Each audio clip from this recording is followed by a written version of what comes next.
Good morning, Chatty House. Hi, everyone. Happy Tuesday. Heyo. Hi, Tyler. Morning, Michigan. What's up, cool cat? Adam. Warren got the belt? Good morning. Warren did get the belt? Yeah, he barely beat Michigan. What was Michigan doing up that early? I don't believe Buddy, that. Michigan wakes up at like 4 a.m. Really? Yeah. Hmm. My guy gets a marathon in before Hey, we're out of bed. Oh, yeah? Warren gets the belt today. Congratulations, Warren. I need to start hitting the treadmill. My wife made me do, we should save this for the show.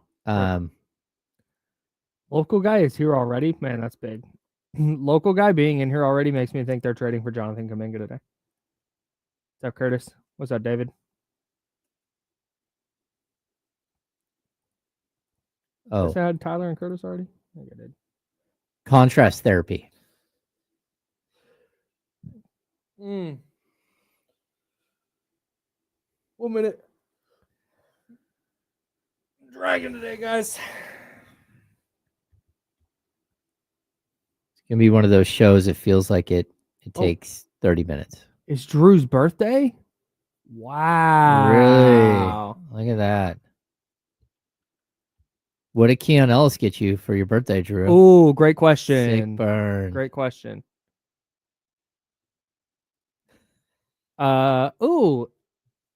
Acai bowl, mostly because I'm not a big oatmeal guy. I tried to be an oatmeal guy and I just can't get there.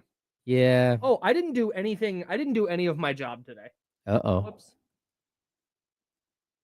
Okay, let's see. We have 15 seconds. You can do it, Kyle. You can do it.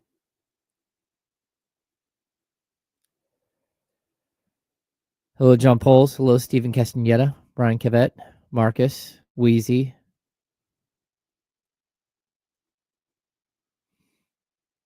Curtis. Hello. Adam L. Cool Cat.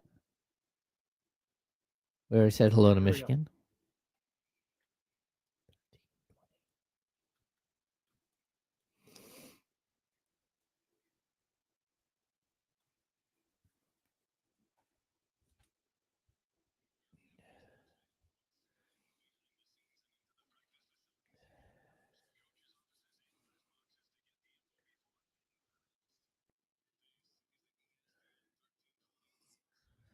See, this is the problem when Joe's not here. Yeah. Yeah, I don't have so radio jargon for everybody. We're on air. We're good. We're definitely on air. That I made sure. That may be a mistake I never make again. Knock on wood. But this is what happens when Joe's not here. Is so to use some radio jargon for everybody.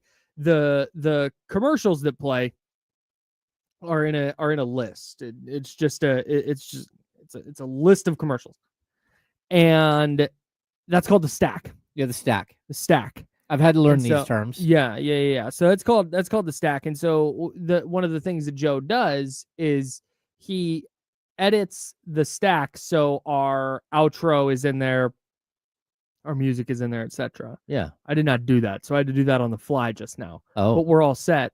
Go me. Excellent. That's James Ham. I'm Kyle Madsen. Joe Brazil on assignment today. We are the Insider, sponsored by Jiffy Lube, and we're hanging out with you till noon. Everybody on the radio, hello, good morning. I don't know why I'm waving to people on the radio, but just know that I'm waving at you. Keep your hands on the wheel. 10-2, or is it 10-2? 9-3 now? Oh, I don't know. I think it's 9-3 now. I'm a one-arm guy. Yeah. Oh, for sure. Very much I don't. My new car, my Hyundai Kona, has it doesn't have a stick shift in the middle. Oh. So I drove a Civic for a long time, a 2012 Honda Civic. Salute to the little Civic. And so it had just the gear thing there, and when I drove, you just had your hand on it. Right. Yeah. Very easy.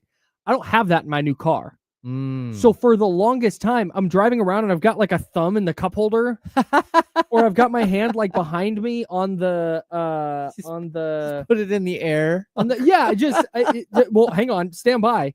So I sometimes would put it on the armrest thing, the center console thing. That's what I do. Every once in a while, not to brag, but I have a sunroof, and so I'll slide the thing back and I'll just kind of hang on to the top of the sunroof. I'll just grab the little ledge right there. Yeah. It's like, I don't know. My wife, because here's the deal. So I have this fantastic Yeti water bottle, and it is too big for the cup holder. Oh no. And so I kept complaining, like, God, I don't know what the hell to do with my water bottle, because if I put it in the seat and then I brake a little too hard, it goes flying off. Yep. I just, God, it's a whole pain. And so my wife is like, dude, they sell an adapters. Yep. For water bottles for your cup holder. Like, great. So I got one, and now the water bottle sits there, and I can rest my hand on the water bottle. It's the best. There you go. It's the very best. So that's typically how I drive. But I think how you're taught, I think you're taught 9 and 3 now. Oh, okay. You speak because that 10 allows you that allows you to turn without crossing your hands. Oh, okay. Like feed the wheel through, I guess. I don't know. But anyways, if you're listening on the radio, hello, good morning. 1320 AM and 98.5 FM HD2. We're talking about like things that your wife helps out with, as in the cup holder. Yeah. My wife this weekend says, "Hey, I want you to go with me to the gym. They have this thing called contrast therapy." And I'm like, contrast therapy. I'm like, okay. I'm like, it's not going to hurt. She Try goes, well, it can be uncomfortable, but no, it's not going to hurt. I'm like, okay, what does this mean? So we show up, and they have like this giant room with tile floors, and there's a shower, and then right next to the shower, there's a giant metal tub with cold water in it, and then to the left there is a giant like barrel that's a sauna. Okay. Right? So what you do, you shower off. Okay. You jump in the cold water, which is freezing. Right. And you're supposed to stay in there as long as you can, like up to like 2 minutes. Then you get out, you shower off really quick, and then you go into the sauna, which is it's not an infrared sauna, it's actual like regular like sauna where you drop the water on the stones, and it's like 200 degrees. Okay. And then you go back and forth. So the first time I do this, I'm like, okay, so the water can't be that cold. I put one foot in, the second foot in, and I'm like standing there with water up to like most of the way up my shins, like, nope, I'm not. This is nope. Like, it is so cold. My feet are cold. I'm getting like frostbite, like, like standing there. I'm like, and she's just looking at me. I'm like, there's no way I'm sitting down in that water. Like, so I get out and I'm like, okay, let's go try the sauna thing. That's fine. Then it's time to do a set. Like you get out, you're supposed to spend like 10 to 12 minutes in the sauna and then do this thing again. And I'm like, all right, so here's the plan this time. I watched, you can't think about, you have to put one foot in and sit down. You can't. Right, of course. Yeah, so the next time. Like a pool, you're not going to get used to it as you slowly go in. Yeah. No, so the next time I put one foot in and then sit down really fast, and I'm like, oh my gosh, I'm in. You did. So I sat there for 2 minutes, but then I realized that I didn't put my hands in. So I tried to put my hands in. My hands are like, that ain't happening. So I'm sitting there with like my hands out of the water. Oh, this is freezing. This is miserable. I do the whole routine. The last time I finally realized that you have to just like go all in. You had a whole body. I don't know. It's got to be like 30 something degrees. The water. It's so probably cold. Just above freezing. Yeah, I'd like imagine. It was absolutely miserable. So, but hey, so what's the goal? Afterwards. What's the goal of this contrast therapy? They have this entire chart of things that it's supposed to help you with. I'm not gonna lie, it sounds cuckoo bananas. This sounds like quack science. Yeah, it's supposed to help with your sleep. And there was another person there doing the same thing, and he was like, "Hey, my experience is if you want to mellow out the rest of the day, then finish in the sauna. If you want to be like pumped up and like have energy for like the next hour, then do the cold water last." So I'm like, okay, whatever. Either way. It's supposed to help with circulation. It's supposed to help with like getting inflammation out. Like there's all kinds of healthy benefits. Sure, that makes sense. So I don't know that I'm a believer yet. Did you do this at? And if you don't want to describe this, it's totally fine. Did you do this at like a fitness center? It's a gym. This is part of a gym. It's part of a gym, but it has like its own thing, wing of its own stuff. Got it. Okay. Yeah. Very good. Now I'm thinking, are you gonna go back? Yeah, I probably will. I feel like you gotta go. I feel like now that you know what to expect, yeah, you can kind of do it, quote unquote, right. I don't know that it makes it better though, Kyle. Well, I mean, yeah, you know, thinking about you know what to expect at least. It's setting it up at home, because that was the one thing. Like I did not like you're going back and forth, and you're not the only one there. So you have all these things available in your house? Well, I could figure out a way to do the cold tub, but I have an infrared sauna at my house. Huh. So, all right. Which is amazing. It doesn't go up to 200 degrees, but it's a dry heat, and it goes up to like 140. Okay. Right on. I'm thinking about it. Okay. I'm thinking about it. Good luck. we're all counting on you. Hey, you also over the weekend, we'll talk about sports, I promise.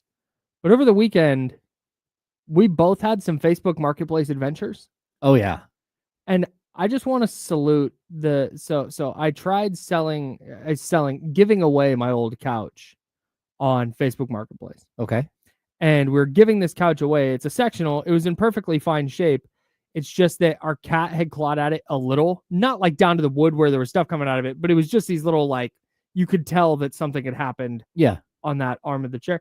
And then my wife, when she works from home, sits in the same spot. So there's one cushion that's a little more used than the others. Okay. There's her spot and then there's my spot. Those cushions are a little more used, but everything else is fine. And so I tried getting rid of this on Marketplace for free. And the person ghosts me. They're like, yeah, I'll be right there. Just moved in, looking for a couch. We live in Modesto or something like that, Manteca. And I'm like, that's a little bit of a drive. And they're like, no, for a free couch, it's fine. I'm like, okay, cool. I'll be available this time tomorrow. Hit them up at that time. No response. Hit them up half an hour later. Like, if I don't get a response that you're coming, like, this is done. Yeah. No response. So they get blocked and I move on. So I stayed away from Marketplace. This is the key. I stayed away from Marketplace to sell. I went directly to the local private Facebook group of the town and neighboring town that I live in. Oh, that's a good idea. And I just said, hey, I have this. Yeah. It's yours. If you pick it up, here's what's a little bit wrong with it. Here's how big it is. Pause. You can have it. Yep. And sure enough, immediately got a DM from somebody who I had a mutual friend with. They were like, I just moved back to Brentwood. I used to live over here. They showed up 20 minutes after I said, okay, I'm home and available. They picked it up. It was great. They're the best. I was like, hey, just so you know, this cushion, they're like, the dog will sleep there. Like, hey, just so you know, the cat, and they're like, doesn't matter. We have cats. It'll probably do the same thing. That's awesome. Like, all right, great. So I got rid of my couch. Salute to heck with Facebook Marketplace for me. And salute to the people in the Facebook page I'm in. I had a somewhat like positive experience. It took me a lot of driving. Me and the oldest were looking for golf clubs for my youngest. We talked about this on the air last week. Yep. It's his birthday coming up. He started to play golf. I don't want to spend, $1,800 on everything to get a kid started because he has a propensity to buy a snowboard and all this stuff and then never snowboard again, or skateboards or airsoft. So we have like these giant things in our house that he never uses again. So the golf, I'm like, okay, look, I will find you a good set. So anyway, we drove all the way out Bradshaw, which is crazy because from my house, that's a long way. It took me like an hour and 15. Then there was another 2 clubs that was in the Watt area. So I'm driving and I like tried to get a hold of people. Finally, they get back to me. We even stopped at a Starbucks just to see if they would get back to us. The Starbucks we stopped at was like 300 yards from their house. You can see their house from the Starbucks. Exactly. I'm like, I am literally right down the street from your house. They're like, okay, come on over. And they have this amazing backyard, super cool. And again, they have one shared Facebook friend. Oh, that's good. Sam Amick. Hey. So anyway, the youngest, he got a very nice set of TaylorMades and TaylorMade woods and everything. Well done. New bag. Really well done by you. Yeah. Hell yeah. I'm right at $500. I told the wife I'll stay at $500 for the whole set. That's a great deal. Yeah. Really well done by you. Shout out to Facebook Marketplace. What an adventure. We'll get to day 37. Kaminga Watch.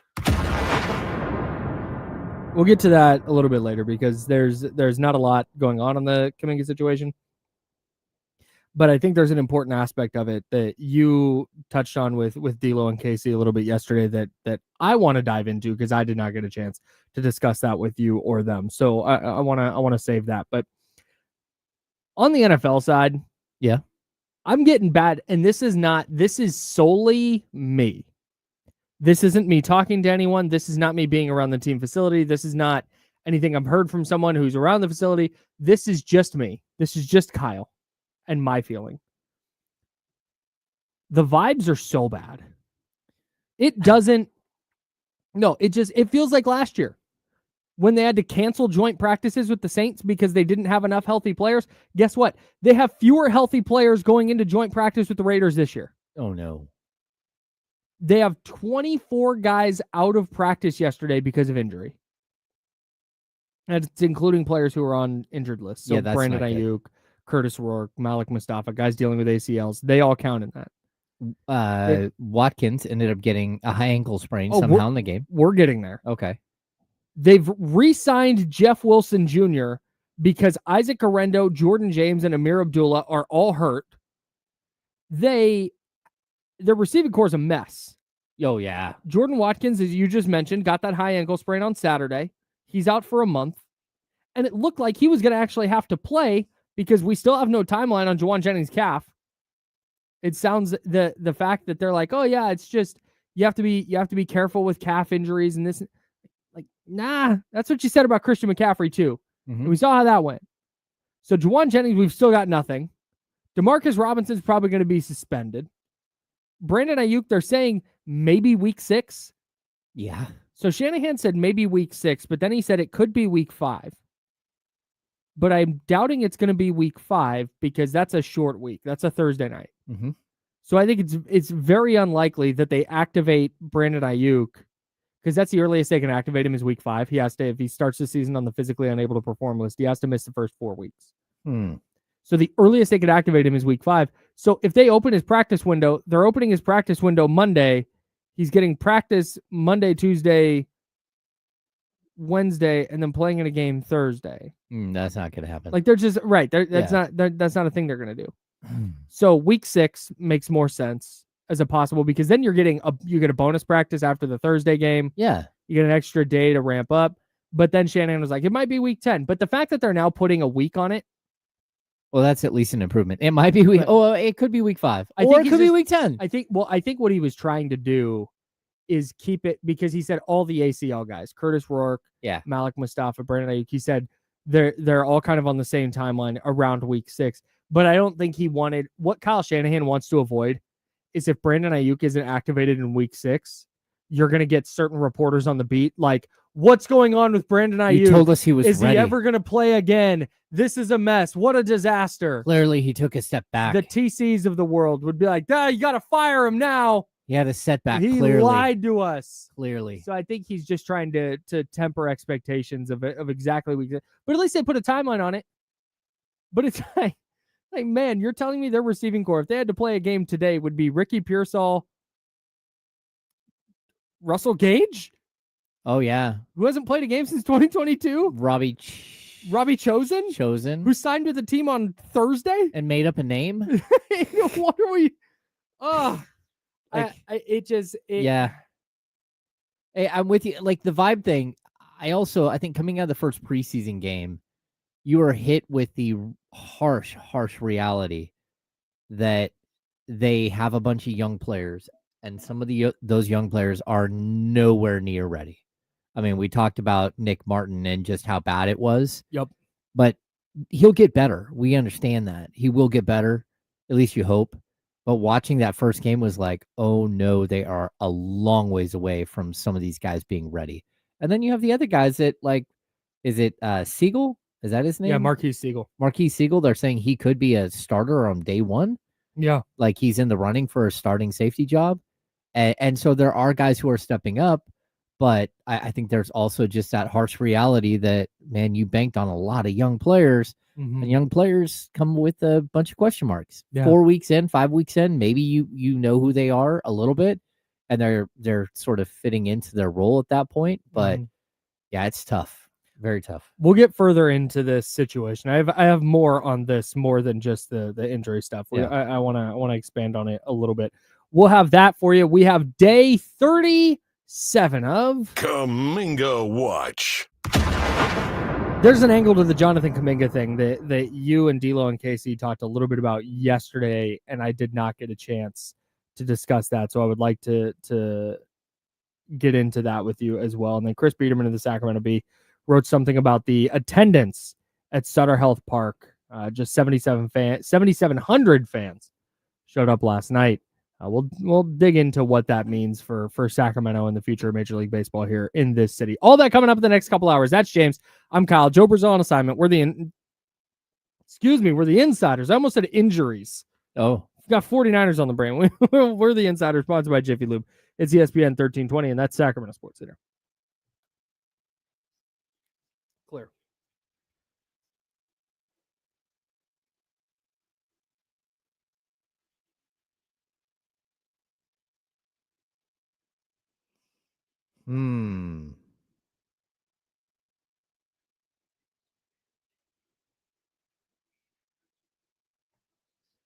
I'll be right back. Sounds good. Thanks. Probably gonna have to go get coffee at some point, but Kyle and James, did you enjoy LA beating LA? I fully missed it.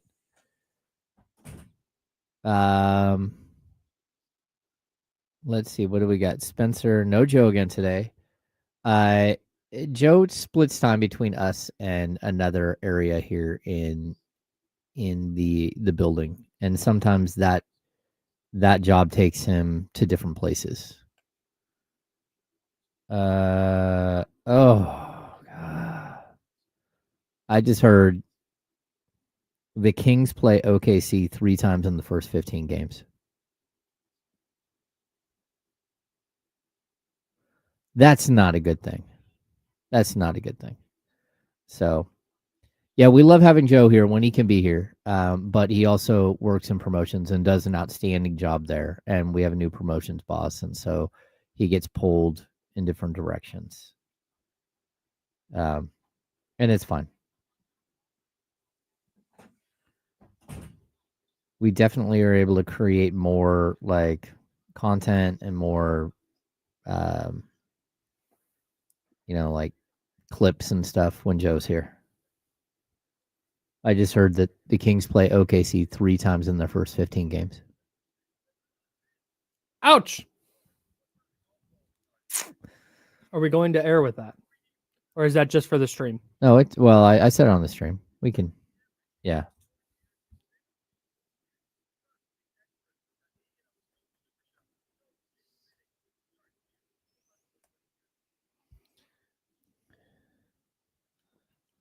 Dude, the Google algorithm's so funny. It's decided I'm going to say this off air just because I don't want it.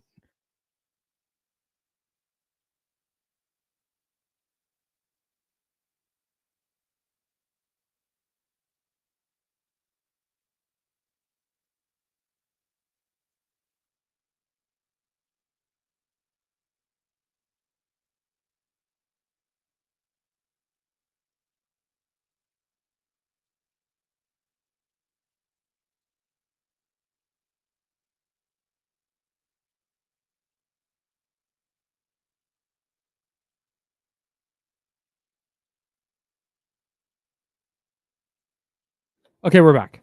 And we're shout out to back. NinersWire.com and everybody who gives me clicks. That's right. I retweet your stories on occasion. I know. I don't see enough of them. I don't usually tweet them from my account. It's just that I used to like grind away at like posting on Twitter and all that, and then I started looking at my analytics, and like 3% of my clicks are coming from Twitter. It's like, oh.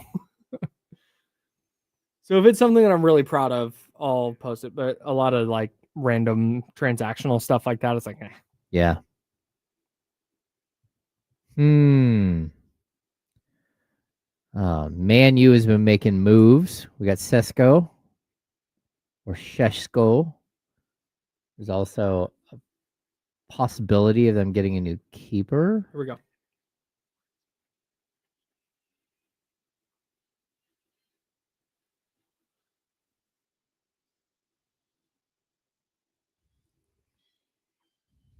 Now, back to the Insiders with James Ham and Kyle Madsen, brought to you by Jiffy Lube on ESPN 1320. We got Kings schedule news? Little bits here and there. It's just slowly. Thursday is when the whole shebang comes out. Yeah, that's going to be when we know the whole schedule and we can sort of break it down. I don't know if it'll be if we'll be able to break it down on Thursday show or if we'll have to break it down on Friday with Jesse. Because you're not here Friday, right? Correct. Yeah. So we'll have to see when the schedule actually drops. But yeah. So as of right now, I just got word that the Kings play the Oklahoma City Thunder 3 times in the first 15 games. And it reminds me a little bit of the year where they played, I think they played the Golden State Warriors 3 times in the first 9 games. Yeah, after playing them in the playoffs. And playing them to end the season and playing them in preseason twice. It was like, hey, it was like something like 11 of 13 games they'd played against. Asinine. Yeah, it was ridiculous. Just the same team again and again and again. But this one hurts because OKC is no joke. They are the best team in basketball. They just won the NBA championship, and well-deservedly so. They haven't done anything remarkable this offseason outside of extend all of their young players and make sure that they're locked. Everyone is locked in for the next 6 years of championship basketball. But that is not the way you want to start your schedule, because it's not just OKC. Usually when you have if you're playing them 3 times, that means at least one of them will be at home, but it's possible 2 of them will be in OKC. And when you go to OKC, you might also have to hit Dallas and Houston. You might also have to, it might be a stop somewhere else. Yeah. So there are teams that are sitting right there. It's possible you get New Orleans, San Antonio, and OKC. I would take that 3-game set. But it's also possible you could get a Dallas, Houston, OKC trio, and that's not fun. Yeah, especially early in the season when you're trying to San Antonio may not even be fun to play this year. No, that's very true. Yeah. Here's just to play devil's advocate, because I want to talk about the schedule as a whole here in a second, but just to play devil's advocate, maybe early in the season OKC is coasting. Yeah, and you can steal a couple of wins against the team that's we just want a title. Call us in May. I get that, but I also, watching OKC play, there's a lot of times where they coast through the first 2.5 quarters, and then mid-third quarter they're like, hey, turn the volume up. Yeah. And then they just thump you. Yeah. So they're one of those teams that have, the depth and the talent to run over anybody. Plus, they're also one of the teams that don't have a bunch of injuries coming into the season, which, again, there are a lot of teams. We talked about this a little bit yesterday. How many teams are already impacted greatly this entire season by injury? Indiana, of course, doesn't have Ty. Jason Boston. Tatum's out. Kyrie Irving is out a good portion of the year, if not all of the year, with an ACL tear. The Bucks had to completely dismantle their team because of Damian Lillard's injury. Yeah, and now Damian Lillard is back in the league, but Portland. He's in Portland, probably won't play this entire season. There are so many players that have been impacted by not just injuries, but career-altering, long-term, year-long injuries, and coming into a season that it's just weird to have a bunch of teams already. Even we haven't talked Philly, Paul George is already having a knee issue again, and Joel Embiid isn't ever going to play more than probably 50 games in a season. So yeah, you have all these teams that are already beat up coming into the season. Yeah, man, that's the Joel Embiid one sucks. If you told me he didn't play 100 more NBA games, I would totally believe you. Oh, I would actually probably take the under on 100. That's brutal. Yeah, just brutal. But who is that we were talking about yesterday? Where they're gonna fall? Oh, Mike Trout. They're gonna fall into that Grant Hill category. Yeah, where they were unequivocally great, Hall of Famers. We weren't talking about this on air. No, correct. Yeah, we were talking about this before the show, but somehow we got on to Mike Trout's baseball reference page. Yeah, you and Jesse were discussing this. Yeah, and it's just Mike Trout, I think, falls into this rare category, and I think Joel Embiid is going to go there too, on a little bit different scale. Yeah, but Grant Hill, Mike Trout, I think Joel Embiid's in there. I'm sure there are other examples that people could give, but unequivocally great Hall of Famers. Yeah, like yes. but also you feel like, man, they left some on the table because of injury. Well, I mean, and Mickey Mantle's there. Mike Trout right now is 34. So a lot of these guys have like typically 4 or 5, maybe even 6 good seasons left. Mike Trout is in year 15. Yeah. That was a tough one for me to wrap my head around. The dude is a 3-time MVP and an 11-time All-Star, but I don't think any of that has come recently. He has not been a solid solid MLB player for a couple of years. He gets a couple of those All-Star nods are straight up because he's the best player on the Angels. Well, and he's been awesome. He's just not been able to play games. Yeah. The last 3 years. I mean, it's just like, 82 games, 20 what do we get? 82, 29 and 91. And even the year before that he played 119, but then it was 36 and 53 games. It's one of those things where one of those things where, and I think I feel like Grant Hill is the perfect Penny Hardaway too. Yeah. I think falls into this category where you're going to go back if you're a 25-year-old 20 years from now. You're going to go look at Mike Trout's baseball reference page and you're going to go, oh yeah, no, he was good, but he kind of fell off after age 27. But really, like, that doesn't tell the whole story. And really what we saw from Mike Trout through his first 10 or so years is that he was on track to be one of the best players to ever suit up in Major League Baseball. Oh yeah. Yeah. And just the stolen base numbers and the home run numbers and the walk totals and the on base percentage, and then the way he adjusted throughout his career. Like, he had this one weakness. It was like high and inside fastballs. And then just overnight, over one off season, he just started crushing high and inside fastballs. Yeah. He was amazing.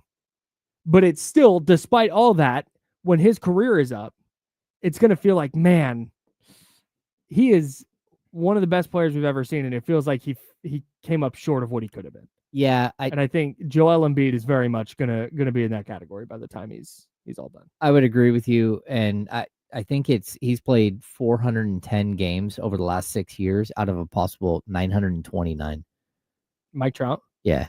He's missed over 500 games in the last 6 seasons. He played 159 games in 2016. His game totals since then, 114, 140, 134. He played 53 in the 2020 year, where they only played 60. Then 36, 119, 82, 29. He has played 91 games this year, though. Yeah. I mean, he's averaging over the last 6 years 68.3 games per year, which puts him, 94 missed games per season? Yeah. That's wild. He had 40 jacks in 2022 in 119 games. Oh. Well, hitting 283 with a 369 on base. Yeah, I mean, you brought up Mickey Mantle. Realistically, Mantle's another one. Career-wise, his career really does mirror Mickey Mantle's, although Mantle had he hit over 500 home runs, and I don't think... His peak was longer for sure. Yeah. But same deal. It wasn't that, oh my God, his career ended. He stepped in a sprinkler? Yeah. Or he dove in his knee, hit a sprinkler? I think that's what it was. And he was just never quite the same guy. Yeah. You look at Mickey Mantle, again, unequivocally best switch hitter of all time, amazing. Like, this is not an anti Mickey Mantle thing. It's, wow, imagine what he would have done if he hadn't gotten hurt. Yeah, and to be honest with you, wasn't an alcoholic. Yeah, his last 6 years looks super similar to Mike Trout's last 6 years, except for he played a lot more games, just wasn't the same player. Right. Yeah. Man. Big Mickey Mantle fan here. Yeah, Mantle is unbelievable. Yeah. All right. Anyways, what were we talking about with Joel Embiid? Well, we're talking about the schedule. We're talking about the schedule. All right, that's James. I'm Kyle. Sorry we got sidetracked. We're the Insider, sponsored by Jiffy Lube. I'm not sorry. That was a good discussion. So, I don't like the way the NBA, like, I know that building a schedule for a 30-team league, an 82-game schedule for 30 teams is nigh impossible. I'm guessing nowadays there's some AI involved. Yeah. But I think if I was the commissioner of the NBA, I would see about or do everything in my power to tweak this kind of thing that we're talking about with the Kings schedule. A team should not forget, this is not about the Kings. This is not about Oklahoma City. I totally agree. I'm gonna call this the Charlotte Hornets and the Washington Wizards. The Hornets and the Wizards should not be playing each other 3 times in the first 15 games. Yep. Because that's what the Kings are, according to you, James, are playing the Thunder 3 times in the first 15 games this season. Yeah. And it's not about like, oh, that's unfair. It's not about being fair. It's about, hey, the Kings and the Thunder, if they play on October 30th, are not going to be the same teams that they would be if they played on December 22nd. And that's not going to be the same team they would be if they played on February 4th. And that's not going to be the same team they would be if they played on April 1st. I totally agree 100%. And it's so frustrating. And again, I'm not naive to the fact that there's travel stuff that you got to deal with. There's other arena responsibilities or what's that like prior concerts commitments and everything else. Yeah, well, and is it San Antonio that has their rodeo road trip every year? Oh yeah, where they're on the road for 2 weeks. Well, that the Kings, same thing. They just don't call it the rodeo road trip. The Kings have a rodeo in town in early January, and they take advantage of the fact that they're out of Sacramento for a week. We going again this year? I think we probably will. I kind of want to. Yeah. We gotta talk to our guys, but I kind of want to go again this year. That was fun. Well, as long as we're like brought in the loop, I'm okay. It was a much better time than I thought. Oh, even if it's not a sales thing, I might just go. All right. I had a good time. Kyle's gonna go get him some Wranglers off Facebook Marketplace. Oh, yeah, you bet. Rodeo starts those bad boys. Do full-fledged outfits off the marketplace. I would go in there looking crazy. I would get beat up. The biggest hat. I'd wear sequins. I would just a sequin vest, crazy. no shirt underneath. Oh my god, dude, it'd be crazy. Yeah, just let the belly hang. Man, but no, I hate that. I hated it when the Kings and Warriors played a million times in the first 3 games, especially because those are teams that conceivably, hey, they're going to be battling it out for playoff play-in positioning. Yeah. You would like to see them spread their games out a little bit.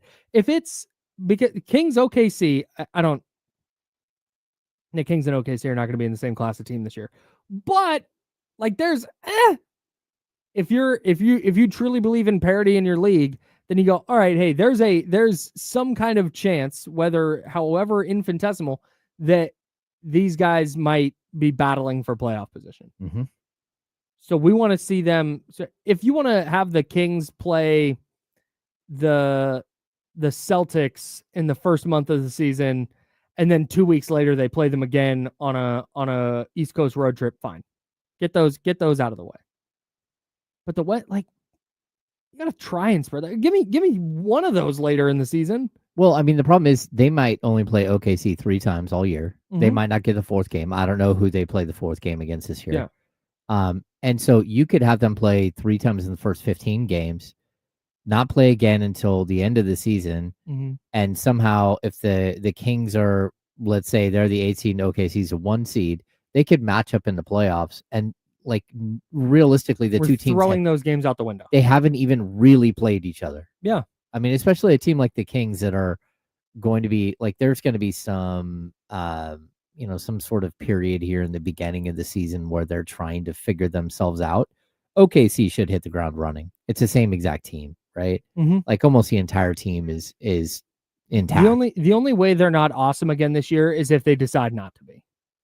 Yeah, if they go, man, that was a slog. We're gonna take it easy for the first couple of months and then ramp up as we go. Yeah, but they're a young team, and that year 2 of this, I think they're going for 70 wins. Yes, I think they're gunning for it. Yeah, very much. I definitely, I think they see a window in which they can set records and still win a championship because the West is kind of funky and the East is terrible. The East is terrible. Yeah, so yeah, I think it's crazy that they off balance the schedule like this, and I don't know why they do it, but it might be AI, but it's possible, like there's someone who writes the New York Times crossword puzzle. Yeah. I think there's somebody who also writes the NBA schedule like that, or a group of people who write the schedule this way, who have such a refined, like this is, system. We've been doing it for so long that this is what we're going to do. Yeah. It's just like, again, it's just disappointing. The scenario that could come up for me is, and I'm sure there are people out there who, and I'm sure this is kind of what Adam Silver would say, is like tough, but let's make it Warriors Kings again. Because again, I think they're going to be in the same kind of that Tier. 7 to 10 range. I don't think there's going to be a big difference in that group. Let's say Golden State and the Kings play 3 times in the first 15 games. And Domantas Sabonis is not available for that 2-week stretch. Yep. And the Warriors win all 3. Or Steph Curry isn't available, and the Kings win all 3. There, that's even better. Steph's not available. Kings win all 3. And then it gets down to tiebreaker time at the end of the year, and the Kings are making the play-in because they have the season tiebreaker over Golden State because Golden State in those 3 games was missing Steph Curry. It's like that's the kind of scenario that sucks. Wouldn't suck for the Kings. But if you flip that and you go, Domantas Sabonis wasn't available for those 3 games, and the Kings missed the play-in because they had to play this mid-Golden State team without their best player, that sucks. Yeah. No, and it just like it sets up an unbalanced year for a team. I mean, in a league where 2 or 3 games is realistically the difference between you being in the play-in or out of the play-in, in the playoffs or in the play-in, or in the playoffs or out of the playoffs, out of the play-in completely. Like 3 games can mean that much. Yeah. It really does set up like an awkward situation. Schedule release is on Thursday. We'll dive into any schedule leak that we get. Any schedule leak that James can put out, he will. So stay tapped into ESPN 1320, and we'll have that for you here on the Insiders. We're sponsored by Jiffy Lube. We'll keep talking about this. We'll get into day 37 of Kaminga Watch next, because I think there's a larger conversation about the Kings that needs to happen as it pertains to Jonathan Kuminga. We'll dive into that next. He's James. I'm Kyle. We're the Insider, sponsored by Jiffy Lube. It's ESPN 1320, Sacramento Sports Center. Claire!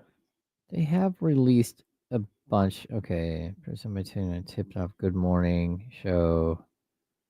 Header. What happened? No, NBA.com has some of the schedule dates right now. Schedule releases are so weird. Yeah.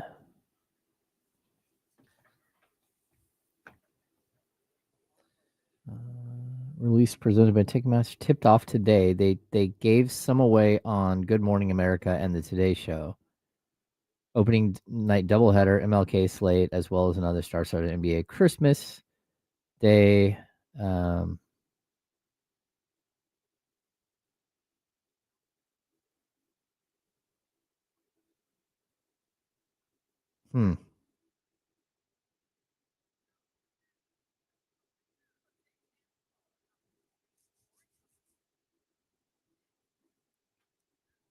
to see if the Kings are part of any of this stuff, and it does not look like they're part of any of it. They're not part of Martin Luther King Jr. Day.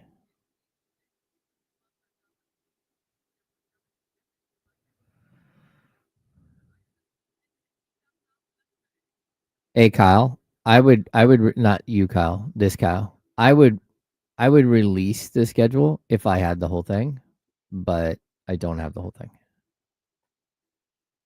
And I think leaks are part of it. It's fun. I don't know.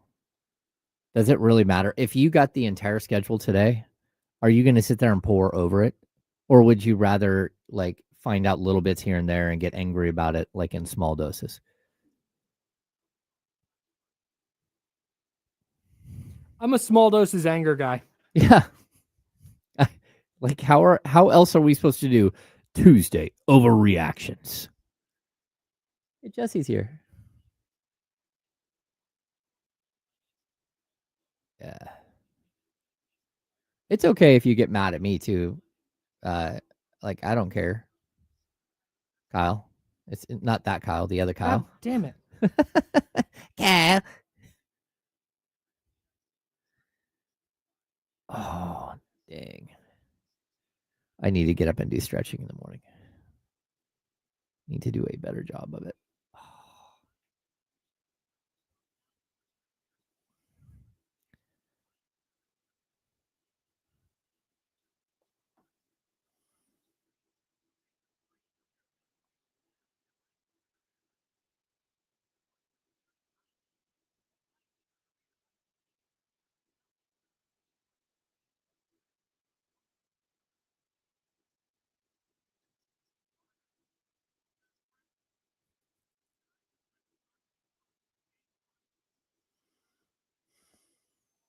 Hmm.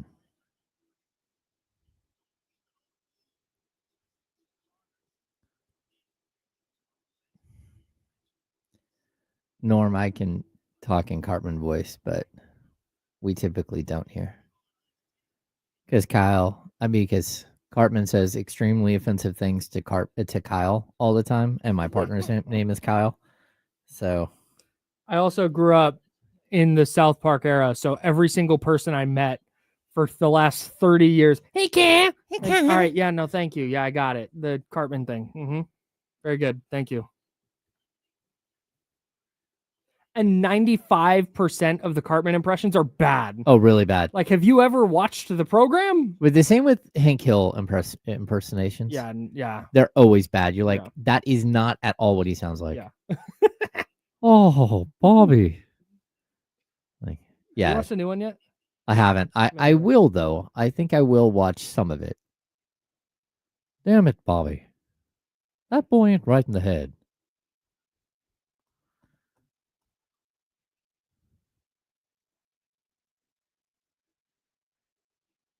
Dale Dribble cracks me up.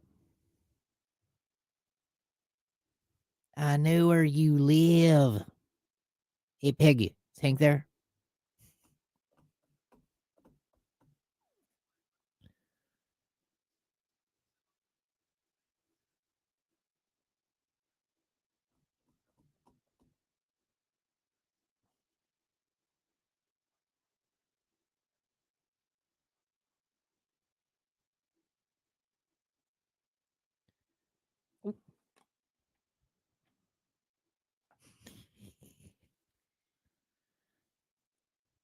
Now, back to the Insiders with James Ham and Kyle Madsen, brought to you by Jiffy Lube on ESPN 1320.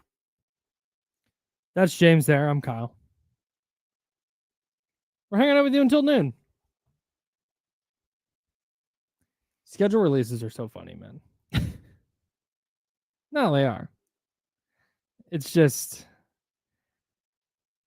it's like leagues love the attention of schedule leaks. They want those schedule leaks. The NFL starts leaking its schedule on purpose before doing its schedule reveal show on NFL Network. Mm-hmm. They do a show. They do a whole television program dedicated to letting us know what order the games are being played in. We've known for months what the teams are going to be. Now, here's the order. Like, is it an easy schedule? Is it a hard schedule? Like, well, you've kind of known for a while. We knew the Niners are going to have a pretty soft schedule, at least according to last year's standings. We knew that. We've known that they finished in last place, so they get to play 3 last place teams. They get the AFC South, which is not an awesome division. They get the NFC South, which has not been an awesome division. All right. We know the schedule, and then the whole schedule. But I'm into it. Like, I like it. But what I don't love is that it all has to be in the NFL specifically. I don't know how much the NBA cracks down on this, but in the NFL specifically, I get somebody that sends me the schedule ahead of time, and they're like, "Do not put anything out." Oh, of course. You cannot. Oh my God. I used to. And it's just like, man, why? Who cares? I once. It's a schedule. I got the schedule from my boss at NBC, but was told specifically, no. They wouldn't give me the schedule even though they had it, but they wanted me to pre-write on the schedule even though I didn't have the schedule and they did. So they said, hey, we need you to find the schedule somewhere else. And I'm like, what? Wait, what? That's the dumbest thing I've ever heard. If you can't trust your employee not to put the schedule out, then what are you doing? Then what are we doing? Like, if I put the schedule out, then you can fire me. You received that schedule. They have the schedule. For you, James. Yes. That's why they have it. No. What? I did not. That's the dumbest thing I've ever heard in my life. It was absolutely crazy. And I'm like, what is happening? I have to go find the schedule somewhere else. You have it. Like, that's insane. I won't release anything early. That's fine. Right. I'm trying to pre-write. I'm not trying to tweet. I'm trying to get my work done. Yeah. Yeah, man. But I love a schedule leak. Like, you let me know the Kings are playing OKC 3 times in the first 15 games. Cool, let's talk about it. Yeah. But when the full schedule comes out, then you have to start grappling with, okay, let's see. All right, let's see. Where are the national TV games? Mm-hmm. Where are the back-to-backs? Oh man, this back-to-back. This is 4 games in 6 nights. Oh, it's going to be tough. Oh, here's a weird road trip. Like, you're trying to gather. When it's just one little bit of info at a time, great. They open the season in Phoenix on October 22nd. Cool. Yeah. Kings, Suns. You got to start the season with a win. Got to start stacking wins early this year. Yeah. Cool. And then they open at home against Utah. Cool. Should be 2-0. And then I think they play the Lakers 2 days later at home. Yeah, possibly 3-0. Yeah. So Lakers game, I think it's 22, 24, 26. I think with the NFL, when you're looking at for what's going to come out, it's usually like, okay, when do they get that weird East Coast trip? And do they have 2 games or 3 games? Are they going to stay? Right. How many 10 o'clock in the morning games do they get, which is 7 o'clock here or 10 o'clock here, but 1 o'clock games there? Like, how many games are odd?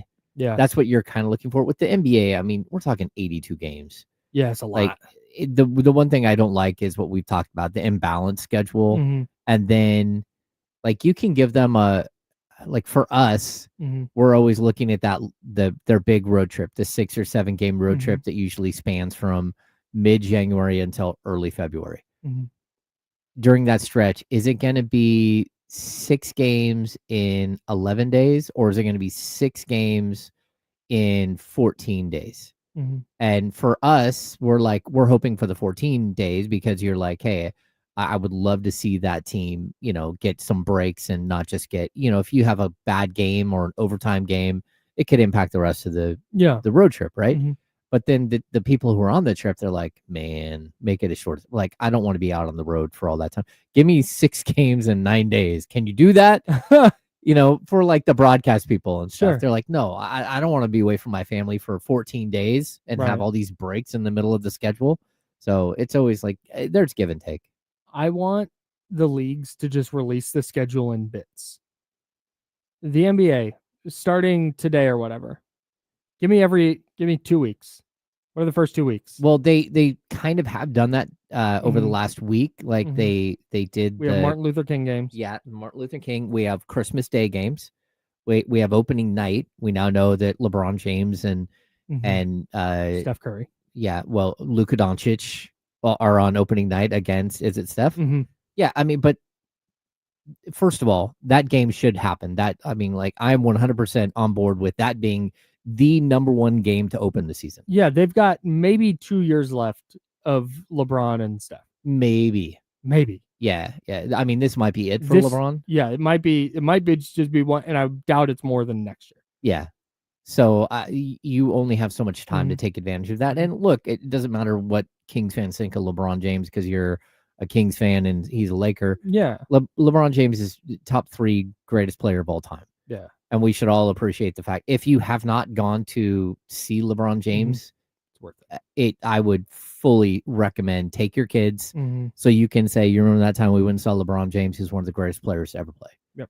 So, I mean, I don't know that I was alive when Wilt Chamberlain played a game. I don't know if I've ever seen LeBron play in person. Really? No. That can't be right. There's no way that's right. Is that right? That's not right. I've been to Kings Lakers game. We're good. Okay. But I've definitely seen LeBron play in person. Yeah. I definitely have. I don't know how many times because I was at the playoffs. I was at the Kings Lakers game when Thomas Bryant tore the Kings up. Yeah, that's happened. Yeah. Yeah. Like I covered all of that whole entire group of playoff games when the Warriors. Yeah. I was there for all that, and then I've covered him like every game that he's come through Sacramento and a bunch of games in LA. Sure. Yeah. He's been around a long ass time, man. I remember I was sitting at Arco. We used to have that table. We've talked about this. It was courtside, right across from the visitor's bench. And I had a GoPro sitting on in front of my computer. And I caught an unbelievable dunk where I believe Dwayne Wade drove on a fast break all the way to the rim and flipped it up in the air, and LeBron came through and I had it all on GoPro. That's sick. And then someone stole my GoPro. Yeah, those things happen. I've lost so much equipment over the years. Damn. Yeah. But yeah, I want the NBA to release every 2 weeks, or give me 2 weeks at a time. Not every 2 weeks, but give me 2 weeks at a time. Okay. Every half hour or whatever. Here's 2 weeks of the schedule. NFL, same thing.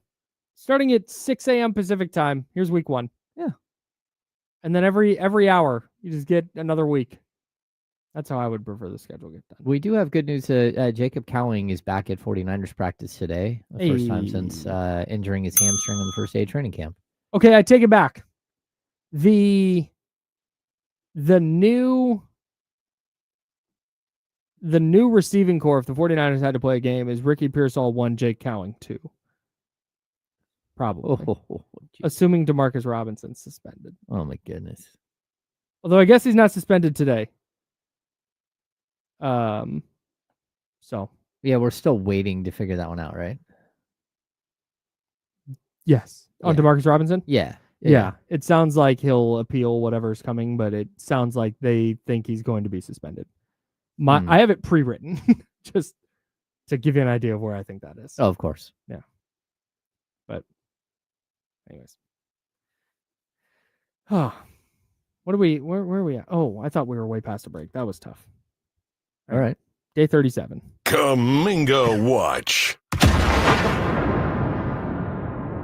Nothing to report. There's nothing happening on the Jonathan Kuminga front, but actually this time. There is nothing happening. There's actually nothing. There's not even a regurgitation of what we already know. No, at least not yet. I mean, the day is young. But look, this thing is going to sit here in limbo and provide content for us all summer long. I can't wait. You said that you're not giving up. What does that mean? No, this thing is it's just gonna hang out, and yeah, nothing to report doesn't mean that anything's changed. No, and I think the odds makers would still lean probably 50-50 that there's a move here. I lean that he's getting traded. Yeah, that's where I'm at today. I'm fully in the not fully. I'm 70-30 that he's getting traded to the Kings. Because, and I'll say this for the 1,000th time, Jonathan Kuminga seems very dug in that he's taking the qualifying offer instead of the 1+ team option the Warriors are offering. Yep. The Warriors are very dug in that they're not moving off that team option, which puts the Warriors in a spot where if Jonathan Kuminga is playing on the qualifying offer, they have a untradeable $8 million player for 1 year who doesn't want to be there. They don't want him there. And then they're going to lose him potentially for nothing as an unrestricted free agent next year. Yep. If they trade him, they're at least getting something for him.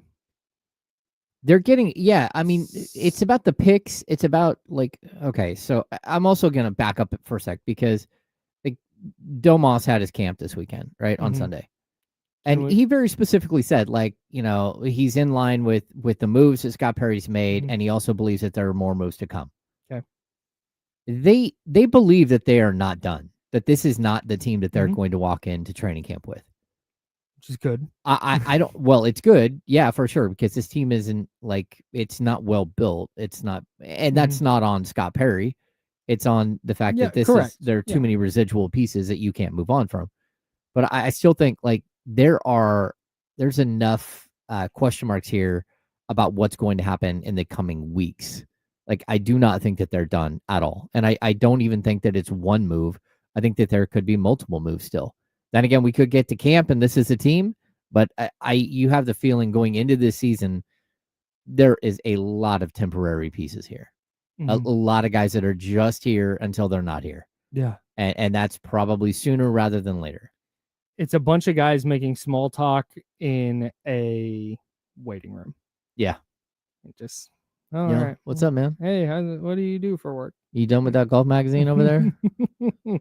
Do you golf? No, not really. Just got some clubs on Marketplace, though. Yeah, I did. Not for me. My son. That's James. I'm Kyle. We're the Insiders. We're sponsored by Jiffy Lube. We'll dive more into this Jonathan Kuminga stuff because there's an angle to it, not necessarily with Kuminga specifically, but with the Kings as a whole that we have not gotten to yet. and then we'll continue our discussion about the bad vibes surrounding the 49ers right now. At least what I perceive to be bad vibes surrounding the 49ers right now. We'll talk about that in the second hour as well. We're the Insider, sponsored by Jiffy Lube on ESPN 1320. It's Sacramento Sports Leader.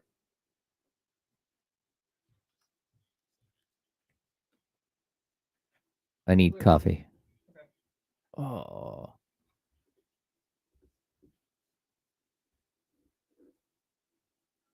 No, I don't. All right. I'll slow play the last sip. What's going on, everybody? Hey, Willsy's in the house.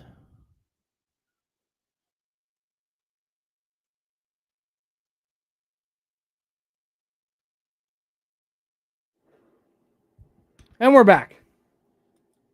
Jimmy, which beat writer put that Kuminga and Warriors haven't spoken in weeks?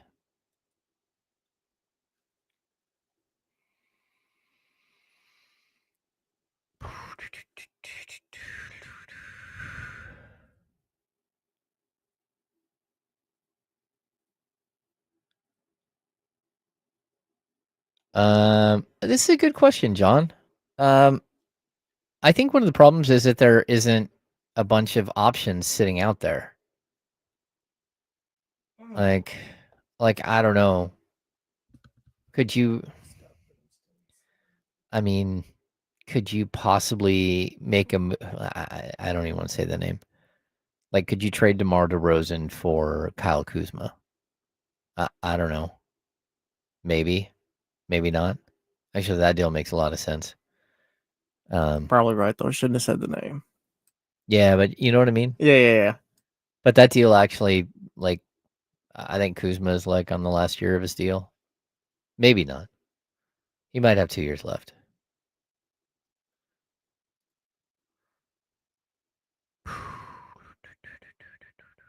And it is without knowing the Bucks salary situation.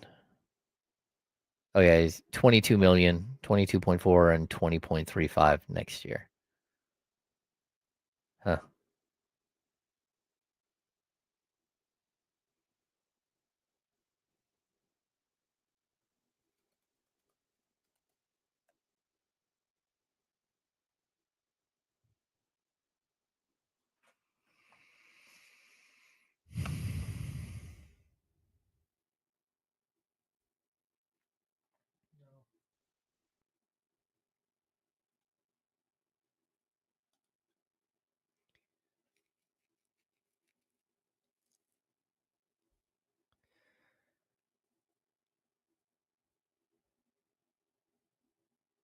Why? Why can't I put this in this folder? Uh-oh. Go away, Gemini.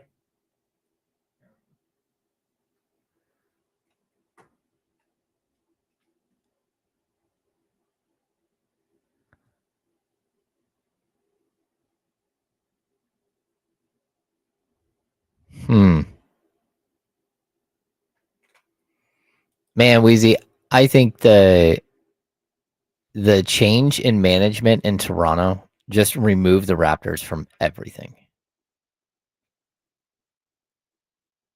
Like, it's weird.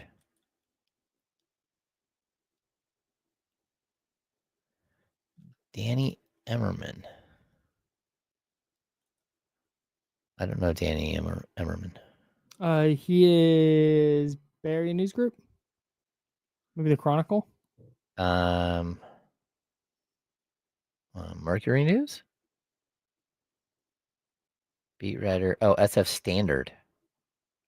Oh, that's where Kawakami is. Yeah. Well, he did write something. I will look at it right now.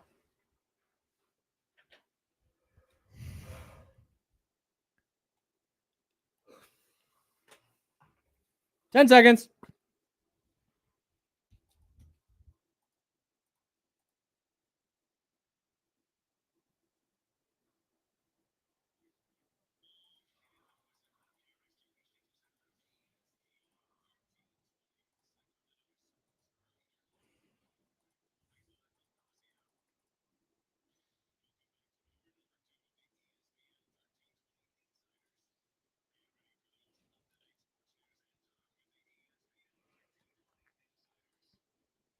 Hour number 2. That's James Ham. I'm Kyle Madsen. Jesse Tapia on the 1s and 2s. What's up, guys? Hey, Jesse. How's everyone doing today? Doing well. You're rocking the heck out of your Red Sox stuff lately. Yeah, they've been turning it up. I found this one out of storage. We picked up a new one this year, so I'm pretty happy about it. I'm honestly doing kind of everything I can to kind of just stay away from football season right now. So I'm enjoying this for as long as I can. You just locked into NBA schedule leaks or what? Not even necessarily that. Oh, no. I think it's Pistons, Celtics. I saw that one. That's going to be one this year on NBC. Yeah. It's on MLK Day. Yeah. That's the only Celtics game I've seen so far. So I'm fired up for NBA on NBC. Oh, yeah. Yeah, I feel like you guys follow Rob Perez, Worldwide Wob, I guess, Sort on of. Twitter. Yeah. He's an enemy, but yeah. Oh, really? Oh, No. Oh, do we want to diss him right now? fake No. enemy. No, but he was talking about how like the NBC could like just restore games meaning something during the regular season instead of it just it's a ESPN game on Wednesday. Yeah, it might for sure. That'd be cool.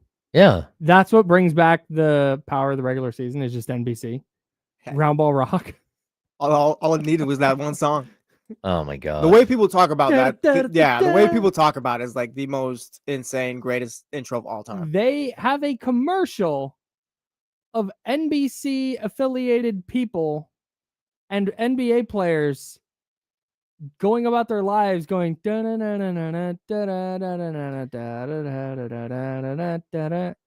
like singing the jingle. Yeah. They're advertising the return of the NBA on NBC with the jingle. I mean, that's crazy. Is there a greater intro video than John Tesh playing the piano and jumping around and singing the fake bouncing the basketball? Yeah, doing the round ball rock thing? No. It's so good. It is. Go ahead. I've always been a fan of Fox's like NFL song or whatever, just kind of getting you ready into it. Oh yeah, no, there's a Fox NFL theme, the CBS NFL theme, and Monday Night Football. Oh yeah, are all up there for sure. But that video of John Tesh where he's plays the tape recording of himself, where he called his own answering machine because he had an idea and wanted to just vocalize this idea before actually composing it is really cool. I mean, he's wearing a bow tie and a vest and like slacks. Yes. Yeah. So we do have a Kuminga update from Danny Emmerman of the Kuminga Watch. Day 37 of the San Francisco Standard. Hats tip to the chat who brought this up. Salute to the chattios. They, according to this reporter, the Warriors and Kuminga's camp haven't had contact for a couple of weeks. What's that have contact about? Well, I guess you're just like negotiating through the press because that's what it's been like back and forth. Well, we know Jonathan Kuminga is comfortable playing on the qualifying offer. Yep. And the Warriors are immovable off of the 1+ team option. Yes. A 2-year, $45 million offer with the second being a team option and a no trade clause waived. Yes. That's what the Warriors are looking for, which is by all standards one of the worst offers that there's ever been. Yes. I mean, that's not even an offer. It's literally, hey, you're screwed if you play on the qualifying offer. You're screwed this way too, but we can trade you, and also you're going to make a little more money. I mean, they might as well ask him if they can use a price gun and just put a price on him when they sign him to that deal. Oh, you're $21.57 million. It's going to be his jersey number. Yeah. We're going to change your jersey number to the exact dollar amount that we're going to hopefully trade you for. Yeah, man. So it's just like, what is there to talk about?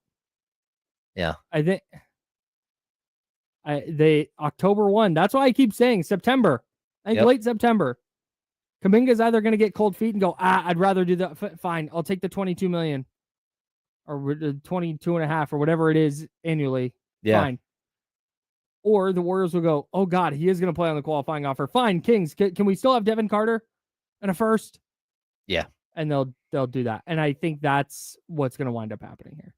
Yeah. I think it just puts, whoever is the one who like it depends. If the Kings give up Monk, then the Warriors instantly have to clear $10 million in cap space.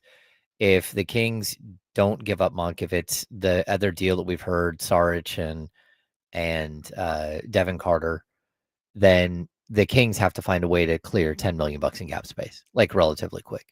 I actually, they might even have to do it as part of the trade, just because it would put them over the first apron, and they can't go over the first apron. So it's complicated. Yeah, it is. Not something I'd want to deal with. No. There's no way they'll let him play on the qualifying offer. No, but I think it brings us to the other discussion that we were going to have that, we had with Kenny and that I had with Kenny and Damian yesterday. Mm-hmm. That like there is this very real issue that the Kings are creating for themselves right now, that they have created for themselves during this offseason, that they continuously are moving away from 3-point shooters and have gotten to a point where there is a legitimate concern about spacing and about just the sheer number of threes that they can shoot this year. Mm-hmm. And I don't know how they rectify this situation. Like they have so much work to do, but it's not just like, hey, you need length and athleticism at the wings, which is something that we've talked about for years. It's that, hey man, you don't have enough people. If you want to, let's just say they want to shoot 35 threes a game. Mm-hmm. I don't know how they get there. Like, unless Zach LaVine and, Keegan Murray are both shooting 8 to 10 threes a game. Which I don't know I don't know how they get there. So you were talking about this with D'Lo and KC yesterday, and I thought it was a good discussion, but I'm on your side with this because I see what Damian was saying in that, and we can rehash this in the handoff too, coming up in about half an hour. Yeah. But I see shooting 3-pointers is not the only way to play offense. There are more ways to put the ball in the hoop than from beyond the arc. Of course. I totally understand that, and I totally agree. And I think that there are some teams that lean too heavily on the 3-point shot to their detriment. Boston Celtics. Sometimes. It's a detriment. They won a title like a year ago. Yeah, that's it. I'm talking more like Chicago. Well, yeah, but I mean, teams like, that are super high volume, and it's last year the Celtics took what they were doing and like multiplied it. Like it was like, hey, yeah, and look, you're shooting threes, but now you're shooting way too many threes. Well, and they had the playoff game where they missed a bunch and lost a lead because they kept shooting threes. It's like, okay, so I see that I get in a literal sense, there are more ways to score baskets than 3-pointers. Mm-hmm. Of course. But there's a couple realities here. There of the 16 playoff teams last season, 14 of them were in the top 17 in 3-point percentage. In 3-point attempts or percentage? Percentage. Okay. Attempts are all over the place, but the percentage is what matters here. Okay. Because for the Kings, it's not about shooting 50 threes a game. Doug Christie has said that. He's made it very clear that's the offense he wants to run. Mm-hmm. Can they do that with their personnel? I don't think so. That's the offense he wanted to run last year. Mm-hmm. Whether that's going to be the offense that they want to run this year or not is totally different. Because, again, one of the things that Domas said is that Doug is installing a new offensive scheme for this season. Sure. But still, he was looking for 50, but was okay with like 40 to 45. Right. Right. So even if that's not what he wants this year, even if he looks at his personnel and does the right thing, which is again what Damian said, sometimes you got to look at your personnel and go, hey, you know what? We can't be the Celtics with this because we don't have all these dudes that can incredibly shoot it. But the point is, and the reason I bring up 3-point percentage is 14 of the top 17 teams in the NBA in 3-point percentage made the playoffs last year because they have the issue the Kings are running into for me is less about volume and just more about credibility on the perimeter. It gets much tougher to get to the basket and to create shots in the paint and to create shots in the mid-range when nobody is respecting your 3-point shooters. Yeah. Okay. So, and I think it's a mixture of both. Like you're talking about percentage for sure, but it doesn't matter if a guy's shooting 44% from 3 if he shoots 1 3 a game. So you're not going to honor that player because he's only shooting 1. So what you have to have is some sort of like system in place where guys are shooting threes, whether they're good 3-point shooters or not. And you're hoping that the 3-point percentage like climbs, right? And that you're taking advantage of the open looks. But at the same time, if teams aren't going to respect your shooters, and as of right now, teams are not, let's just start listing them. They're not going to respect Dennis Schroeder's 3-point shooting ability. Nope. They're not going to respect DeMar DeRozan's 3-point shooting ability. They're not going to respect Domantas Sabonis's 3-point shooting ability. The fact that Domas shot over 40% last year, it doesn't matter to teams because he's shooting 3 a game. It's just not enough volume. So between volume and percentage, there is this thing where, like, yeah, are they going to respect Keon Ellis? Maybe a little bit, but even he doesn't shoot enough threes. They're going to respect Keegan Murray, and they figured out whether it's by Keegan missing open shots or Keegan or teams defending Keegan differently. They're taking away, limiting his 3-point attempts, and also having a way to impact his percentage as well. Zach LaVine, like, he's going to shoot whatever he's going to shoot. Like, he doesn't care, and he's a great shooter. The problem is, can you survive with LaVine at 7.2 attempts per game and Keegan Murray at 5.9 attempts per game? And the answer is no. If your goal is to get to 40 plus threes a game, or even 50, whatever the number, those two guys have to average more than 13 threes a game. They've got to average more like 16 to 18 just to have a shot at getting anywhere near that number. And it's not, again, you take De'Aaron Fox out at 6.4 attempts per game. Like, I don't like his percentage, but the fact is you have to defend De'Aaron Fox behind the arc. You don't have to with Dennis Schroeder. So now the spacing just collapses. And teams can run zones, they can run whatever they want. But what they don't have to do is sit there and worry about your 3-point shooting. Right. Even swapping out Trey Lyles for Isaac Jones as your backup 4, or Dario Saric, or whoever you're putting as your backup 4, you just took a huge hit. Like, Trey Lyles is a very good, he's a 3-point shooter that you have to honor. That's just not the case with the other guys. Like, they're going to, like, Isaac Jones he'll get to game 45 if he's playing real minutes. He can get to game 45 and they're still not defending him in the corner. Like, that's the problem. It's not just volume. It's not just percentage. It's like, do teams respect you enough to go and defend you? Because if they don't, and they sag off, and now they're running 2 guys at Domas the entire time, your offense has no chance. And the two teams that were not, the 2 playoff teams that were not in the top 17 in 3-point percentage last year were the Rockets, who went out and got Kevin Durant because of their offensive woes. Dorian Finney-Smith, another 3-and-D guy. Yep. And then the Orlando Magic, who shot 31.8% as a team last year. Went out and got Desmond Bane for this very specific reason. Well, yeah. You need to be able to space the floor a little bit, and that is with credible shooters from a percentage perspective, but credible shooters from he'll shoot it if he's wide open, but not any other time. That, because now all of a sudden DeMar DeRozan's having less room to operate. You're getting, if Keon Ellis is your only credible 3-point shooter, he's not going to get the open looks he was getting last year. Yeah. So this is the potential issue I see with the Kings, and I think it ties into the Jonathan Kuminga thing, because that is another player that you're going to go get that not helping in either category from a volume or a percentage perspective At all.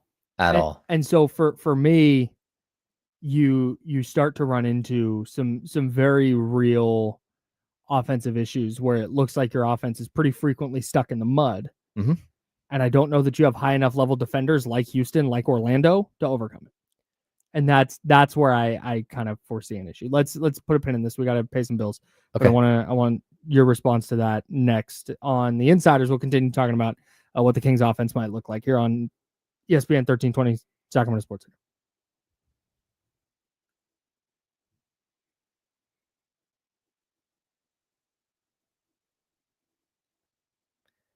I'm going to pull this up. Ron, I'd rather have a team that breaks down the defense off the dribble, kick it in, than a team that fires 43s. There's no way for that to actually, you can't drive to the middle and break down a defense when the defense is sitting in the middle. That's it. That's right.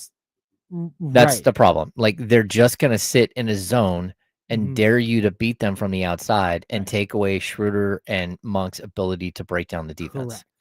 Right. And then we'll talk about this on when we come back. There's another aspect here that we're missing. Great.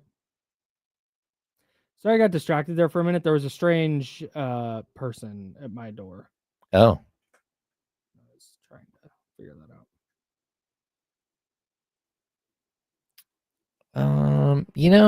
This is an interesting question.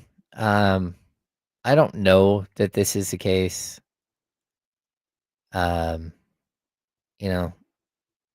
Dunleavy's been around the game forever, and Dunleavy's a smart dude. I also think, like, a lot of the times, Bob Myers gets a lot of credit for some of the things that he did not do, which is draft Steph, draft Clay, sign. I don't even know if he signed Steph to the 4-year, $48 million deal or whatever. I think he was in the front office for the Clay draft. I think. I think that was still Larry Riley. Yeah. I think. Did he draft Draymond? I don't think so. That might have been his first draft where he was the primary drafter guy. 2011 was hired as an assistant GM, expected to apprentice under Larry Riley for a few years. However, on April 24, 2012, Myers was promoted to general manager after only 11 months. Okay. And 2012 was the year they drafted Draymond. Okay. But Jerry West does not give nearly enough credit for the Golden State. And I'm not trying to take away from Myers. I'm just saying, look, there's a much bigger story there. Myers' superpower was his ability to manage the egos. Yeah. That's what he and Steve Kerr are both very, very good at. But yeah, I don't think hiring Bob Myers means you're automatically going to build a dynasty. Yeah. Hey, Brett, I would assume that the Kings have options. I don't know if they're agreed upon in principle, but I do think that they probably have an option or two out there. That if they can get a deal done with the Warriors, that would make another move make more sense.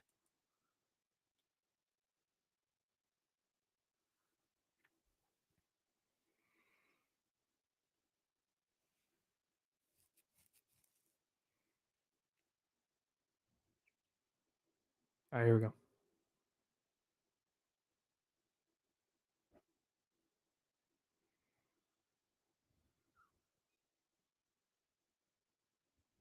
Now, back to the Insiders with James Ham and Kyle Madsen, brought to you by Jiffy Lube on ESPN 1320. He's James, I'm Kyle, Jesse Tapia's over there. We're talking about the potential hiccups for the Kings offense this year, particularly if they acquire Jonathan Kuminga, and just the lack of credible three-point shooting on the roster, which is a really tough thing to overcome in the modern NBA. And if you're going to, you need to be awesome defensively. Yeah. And I'm not confident in saying the Kings are going to be awesome defensively. No. I mean, I think that's the other problem. You still look at this roster and you have three guys that are going to play major minutes as of today who are not good defenders in Malik, Zach LaVine and DeMar DeRozan. They're just not. And so a lot of the weight is going to fall on guys like Keon Ellis, guys like Keegan Murray, even Nick Clifford, whether he can adjust to the NBA really quickly. Having guys like Drew Eubanks who actually they're position-wise, they're in good position, and they're not shot blockers or anything else. He's not a shot blocker, but at least they can hold down positions and give you support. But it's just not like there isn't a high level of defensive acumen as a group. To give you, yes, correct. And to continue my hammering home this point, the Magic and the Rockets, only teams outside the top 17 in three-point percentage only playoff teams outside the top 17 in 3-point percentage last year. Mm-hmm. They were second. Orlando was second in defensive rating. Houston was fourth. Yeah, and it brings me to the other point that I was going to make about Houston. Okay, so first of all, you need shooters, right? That's one thing you do need. But if you don't have one of the easiest ways to create space, especially in transition, is the lead pass or whatever, but it's also a true rim runner, a guy who runs at the rim and puts pressure, draws players to the middle of the basket, to the middle of the court, so it opens up your corner three guys, right? That the Kings, A, don't have that guy, but B, the Houston Rockets, who had this issue that they're not a great percentage-wise three-point shooting team, they went out and got Clint Capella, who's one of the better rim runners in the game. So not only do you have him as in transition, sprinting down the middle of the court and drawing the defense to the middle, but also in the half court, they now have a pick and roll above the rim guy that you have to defend that collapses a lane. So now collapsing the lane, you got Van Vliet, you've got who's a Shepard, Reed Shepard that they drafted last year. Dylan Brooks shot 39.7% from three last year. He was their only regular and he's not there anymore. Correct. Yeah. But there are other ways. My point is that there are other ways to create this sort of internal pressure where at least you can get open 3-point shooters. And the Kings don't have that guy either. They do have a guy who's very, very good in the pick and roll, Domantas Sabonis. And he's a good passer out of the pick and roll as well. But he's not an above the rim, like aerial assault guy. And the reason why that matters is because when Domas does a pick and roll and gets to the basket, it takes more time than throwing the ball as high as you can. And Willie Cauley-Stein flies out of nowhere, jumps over the top of everybody and dunks it. Right. That whole issue, it shrinks the court faster and opens up the corners. So it's just structurally, they better have a very, very good idea of what the offensive game plan would be, or this thing could really look clunky, coming out of the gate and then not really get any better because you just don't have the pieces. And again, if maybe Kuminga can be a rim runner for this team, and you'll backfill his position in a different way, right? But because he does have the ability to play above the rim, but again, it's about length and athleticism. It's about having enough shooters to support everything. I mean, it's honestly why they went out and got Doug McDermott and gave him a guaranteed contract. Because Doug McDermott, if there's anything he can do, he can still shoot the three. Boy, can he? But how many minutes can you even give to a guy like Doug McDermott? And so it's really a weird situation that they've found themselves in, where you've downgraded almost every position on the court over the course of 3 years with not only percentage, but volume. That they've put themselves in a place roster wise that they went, do you know what's going to help this team? Yeah. Doug McDermott. All right, man. Well, I'll say the good thing about Doug is that if you're going to have him as the 13th, 14th, 15th guy, very good dude, very good locker room guy, just a solid person. And so culture wise, you're not getting any worse. At least you have a guy with a NBA skill. Right. This is not anti-Doug McDermott, but it's what we're talking about. Yeah. It's that they gave him this contract to be, as you just said, hey, we need some floor spacing. Yeah. All right, man. Yeah. It's tough.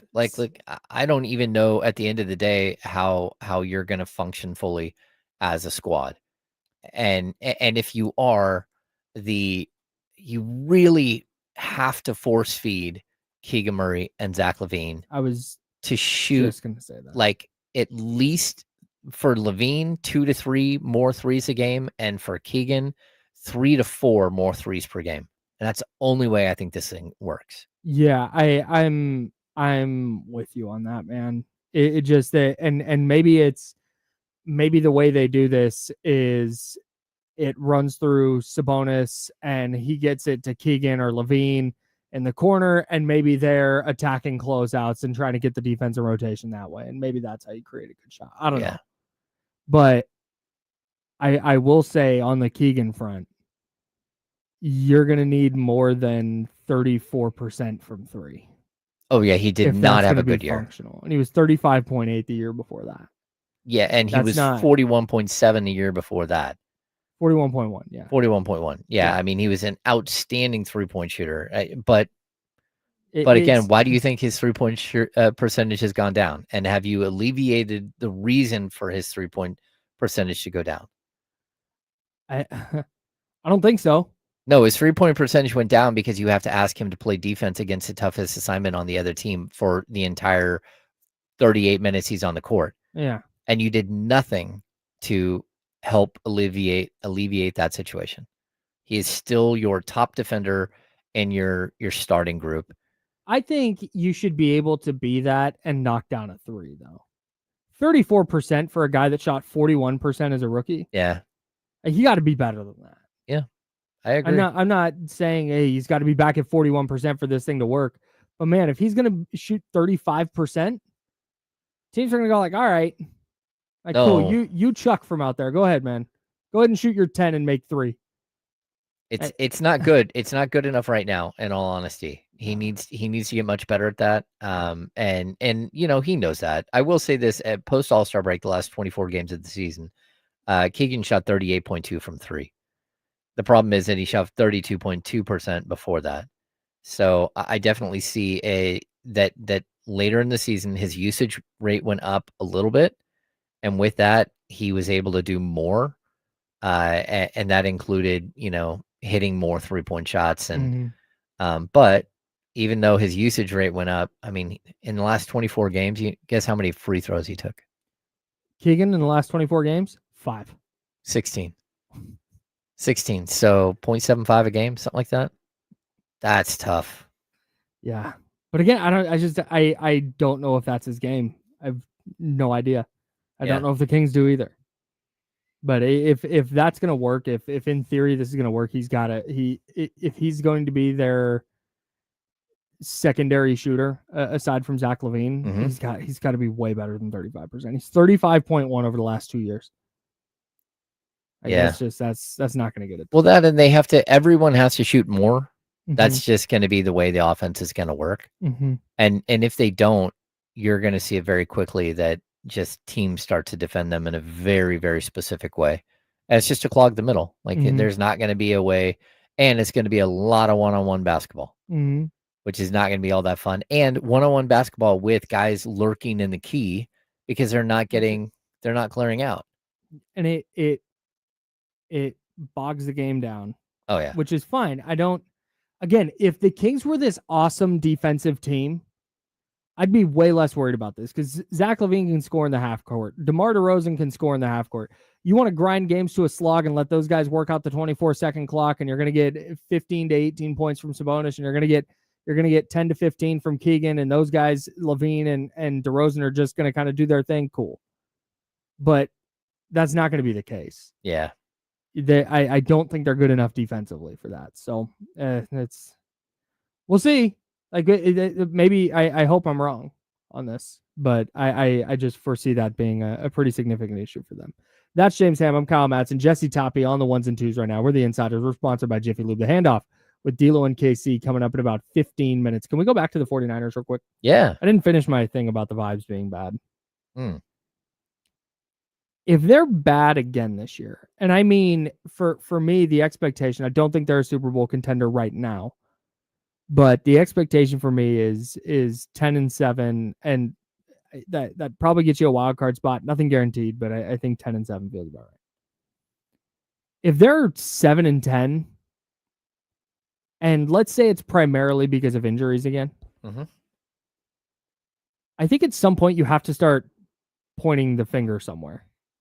Where do you want to point that? I don't know. It's at that point, if you're Jed York, do you go, we got to do something different here? Because the injury issue was not just last year.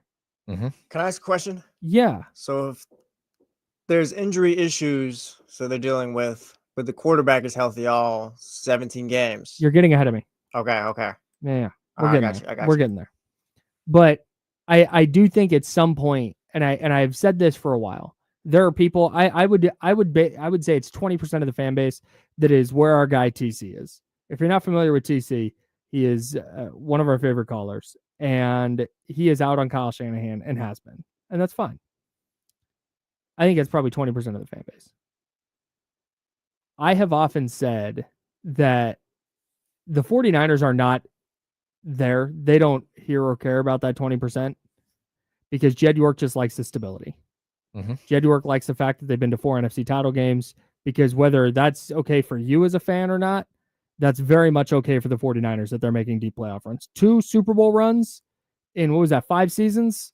They are very much okay with that outcome. Even if they didn't win it, they're a player or 2 away, and you feel good about the infrastructure that they have. I think where you start talking about Kyle Shanahan on the hot seat with Jed York is when it's, hey, missed the playoffs here, missed the playoffs there, snuck in, but they were out in the first round, snuck in, but they were out in the first round. Oh, they're really good, out in the first round again. That's where it starts to be like, okay, you got to change something. But I think at some point, the injury factor has to matter in that calculus, because this isn't just they were banged up in 2017, they were banged up in 2018, they were banged up in 2019, they were banged up in 2020. Like this has been a problem for them. Yeah.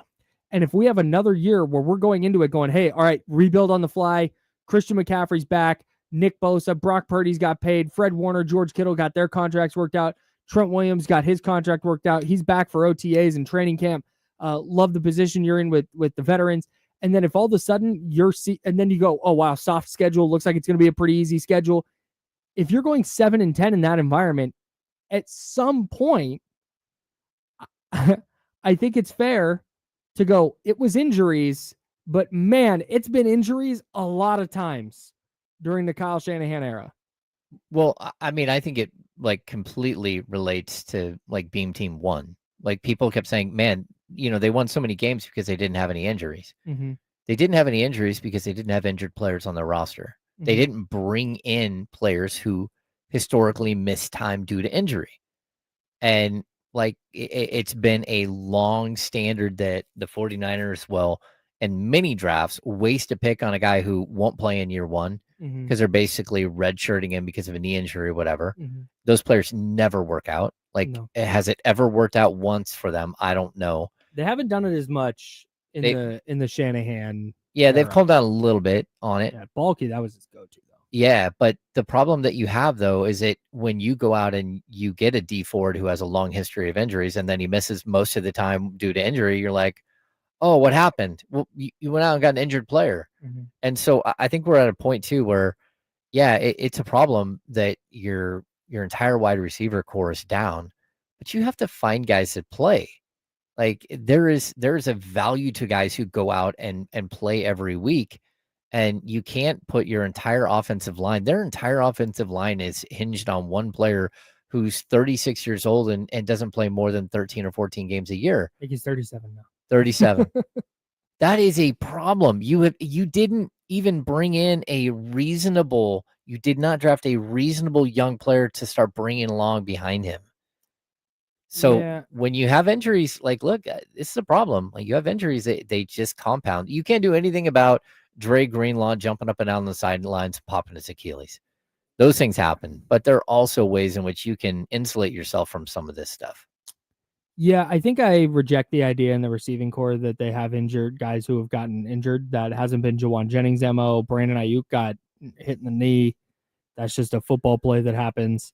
But Jacob Cowing tweaking his hamstring on the first couple of days of camp, and Ricky Pearsall doing the same thing in OTAs and then not being ready for camp because of that hamstring injury. But we talked about Pearsall having problems in college finishing seasons. We talked about him having problems in his rookie season before he got shot. Okay, but he's the only guy who's healthy right now. Yeah. We're talking Jacob Cowing. We're talking Jawan Jennings. Jordan Watkins gets a high ankle sprain. It's Isaac Arendo's got a shoulder thing. Now he's been banged up throughout but then Jordan James breaks his finger in their surgery.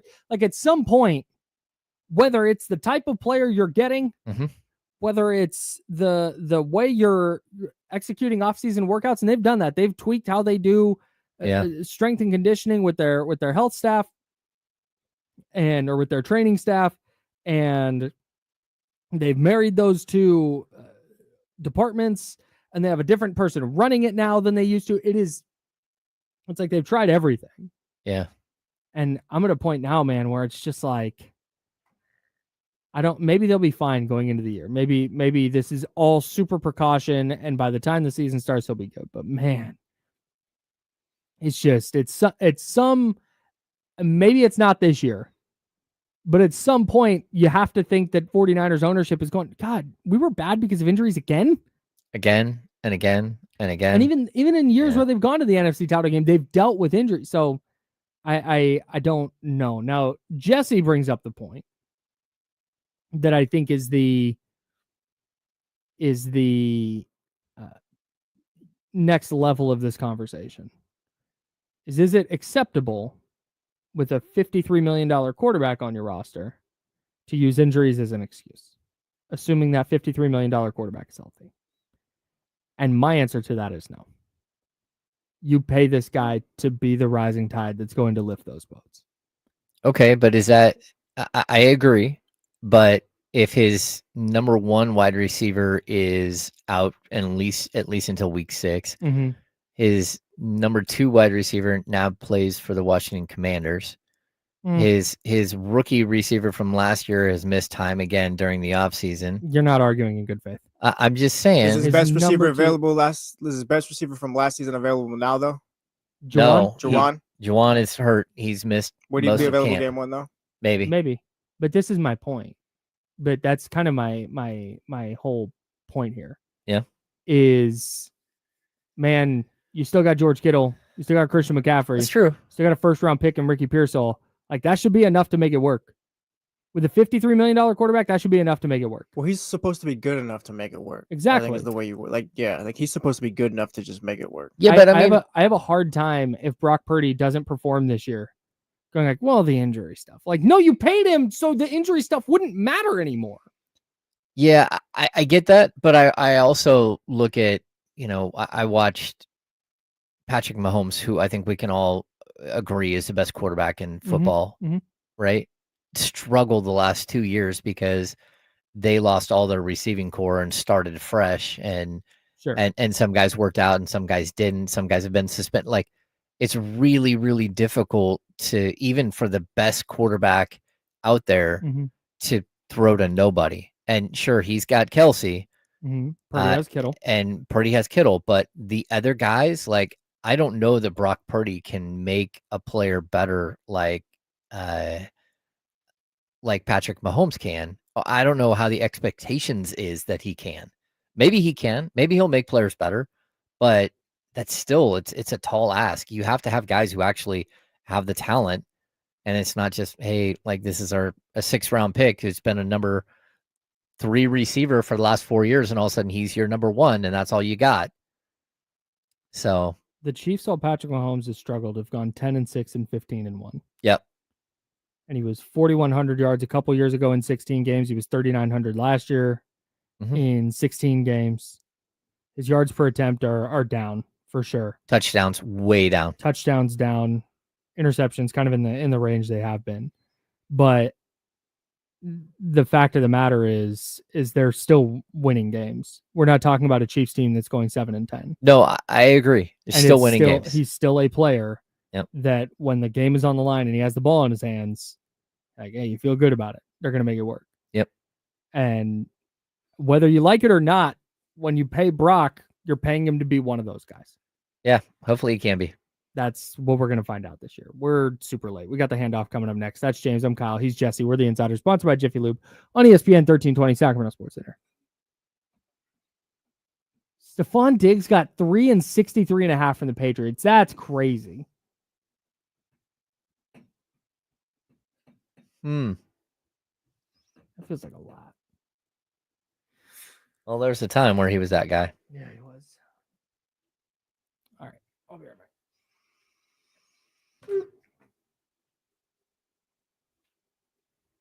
What's going on, everybody?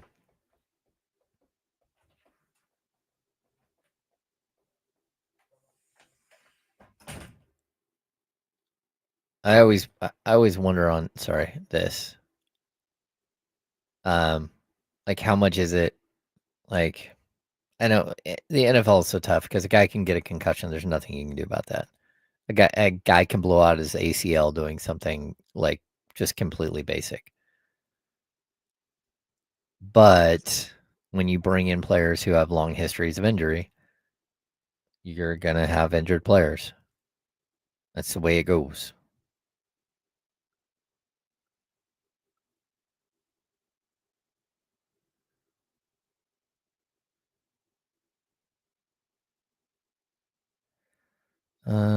The NBA group. Hey, James, we did a deep dive on Keegan Murray and Keon extensions on your show. Are they figuring out contracts and Keegan will most likely get extended? Uh-oh. Hammer. What's happening? I'll be right in, Hammer. I gotta go record something for Complex. All right.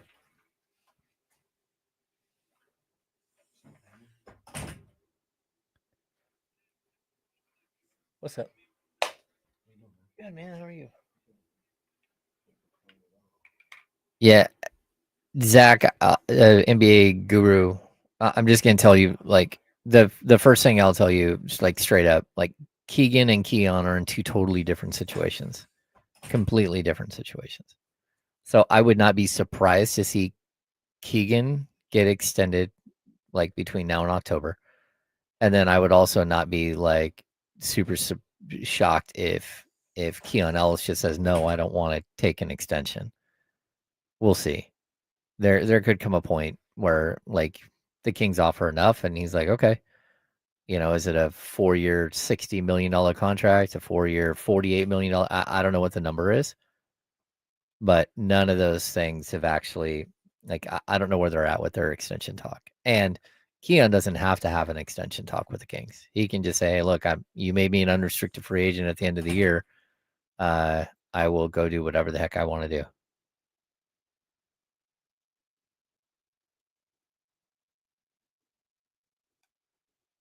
Yeah, Steve, never believe anything the A's say when it comes to their stadium in Vegas until there's actually like concrete being poured and like all that's like I don't buy it.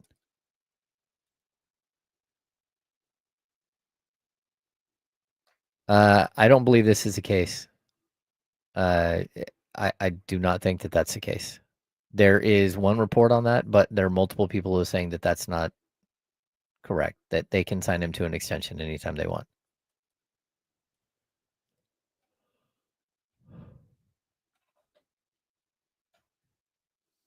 Got about a minute. Dame said he'll be here in a sec. Complex had him recording some. Hell yeah.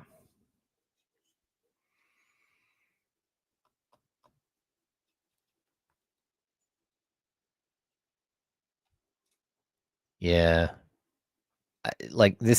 There's a whole bunch of development going on that property. I just don't know how much of it is A Stadium related, which I'm going to guess none of it is A Stadium related.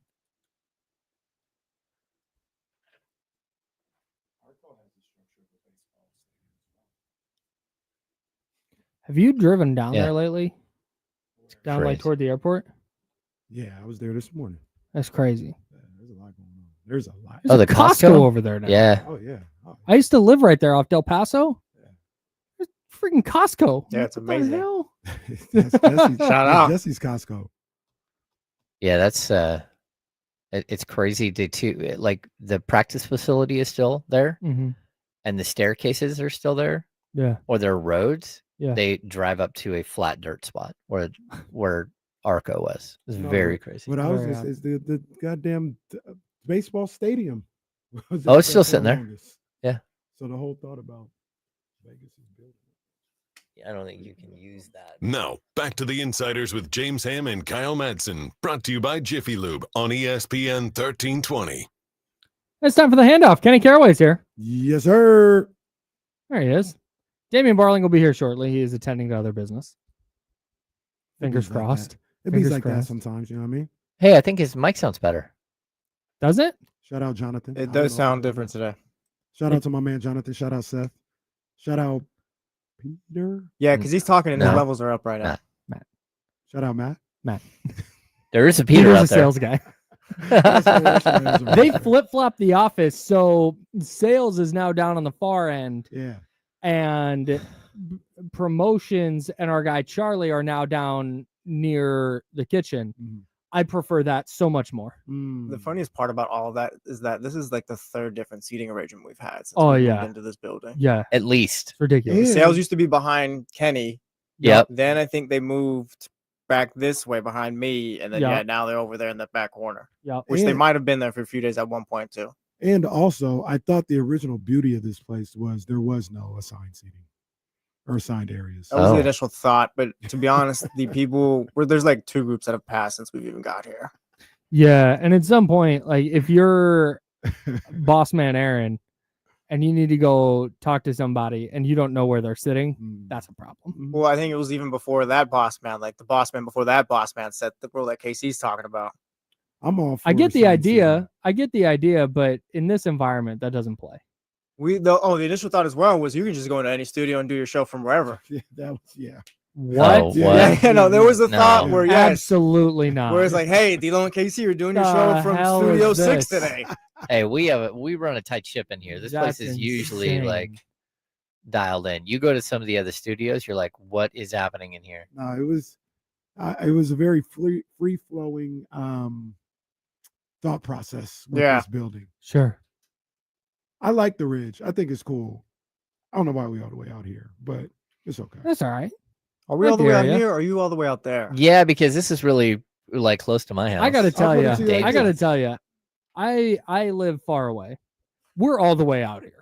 Yeah, we're all the way out here. Here's how you know we're all the way out here. If Jacquees is in town, normally it's like, oh yeah, like 5-minute ride from my hotel that's downtown Yeah. to the studio. Right. No, that's not what happens here. Oh no. And Lazy got to when go I pick pass- him up. Okay. When I pass Golden One Center and I still got 25 minutes to go, it's like Yeah. I'm way out there. Yeah. Beautiful building. Anyways. I like the building. Damian Really Barling's great here, by the job. way. Yeah. Yeah. Do you Hey. like working here? At this point, Damien probably tolerates it. Working where? Like working in the building or working with you guys? at the Ridge. Yeah, no, this is great. Like, I love this place. There's genuinely only one person here I don't like. Oh. Like, I love everybody else in this building. It's What more are than- you doing? It's more than just an address. It's a place of clarity. Vision. Yo, purpose. them glasses are No, these aren't crazy. even- no, these are blue lights. Oh, I don't even need these. I got From the Ridge, I'm not even gonna try. I got LASIK and can't read that, and I'm closer than you are. from the Ridge, we rise above the noise Okay. to see the path ahead. Hell yeah. Kyle's reading Like a a sign hawk, that is brother. pretty damn far I'm like away. a hawk, What does it brother. say the Ridge. Let's make What? make some. Into the mic. This is where Let's make ideas are some noise. born. Let's make some home together. What does that say? Decisions gotta are make some made, noise. and the This is- future of our city This is takes. where ideas are born. This is shape. not riveting. We need to move Can we on. replace from this. the King's picture for that? Yes. We need to clean King's- this the window. King's That's picture. one thing Hey, at I least do it's not realize the now. man in the arena. No. Everything's better than man in the arena. Man. I Boy. love working here, man. This is great. Yeah, it's a good spot. It's close to. It's not that far from your house. Like it's a 12-minute drive, right? Yeah, it's I mean, depending on how 65 is behaving. Yeah. Oh, it's horrible. I had a Yeah. FedEx package that I could not locate. So I just went, there's a FedEx right near us on Douglas.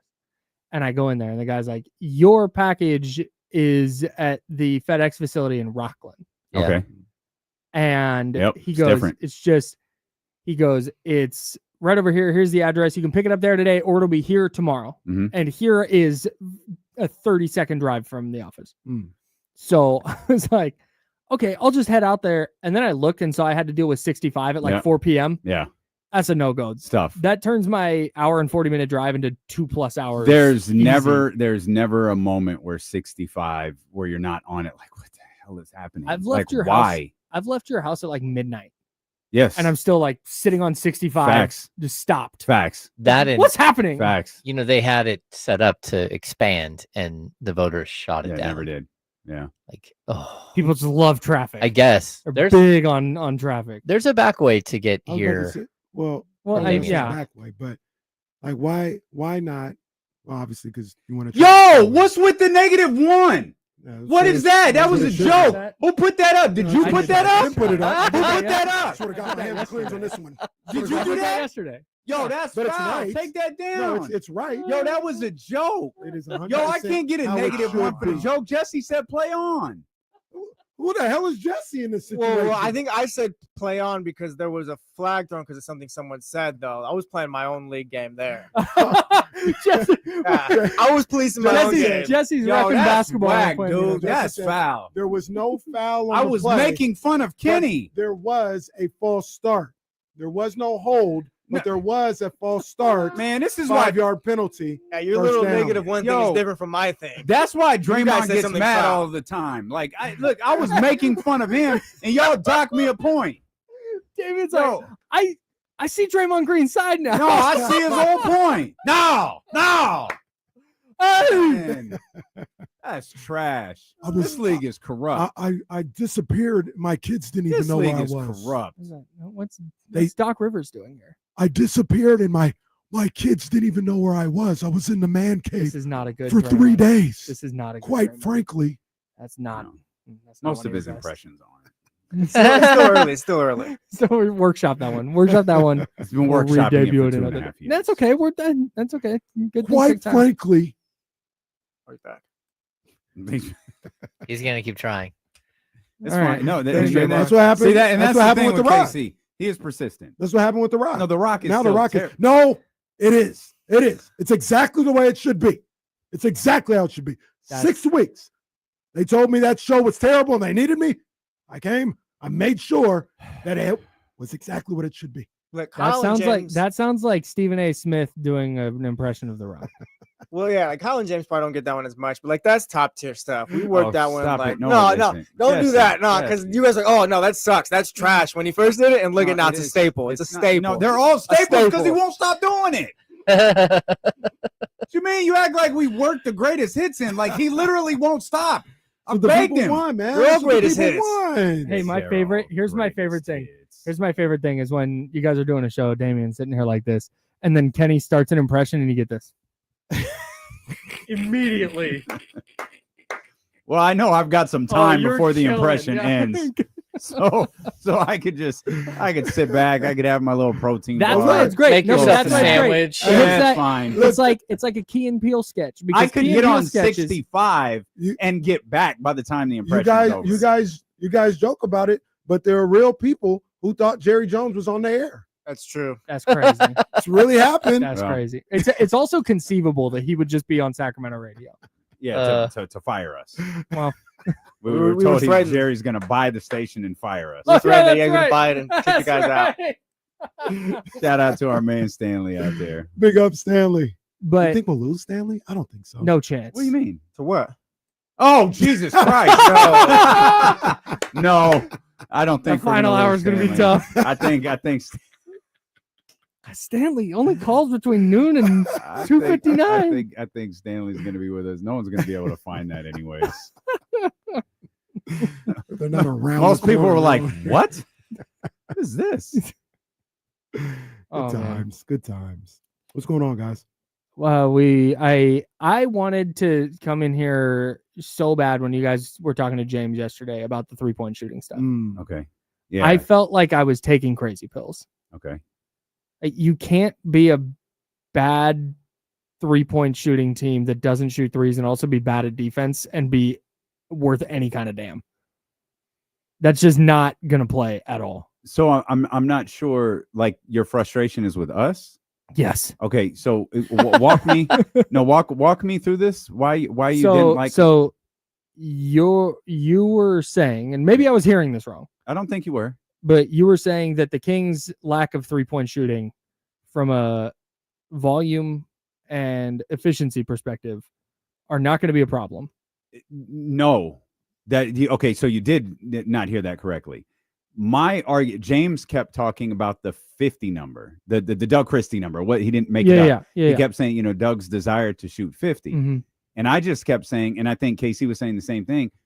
we're talking about this feels like a really just random number. Mm-hmm. We're picking 50. Okay, well, what if you don't have 3-point shooters who are hitting at an efficient enough rate to make that 50 matter? You have to adjust what you're doing as a basketball team. Yeah, I don't think that argument is flawed. No, I would agree with you. Unless even a bad 3-point shooter is good enough if you're shooting 50. Well, maybe. But no, there's a shooter percentage you have to get to, and I think that's right. And I think that we talked about this a little bit today, that 50 number was probably based on last year because that's what Mike wanted to do, and Doug on the fly wasn't going to change their offense. So it might look a little different this year. My whole argument, I guess, and maybe this is not an argument as much as it is just a further point, is that okay, let's take 50 off the table. Let's say they're going to shoot 35 threes a game, just in the flow of whatever offense they're doing. They're going to lose so many games because you cannot be a bad, low volume 3-point shooting team and a bad defensive team and be good. I can make the argument they got a little better on the defensive end. I think Dennis Schroeder is a better point of attack perimeter defender than anything they had before. Well, De'Aaron Fox was like one of the best, but that second part of the season, Malik Monk being in that spot wasn't necessarily the ideal situation. And now you got Dennis Schroeder, who is a pretty decent defender on the perimeter. I think Zach LaVine is a better defender than people give him credit for. I think we saw that when we were there. I don't think they're a great defensive team. I don't think they're the Knicks, but the 2 playoff teams last year, 14 of the 16 playoff teams were top 17 in 3-point percentage. The 2 that weren't were Orlando and Houston, who were top 4 in defensive rating. This is where I feel like we're disconnecting. You're saying 3-point percentage is in made shots. We looked at the volume threes taken, the volume per game. And my argument is, if your 3-point shooters aren't good enough to shoot threes, what good is the 50? Like if you're totally. I'm with that. That's fine. And I'm with that. To that point, though, I don't think they're going to shoot enough, and I don't think they're going to make them efficiently enough to be worth a damn on offense. Well, and I'd add that you're listening to KIFM West Sacramento, KRXQ HD2 Sacramento, ESPN's 1320 Sacramento sports leader, always free in the Odyssey app. There's a new rule: if you have to read it, you don't get a point. Yeah, this got to be clean through. This got to be clean. I don't even know. You got to read it. I think James stepped out of bounds on the way to the end zone. James stepped out of bounds on the way to the end zone there. I'm telling you. We want to make sure we get it right. I got stolen yesterday. You can't keep changing. No, we'll give James the point, but I don't know. I'm gonna say this when it comes to the there has to be, and today there has to be a certain amount of eraser for what volume. There has to be like a minimum volume that this team shoots, right? And then there also has to be no. That boy Kyle Madsen. Yes, sir. No. This is gone. Damn right. What the hell is going on? Damn right. Here? That's there you go. That's my man. There has to be like a standard minimum. You can't be the worst, like not only percentage wise, but also volume wise 3-point shooting team in the league and have a suspect defense, whether they got better or not. Like if they're better on defense, it's going to be by like very small incremental steps. They did not Zach LaVine at 11 years isn't going to all of a sudden become a great defender or even a serviceable defender. But what's better, being a team that was the bottom of the league? I think was it like 35 threes per game, something like that. Yeah. If you're shooting near the bottom of the league, but you're shooting at this could be generous, a 37% clip, 38% clip on the season, something like that, versus being a team that is closer to the top of the league. And we'll come back from 50 because everyone talked about how many Boston shot last year, and they shot 47. So we'll go with 45 threes, but you're shooting closer to 30% and 29%. I don't know the math, but which one of those is better? Well, chances are the advanced statistics are going to say that shooting more is better. But those are also lost positions. And I guess I just can't rationalize that in my head. Yeah. And maybe you're right. Advanced statistics and numbers, I don't understand numbers, never have. So maybe that's just something I can't compute. But to me, those just feel like lost possessions. I'll just say it this way. Like last year, we saw early in the season, they were giving up 15 makes a game, and they were making 11 a game, there is no way to recover from a 12-point disparity at the 3-point line on a daily basis. There's just no way to do it. Yeah. So I don't really care how many threes they shoot or how many threes they make, what percentage it is, as long as it correlates with their defensive side of the ball as well. You know what I'm saying? So if you're going to give up 40 threes a game, you better shoot 40. And if you're going to allow the other team to shoot 36%, you better shoot 36 or better, or you're playing from behind the entire game. What would you guys consider a good, just a respectable 3-point shooter, like the percentage? 36. 35 or 36 is usually. They're probably 36. That's a good, like, hey, we got to cover him. Yeah. Okay. I think there are guys in the league that shoot like Keegan at what was it, 34-7, and you still have to respect him because you know when he gets hot, you're toast. Well, it's I think there's a sample size thing too, because like Keegan Murray shot, for example, what did we say, 34% last year? Yeah, 34.5%. I'm still getting a hand up over there. Dylan Brooks shot 39%. Cool, man. You shoot him. Like, yeah. Dylan Brooks wants to blaze away. That's fine. I agree with you, but also kind of flies in the face of the argument of the percentage of the team, right? Like if those, like the stat that you gave were the teams that have the higher percentage of makes. So if I agree with what you just said, but if it's just about like, hey, you got to make a certain percentage of shots, not take them, then like, because Sabonis shoots 41% from three. He should shoot 5 threes a game. We don't think he's a good 3-pointer, but now we're getting the volume, not the percentage. I think it's both, but it's a little bit of both. It just comes down to, okay, you can create shots in the mid range, you can create shots at the rim, but if there's nobody on the floor that the defense respects from beyond the arc, like that's the whole reason this Kuminga thing has gotten to day 37. Kuminga watch. Good job. Thank you. It's the whole reason we've gotten here is because he can't play with Draymond Green and with another center, Wiggins, he can play with Jimmy Butler, because hey man, the spacing is just flawed. You're screwed. And that is, I think, if you zoom out away from the numbers, that's where the concern for me comes in. So I got you. That's the point you text me, was the spacing of the floor. And that I completely understand. If you don't have guys that are threat to shoot three, it goes back, like we were kind of repping Kevin Huerter yesterday. Like Kevin Huerter's injury was a big deal because whether he was making threes or not, the threat to make threes was enough that it spread the floor, and he was guarded. When you lost him and you lost Malik, there was no reason. You had De'Aaron just got teed off on for 3 weeks straight, and you have to at least have guys that are a threat to shoot it. Right. And it can take time to establish, oh, maybe this team isn't going to shoot a lot of threes this year. But they've got to find some happy medium. My concern is they just don't have the roster to do it. Right.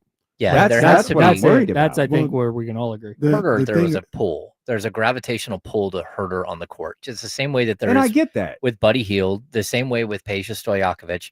The court tilts their way when they're on it because you have to defend their 3-point shot. I don't know that there's one player right now that the court is tilting for the Kings in that way. And that's fair, and I agree with that as well. But like I said yesterday, we can't romanticize Kevin Huerter's time. Just because he had gravitational pull, he was awful. They wanted him off the floor a number of different times because, the idea of Kevin Huerter shooting threes is great, but he was missing them at a high rate, and he was affecting your team. So, in theory, yes.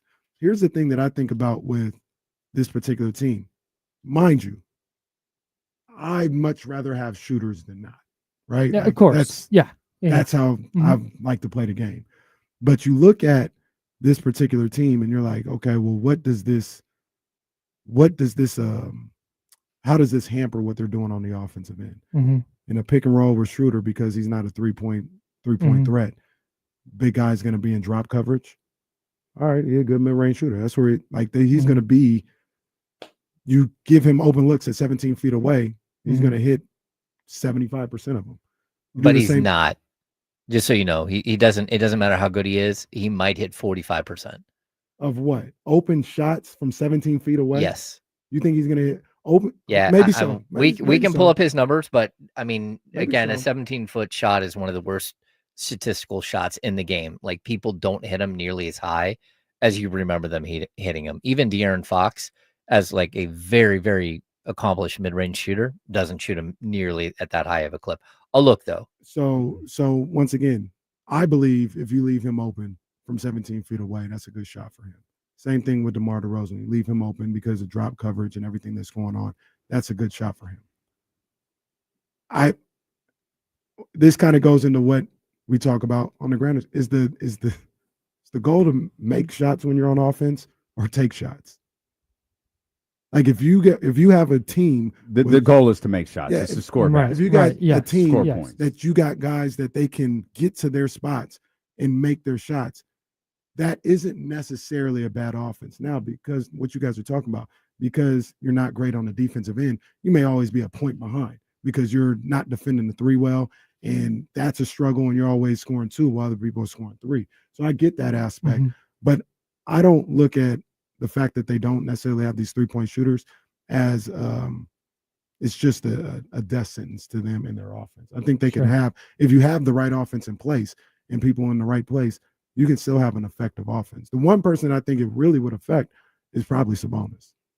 I will tell you, last season, Dennis Schroeder from 10 to 16 feet shot 48.8%. From 16 to the 3-point line, he shot 33.8%. But that is, just so you know, that number right there, that 33.8, that is a death sentence. That's a 0.6.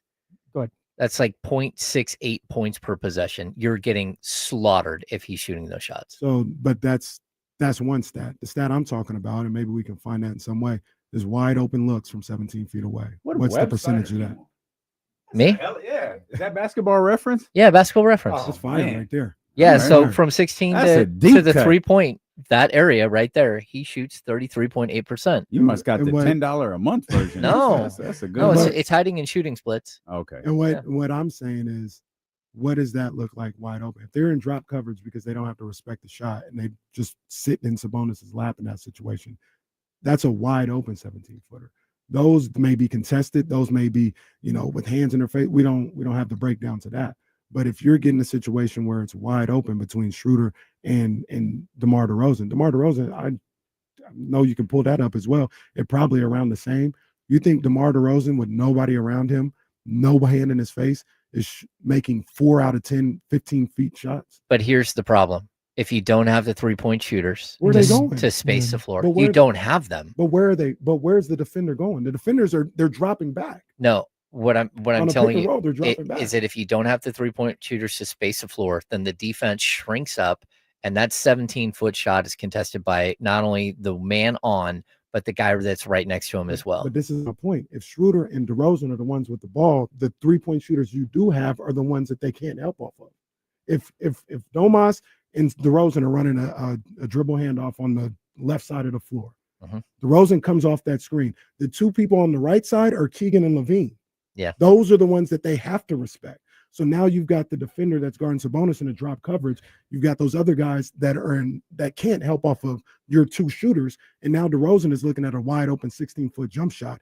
That's money. That's all. I'm not saying you can do that every time. Sure. But that is because the guys that you are worried about, like if you flip that around, if Levine is coming off the dribble handoff and DeRozan is the one in Levine's spot, now you got a problem because the guy is helping off DeRozan and he sits in Levine's lap and he can't get that wide open shot. But if you got Schroeder or DeRozan's the one handling the ball coming off that screen, the guys they can't help off of are the guys that are on the help side. And if they do, you kick it out to Zach LaVine, who is your good 3-point shooter, or Keegan Moore, who is your good 3-point shooter. No, I want to point out he delivered that in such a professional way that we're just gonna let he's sitting in Zach LaVine's lap just slide. Yeah. Which he fine. did such great analyst speak right there that we're just letting it ride today. That's fine. I'm just, and Play on. my response to would be this, is that if you've got 3 of your primary scorers inside the 3-point arc playing, that's where all the defenders are going to be, and making the passes,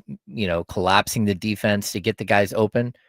It's not going to happen. I agree and understand what you guys are saying. I just don't know if it's completely helpless. I think if you're putting an offense together there are workarounds to do it. The one workaround that I haven't found when I think about this is Sabonis. I don't know what happens with him on the offensive end. Does he just become a screener and a screener roll type guy, dribble handoff type guy? If he's not going to be a pick and pop type guy and not take the shots, I don't know where else you're going to get those shots at from, Domas.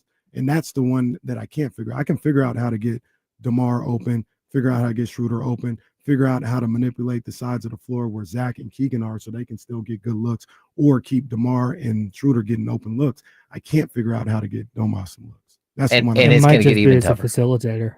It's going to be even tougher than that, though, because if you're not hitting shots and you're not spacing the floor, they're going to double team Domas. We've seen it time and time again. Those games when Domas has 6 or 8 turnovers, it's because the team is sending a second body at Domas. And if that second body doesn't have to defend the 3-point line because Dennis Schroeder's standing there and he can sag in 2 feet and he's right on Domas every time he touches the ball, it's a disaster. Yeah, take care of the basketball. But then he needs to be better. Yeah, take care of the goddamn basketball. He's got to find a way to find a guy outside of that double team who maybe the move isn't a 3, but if you get the ball to DeMar DeRozan and give and create a path for DeMar DeRozan to drive to the basket, or even Dennis Schroeder. Dennis Schroeder is great at penetrating the brim. Like, do that. Like, but if everybody's standing in the key, but he has to be better too. Oh, I mean, it's I not don't that. disagree. I mean, the whole defense isn't gonna sag into the key. But like, I get Domas facing these double teams. He's just got to be better with his passes.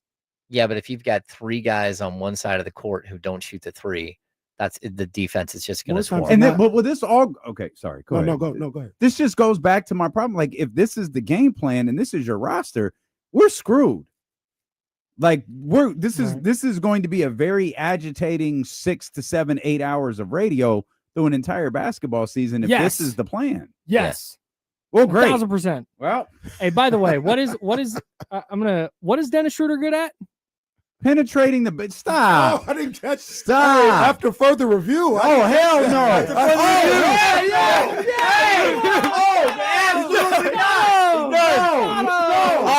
I'll tell you what, I'll throw the flags on, pal. You're letting players sit in Zach LaVine's No, go back and watch the tape. You said that, and me and Kyle were just wait. Yeah, go watch the tape. No, that's fine. I'm a free agent, bitches. I'll be on 11:40 tomorrow. Dave. God damn it. I'm going to call Dave right now. You play pocket watches over there? They already do that. Pocket watches over there? No, they already do that. I heard they do a slightly Yeah. That would be don't Dennis, that would be that's I'm sorry. Guy jumped off sides and they kept the play going. Yeah.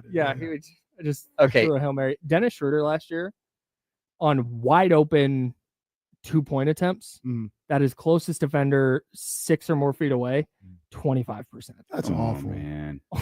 That's awful. Okay, and so and DeMar DeRozan from 16 feet to the 3-point line, where he took 346 shots. Oh my God. He shot 44.8%, which is probably, like, for a mid-range jump shooter, it's probably really good. So just to do the math, that's like 0.9 point per possession.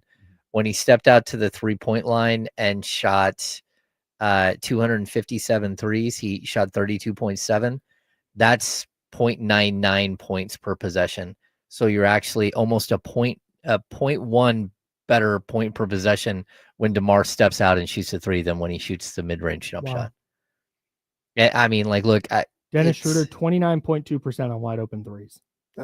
Keegan Murray also wide open threes was absolutely horrific. We could use these numbers to like destroy our lives all we want to. Oh, I plan on doing it. They're going to have to figure out a way. 8 more months of this. They're going to no, you don't. You have 2.5 or 3 more months of this. You know, because once the product gets on the floor, we're going to be talking about what's actually happened versus what hypothetically can happen. This team, this coach, this general manager is going to have to figure out a way to make it work. No doubt. This roster, no matter what you think, is not bad enough to go out there and win 29 to 30 games and finish with a solid shot of winning the lottery. Like, I get it. Dallas had 1 game worse than Sacramento or whatever it was last year and won the lottery.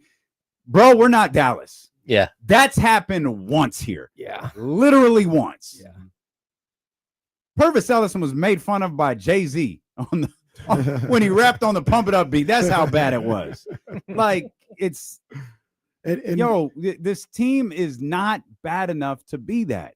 So they've got to figure out a way to make this work. And to your point, it's going to come down to who doesn't feel sorry for themselves. Sure. Like if that's a great point. If you're worried about all this, I can't do what I normally do, and all this other, stay home. I agree. Just stay home, bro. Like nobody has time for all that. Doug Christie don't have time for all that. Sure. If you want to win and you want to compete and you want to find a way, maybe even at the sacrifice of your numbers, whether that's Levine, DeRozan, Sabonis, whoever, but find a way that works for the group as a whole. That's what needs to be the concentration. Sure. And if you're too busy worried about, I can't do what I normally do because the ball's not in my hand and all this other stuff, just go home. Yeah. Like that's what I would tell these people if I was Doug Christie's trying to win. He's trying to be competitive.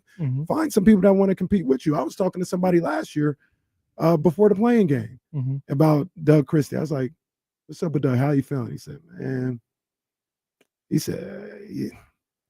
I don't know if he got enough in that locker room, and not it was Monty. Kenny was talking to Monty when Monty was making his rounds, saying goodbye to everybody. He came over to Kenny. But he said, not in the sense of talent, but like dogs, people who's really gonna go out here and compete. Yeah. He said, you're worried that you got too many people worried about their own agenda, worried about their own stuff, and too busy pouting. If you get people in there that ain't pouting and ready to play, maybe you could do something. I don't know. How are you going to do that, though? But it's up to those people. That's the thing. Is it up to people or a person? I feel like whoever is talking about one person. Are we just being hopeful, though? I'll say talking two. about Domas. I'll say two. I want to see. I want to see Zach LaVine. I want to see his intensity level. I want to see him. So get up there and play. That's what I'm really. That is the number one thing I'm interested to see this year is if the Kings. Final 5 minutes of a game, Zach LaVine loses his guy for an easy bucket, 2 possessions in a row. Is Zach LaVine coming out of the game because he's disengaged on the defensive end and they're trying to win? Or is it, well, you can't do that. He's making $40-odd million. He's got to play. That's what I'm interested in. I always love this line of thinking. Okay, so let's go with that scenario. Who's the substitute? I don't know. Somebody who's going to try. It's less about that. Like I'm making up a situation, and Kenny's talking about if you don't want to do what it takes to win because you're pouting over something else, then you can go home. I don't think they're going to do that because it comes down to okay, you're taking Zach LaVine off the floor. Okay, that sucks, man, because that means Doug's coaching career is going to be done in 2 to 3 years. Like I said, I think we talking about 2 people. One more specifically, people think I hate him. I don't hate him, but Domas, like. Bro, maybe we don't run the offense through you. You gonna start pouting about it? Or are you gonna find other ways to be effective? We don't have no 3. We just laid out for I don't know how long. We don't have any 3-point shooters. You working on your game? You working on your 3? You prepared to take 5, 6, 7 threes a game? Or are you gonna, well, that's not my game. I'm not gonna do it. I'm just gonna complain that the ball's not coming through me. No. Are you committed to being better? Are you committed to being a leader here? Make a mistake without throwing your hands up. I don't remember Domas complaining about the ball not running through him. And regardless, I mean, he still averaged 19 points, 6 assists, and he led the league in rebounding. That's cool. For third straight years. What's that? Where to get the Kings? Well, Domas, last time I checked, didn't trade De'Aaron Fox for Zach LaVine mid-season. People be on Trae Young's head all the time. People be on crazy. Trae Young's head all the time about how he not worth it. I wouldn't give him this money and all this other stuff. His numbers are way better, and they always talk about Atlanta not able to do anything. Is Trae Young the GM? No. So if we gonna act like Sabonis doesn't have any type of say in this. Sabonis if he don't have any say in the failures of the Kings, then why does Trae Young have say in the failure of the Hawks? But Trae, you're not debating Trae versus Domas because Trae's better, right? No, he don't think Trae. Oh, I don't know if Trae's better than Domas. Why? Like functional. I mean, like what we looked, they both have made All NBA once. So here's the thing. Roddy says, how do we know he is pouting? We don't know that Domas is pouting. But this is the dangers of that Mavericks game being the last thing that we saw. This conversation is the dangers of that. Because Domas, not just in his play, looked terrible. His body language was awful. Yeah. I told you I was listening to this Windhurst book about I think it's called Coming Home. I can't remember what it was, but it was about LeBron's return to Cleveland, essentially. And he talked about Game 7, Ty Lue going to LeBron James, Game 7 versus the Warriors. Ty Lue going to LeBron James on 3 different occasions, twice during the game and once at halftime. Hey, you need to pick it up, man. You need to be better. And Bron's like, yo, what you talking about? I got like 15, 5 and 5. What are you talking about? Bron, you need to be better. He does it to LeBron privately. Does it again in front of the entire team. LeBron's looking at him like, man, what are you talking about? Like, I'm playing. Like, what are you talking about? Finally gets to the locker room, goes to LeBron again and says, you need to be better. Your body language is trash. You getting out there, you scoring all them points. Your body language is terrible. Pick your body language up and be better. LeBron was like, man, F you, whatever. He leaves. He goes over to Richard Jefferson. He's like, man, can you believe Ty Lue said that? And Richard Jefferson's like, well, yeah. Then he goes to his boy, James Jones. Goes to James Jones. 6 straight finals with James Jones. Man, Ty Lue bugging. And he looks at him and goes, not really. Man, F you guys. And what'd he do in the second half? He fixed his body language. Everybody responded, and they went on to have that epic Game 7. That was Domas in the playoff game. His body language was terrible. His body language is bad so often. And it's absolutely not true that when every time he makes a mistake, he throws his hands up and he blames somebody else, or it looks like he's blaming somebody else, or he appears to be blaming somebody else. But that sure as hell what happened in that Dallas Mavericks game, and that's the last thing we saw. Yeah. This conversation to me would be so different if the Sacramento Kings lose at the buzzer because Anthony Davis hit one of them crazy threes that he hits. Yeah. Or if they had at least been in a remotely competitive basketball game, but they didn't. They look like trash against a team who was the laughing stock of the league for the better part of the last 3 months. And your image is walking away. Keegan hasn't developed. I don't know what this is ever going to tune into. Malik Monk cannot lead this basketball team from the point guard position, and Domas is a giant-ass crybaby.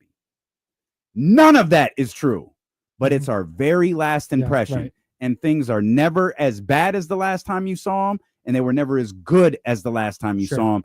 But damn it, on August 12th, it's really hard to differentiate that. It's really hard to believe that that's true. Man, can I? No, I was going to ask a non-serious thing. So you say what you're going to say. I was going to say, like, people, John Poles, Roddy, talking about I hate Domas. No, I have high expectations for my best player, my leader. Yep. And if you don't, I'll say it right now. I'll say it to those two. I'll say it to James or whatever. If you don't want me to have those expectations of my best player and my leader, just say fine. Say it's okay for him not to be a leader. Say it's okay for him not to lift others. If that's how you feel, that's cool. But I look at him as the highest paid player. He's one of the more talented players on the team. He's been here the longest out of pretty much anybody out here outside of Malik Monk and Keegan Murray. You're supposed to be the leader. That's the expectations I have for the leaders. If they don't want that expectation, cool. Say you don't want that expectation, but be real with yourself. There is a level of what I tell my kids I coach, what I tell my son, what I live by.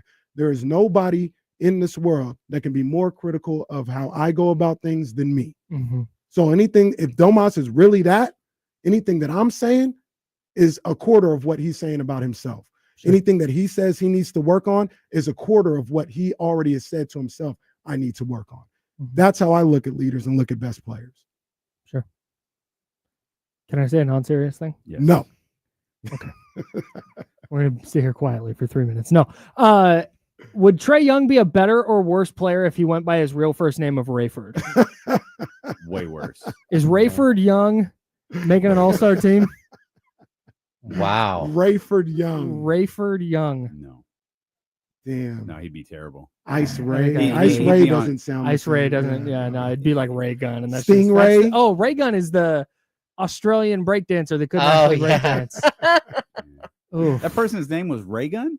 That's what they went by. That was their breakdancing name. The lady that couldn't break down. There's a variety of things that went wrong with that. That was tough. Being the woman who like got breakdancing thrown out of the Olympics is pretty crazy. That's tough. Like you talk about You don't tell that story to your kid. Oh, you're in the Olympics, Mom? Yeah, but I was so mad they just grand opening, grand eliminated the women. closing. Yeah. I ruined everything. I was Australia's only breakdancing hey, competitor in It's like Olympic my mom history. ruined the Olympics. A lot of people have won gold medals. I'm the only one who's gotten an entire event canceled. I'm a one of one. I'm a one of one. The only representative from Australia to ever do this. I will be in every record book forever. Oh yeah. What do you guys got coming up on D'Lo and KC? Trista's going to join us at some point. Not exactly sure when. She has a couple of things. She actually texted while we were talking, but Trista will be with us today. Jason Jones will be with us today. We're getting a lot of schedule leaks, and I'm noticing some trends. I'm noticing a particular trend that I'm anxious to talk about. There's also a lot of questions as training camp, as NBA training camp approaches. So we'll talk that. We've got some 49ers topics to dig into. I think you guys did this yesterday. I'm not sure, but the future NFL rankings I thought was pretty interesting. We've not dug into those yet. Oh, you haven't? Good, because we have those also. And man, there's a common denominator that fits into a topic we talked about yesterday as well. Can't wait. D'Lo and KC coming up next for James Ham. I'm Kyle Madsen. We're the Insider, sponsored by Jiffy Lube. Back with you tomorrow at 10 a.m. Until then, drink water. Be nice, people. Woo! Thanks, Shedeur. You have a Sky River. This is so fun. First. This handoff is so fun. Whoever came up with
fine. Okay. Viva YouTube. basketball. I don't know where that's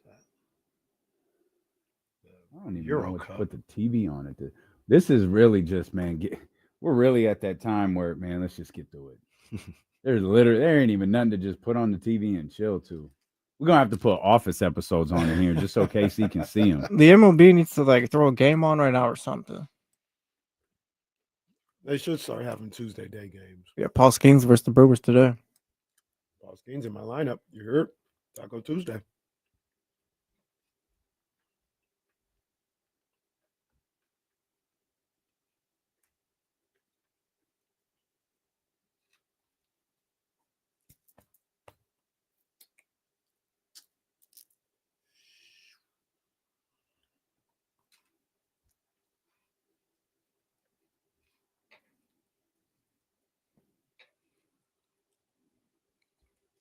Got the city going crazy when we work, huh? We top two, but we ain't two, we in first, huh? And when you need the real, we is who you search, huh?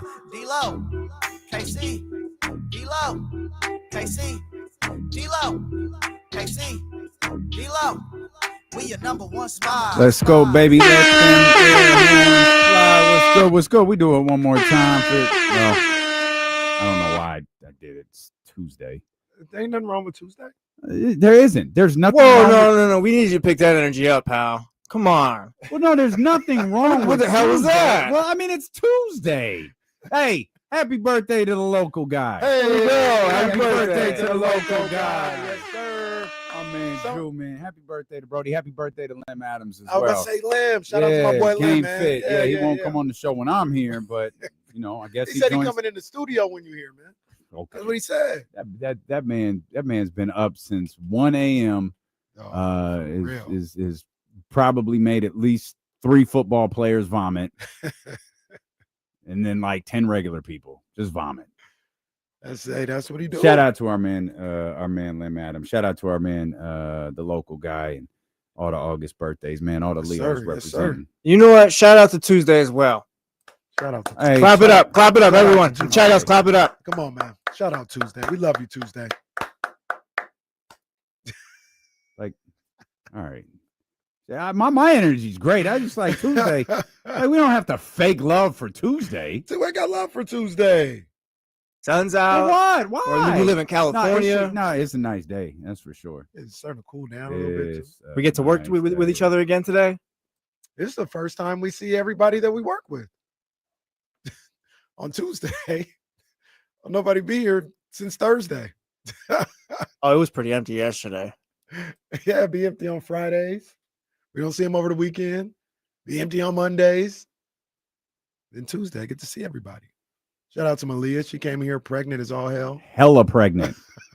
Hella pregnant. Like, it looked like she was going straight to the hospital. Right. She's over this. She's so pregnant. When she said goodbye, it followed with a like, that's how pregnant she was. I was like, oh, and a lot of times when I see Malia, she's sitting down. Yeah. So I walked in and she was talking to Jonathan, and it was like, whoa, man, time flies. My girl's ready to have this baby. She said, I'm ready for that. I couldn't imagine that. I couldn't like being pregnant and having a bump for 40 weeks. Yeah. And the little baby starts to I can't imagine what else is going on inside a woman's. Love y'all, man. We love y'all. Thank you. Mm-hmm. Thank you. Mm-hmm. Are you are for certain done? I mean, scientifically and technically, no, but in my mind and my heart, yes. Boy, you might want to approach science. It's in my mind and my heart. Like, hey, boy, that is a wild way to ride on these later years to go, just in my mind and my heart. But other than that, I think I got a few people in my life who've had that done, and they're like, it's good, bro. Like, it's fine. So, and I'm not trying to have any more kids. So we aren't, but me and my wife aren't. So why not? Shout out Michael Scott. Never forget what Jan put him through. Snip, snap, snip, snap, snip, snap. Never know how many what that does to a person. How many vasectomies? Yeah. That was a controversial episode. That's a word, I guess. It's like I wouldn't call it controversial. It's like one of the best ever. It's arguably the most. Yeah, like it's something. It's commonly regarded as the most must-see episode, right? Yeah, it's probably it's got a little bit of everything from that show. Like if you were ever like, oh, three, show them right? the 4. I think it's 4. 4, 'cause Not them and you Pam were wouldn't together. know. No, it's Like 4, 'cause it you was after absolutely wouldn't know. It was after the one when Pam was in the parking lot. Damn it, he's right. He's right. How does he know that? Yeah, I don't know, man. How does he know? Maybe he secretly does watch The Office.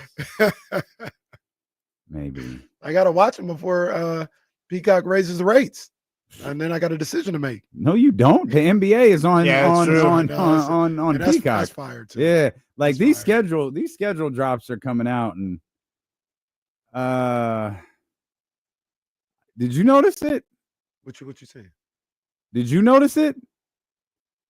Oh, they found a guy. No, go ahead and line up. Dallas got a lot. Oh, okay. I didn't put 2 and 2. You got to know they're Dallas. I saw them a couple times. They very clear. So the schedule hard to tell, release. can't it? The schedule release is always fun. Like we got MLK games yesterday. I think Milwaukee and Boston, I think, finally made appearance after not being referenced Yeah, for opening day Celtics or got the Pistons at 5 Christmas o'clock or that day. anything. But the one thing you can get, especially as the marquee games get announced and the season, the schedule kind of trickles out with, ESPN and I don't think we've gotten anything about Amazon yet, but we've gotten, Peacock and NBC and all of that.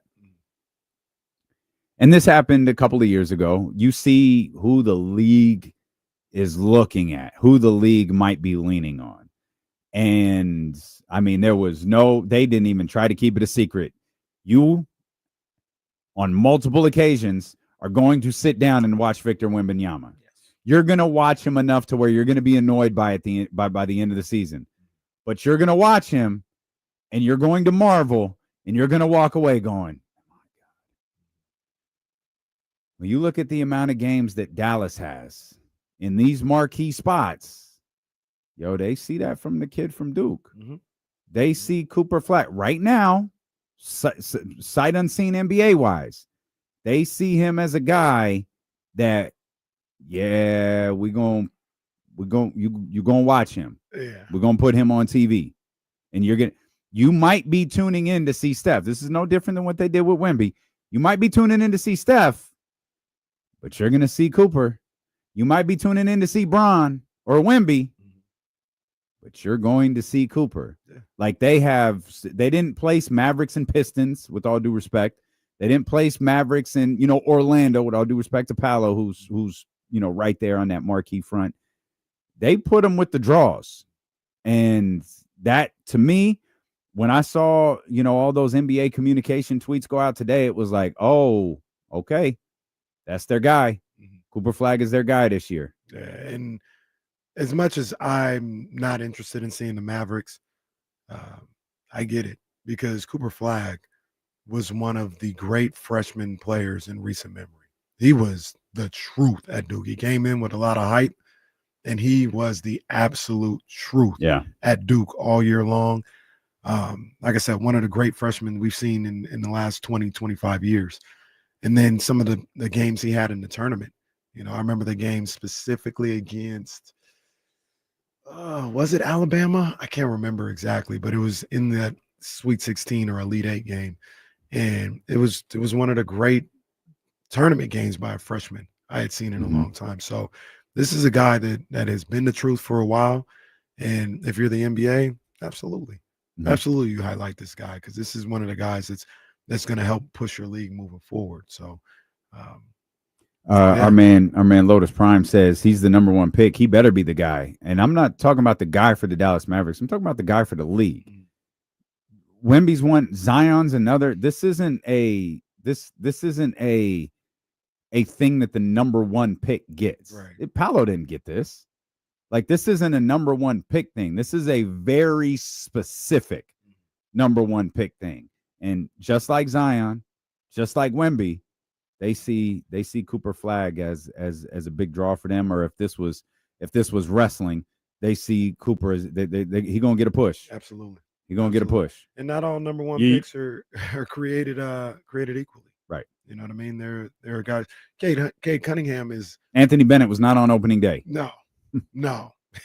And Hell, I don't even think Karl Anthony Towns was. No, I don't think so either. Cade Cunningham is an unbelievable player. Mhm. He's looking like one of the great players of all time. But the anticipation for his rookie season and his games is different than Cooper. It's different than Wemby and all that other stuff. Paolo, great too. Yeah, it's different. Yeah, with Cooper, they wouldn't even tell us Paolo was the number 1 pick till like 13 hours before the draft. Right. So, yeah, I am excited to see what he does in the NBA. I just don't want to see the Mavericks. Not interested in the Mavericks. But really? What? Why? Like, I don't even think they're going to be that bad. I don't think they're going to be good. I think they're going to be. It's always an Anthony Davis question. You know, PJ. I guess Kyrie's not there, so that's the killer. That's that's the killer. Kyrie's there. I got a different conversation. For sure. I just don't because Kyrie's must see TV. Can you imagine how many more games they'd have if Kyrie was here? Right. Well, he would make them good. Yeah. No, absolutely. Or certainly better. Jesse. I think I've bought way too much Cooper Flag stock there. From all the NBA players co-signing him, the Team USA stuff, Brian Scalabrine being like Paul Revere, oh, he's coming, and stuff like that. I got my I think they'll be I think they'll be in the play-in mix this year. I tell you, I'm with you. I think I'm with you. Play-in mix with a good chance to get into the playoffs. I think if things go their way. Well, you've got an Anthony Davis there, and if he can stay healthy, that's different than most. But you look at Victor Wembanyama, he is everything that we expected him to be. The Spurs were still sorry his rookie year. They still won. No, for sure. But they didn't have Anthony Davis. Yeah, there's a little bit more. They didn't have Anthony Davis. That was a 39 win team that got the 38. The Mavericks. They got the number 1 pick. You got San Antonio stunk. You got Clay here. If Clay's hitting shots, he's good. Like we know Clay, D'Angelo Russell here, he can do what he does. I guess till Kyrie gets back. But there's some guys here. If Cooper's what they say, not saying he's got to be like, oh, best player in the league or anything like that. But if he's contributing in game 1, like they'll be decent. We talked about last thing you saw. Then obviously they beat the hell out of the Kings. There's that. But the Mavericks, once Kyrie went down, just weren't good. Like it just wasn't a good team. Anthony Davis got hurt as well. And I think he came back in the last couple weeks of the season, going into the play-in. But that's what I remember from them. Like they just weren't good enough. Cooper Flag is going to be a good basketball player. Then there's not going to be everything on his shoulders because you have Anthony Davis. But like I said, I think I agree with you. I think I push for a play and they'll be around that area. Are we saying the Kings should be on TV all the time? Mm-hmm. Well, they don't have Cooper Flag though. But it goes back to the guy question. Right. I get that. But we also I'm looking at if the Mavericks are playing the Thunder on NBC, they're not beating the Thunder. Or that's how I'm gonna go into that game. Just like people will go into a game with the Kings. Well, that's fine. Like they're not. So I don't. But that doesn't matter. Like that's fine. I mean, it'll get old if because right now what we have is we have the big boys, right? We have opening day, we have Christmas, we have MLK. If they're on, 30 more times on ESPN and NBC, it's going to be the same exact thing that happened with the Spurs and Wemby. It's going to be like, all right, man. Like, I don't want to watch them anymore. And for the reason you just laid out, they stink. There's only so many times I can watch Wemby hit a 3 and go, ooh, Wemby hit a 3. It turns out that's not true. We were watching games at the end of the season like, oh my God, man, this kid is crazy. Right. But if that winds up being the case, then that's just something we'll deal with. ESPN will deal with, the networks will have to deal with as the day goes along. But them being in marquee position, I don't really have a. I was able to. We saw the games for Christmas Day, but now they have the graphic and we see the times, and now I can adjust when I go to the other family's house during the day because I thought that was going to be 5 o'clock, but no, it's going to actually be about 2 o'clock because that's when the Mavericks and the Warriors play. Rockets and Lakers play at 5. That's when I'll be locked in. Probably double screening with Broncos Chiefs. But I'll be making all my rounds on Christmas Day, starting at about 1:30, 2 o'clock. You're a hater, bro. Don't want to see the Mavericks on Christmas. You're a hater, bro. You know what I did? Maybe this is just me, and maybe I'm old. By the way, Wemby and Cooper right out the gate. That's gonna be fire. I want to see that. I want to see it first. I want to see his first few games. I want to see what that's looking All like. right, you don't have to do that. I do. Wemby is also flagging Dylan Harper too. De'Aaron No, Fox that's will be right. there as Yeah, well. I want to see that. Huh? De'Aaron Fox will be there as well. Yeah, I think that'll be good theater. I want to see what that's looking like. But as I'm watching or looking at all these, graphics and flyers for the NBA and their schedule leaks and stuff like that. For me personally, I don't know if anybody felt the same way. It did hit a little different when I see NBC. Like this game's going to be on NBC, not the Peacock app. No, I hear you. It's going to be on Can NBC. we? And when you talk about national TV, Yeah, that's something that the NBA doesn't get until like March typically. But now you're going to have a Wednesday night or Tuesday night. This on NBC. Mm-hmm. You know what I mean? Like I said, maybe it's just me. It's different when it feels different sometimes. There's a reason why Amazon Thursday Night Football feels different than Sunday Night Football on NBC. It's different. Hey. Hey. Come on, man. I'm glad you played that because I saw their ad for opening night. Yeah, that was. They went much like my impressions. It went too long. Let's talk about this for a second. Mhm. It's cute, round ball rock, and they went retro with it's like most people watching that are like, I don't know what this means. Mhm. Like if you're 30 years old, maybe a little bit younger, you have no idea what that. Go ahead, say it. 29 years old this year. Yeah, don't get No stuff. clue. Yeah, Exactly. Cool to me on NBC, whatever. I get it. It's fine for opening night. You're leaning into the retro. It's back. That's cool. Retro can go. Round ball rock can go. Let's start something new. They will. Okay, immediately. I wouldn't say immediately. I'm already sick of that song. Well, the round ball rock is going to stay. It needs to go. No, that's fine. It needs to go. That's why? Because Does it's Fox old. change? No, that's their song. NBC, a football night, like that's what they do. One more NBA's time, play back. the hits. That's what it is. NBC changes the theme like every year. No, they don't. That's their thing. That's their music. It's fine. I think you get annoyed with it because it gets connected to nostalgia all the time. If it's just their song, here's a There's note. a I got one. here. I Go got ahead, one. go ahead, I yeah. got one. If you want to get this out there, the Sacramento Kings debut on NBC. what? The Sacramento Kings will debut on NBC Tuesday night, November 11th, against the Denver Nuggets. The Kings on NBC? The Sacramento Kings and the Denver Nuggets will be on NBC on Tuesday, November 11th. Victor Newman. Well, I'll be damned. Didn't see that coming. All right. Got to be honest. I didn't either. That's and you said in Denver? Nope. What? I almost cursed. What? NBC is coming to the Golden One Center? The Nuggets at the Kings, NBC, November 11th. Wow. Well, I'll be damned. Nope, not NBC Sports California. NBC, Somebody in the chat said CNBC. not CNBC. Well, that's pretty cool. That's dope. That's dope. I like that. Wow. I didn't ask a lot of questions about the schedule. Real quick for the tweet. You said that was in Sacramento too? Yep, Denver at Sacramento, Tuesday night, November 11th. The Sacramento Kings' first game on NBC. I'm shocked. I'm literally shocked.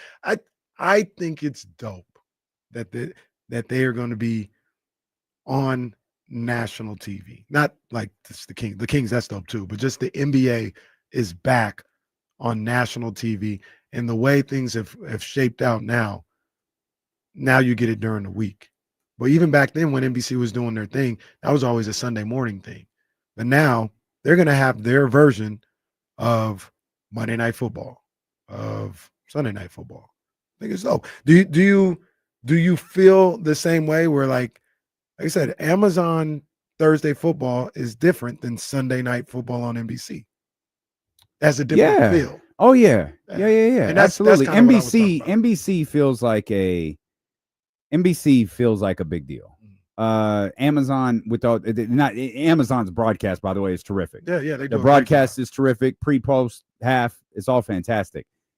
But it feels like, I don't know, NBC does feel special when it comes to sports.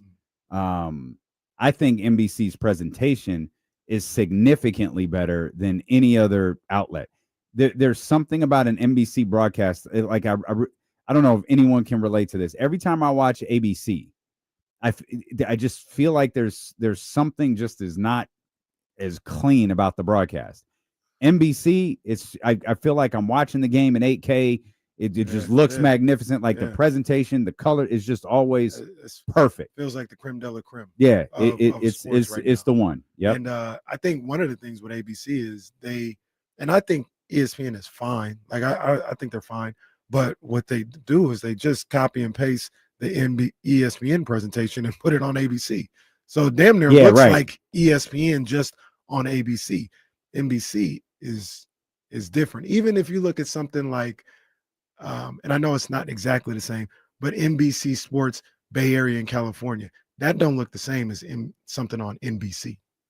You know what I'm saying? Like they don't just copy and paste the graphics all the time and do the same thing. It's a different feel. It's a bigger feel. And that's what when I saw, because MLK Day, they got 3 NBC games. They're making that a day, like a real day for broadcasting and for the NBA. And like, yeah, it's going to be on NBC. And no disrespect, because I love them too. This ain't on TNT. This is on NBC. We are going to not play Days of Our Lives today because we're going to show the NBA. Like sand through the hourglass. That's right. That's phenomenal knowledge. Those are the days of our lives. I knew that one because that's the one my grandma and sister watched. Like they love that show. My mom and grandma, they were big ABC. All My Children, One Life to Live, General Hospital. My wife, she likes CBS. That's where I'm a big Young and the Restless fan. Okay. Shout out Victor Newman. Which one? We always have to shout out Victor Newman. Did we ever establish, what was the show that All My Children is over? Is that the one that's over? There was a soap opera that ended. I actually can't think remember Days of Our Lives is over. Maybe they're all over. Are soap operas still on? Some of them are. Young and the Restless is still on. They created a new one. I think it's called like Between the Gates or something. It's like all black. But it's shot like a soap opera. That's what I appreciate. Like the dramatic acting, the camera shots. It's like an old school soap opera. But those might be the only 2 left. The Kings are like a new school soap opera. They are. They're like a reality show. The Kings are like an MTV reality show. They are. Sure. It's like a bunch of the Kings are like legit the real world. You just have put a bunch of random personalities on a basketball team. And Can you imagine the Kings video diaries from last season? Oh, the Kings' new reality. Man. Yes. Man. Yes. They just need to make that happen. King's new reality show, Sacramento River. Yeah, I told Monty I'm not playing for anyone other than Mike Brown. King's new reality show, That's Discovery hilarious. Park. That's hilarious. Oh man, them confessionals will be crazy. Yeah, I just got here. Can you Everything's imagine? crazy as hell. I don't know what's going on. Can you imagine the season ends, it's all over, and the series drops, and we find out what Domas thinks about De'Aaron Fox? we find out what De'Aaron Fox thinks about headed into the trade. All of a sudden, Keegan Murray is like the picture of personality, and he's just sitting in that confessional box, like, man, these guys are ass. You know what I'm gonna do? I'm gonna do what Bron does. I'm gonna sit in the corner and make a point.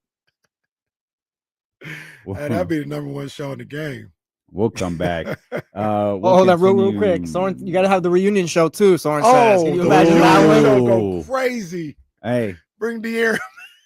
Well, you might have to bring back the whole Fox family for that reality show. Mike Brown come back. Bring Mike back. Or it might be one of those things where the host, Damian Barling, the host of the reunion show. Oh, why? Yeah, you'd host it. Yeah, I'm a good host. Is Kevin Herter the surprise guest at the reunion show? That's Kind a of good forget. call. Kevin That's a good shows up. call. But who would be the one that were like, we reached out, but they declined our invites to come back to the reunion show? Would it be Mike or De'Aaron? It'd probably be De'Aaron.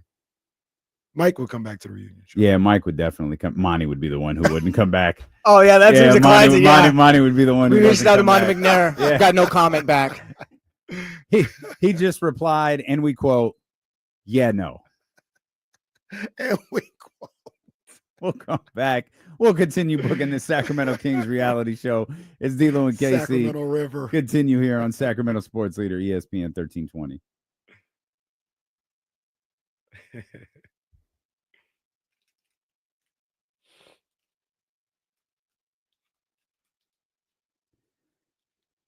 Dun, dun, dun, dun, dun, dun, dun, dun, dun, dun.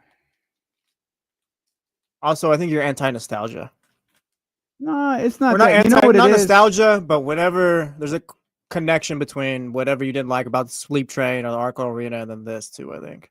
No, it wasn't Sleep Train. I just got tired of you. All of you who, the old barn, it finally went down. Like, you've been begging for this goddamn place to close for like 6 years. And then just sat here and cried when they finally blew it up. And then they blew it up in sections. I wanted that thing to fall. Just boom. I gotta be honest. I was. I had to drive by the old arena today. Really? They You blew did? it, they blew it up like it was on a payment plan. Like, Well, it might have been. maybe I'm onto something. I was not that torn up about Arco going down. I don't know why, but I just was. It was like, all right, that's cool. That's it. I wasn't too emotional about it. Well, you guys tell me, but like Golden One is far and away one of the best arenas too. 100%. Like I'm sure it's like, yeah, Old House was great, I'm gonna miss it, but New House is pretty sick. It's not like I get this. I understand it. I don't always agree, but like how people hate Levi's. Part of the reason they hate Levi's is because even though Candlestick was a dump, it was right there in the city. It was San Francisco. It was right there. And even though you're in a newer house that is probably better and has newer amenities, you're nowhere near, like, you're out of the city. It's the opposite with Arco. Arco was kind of off to the side. Then you got this new house that was right there and it embodied everything. So yeah, works out perfect.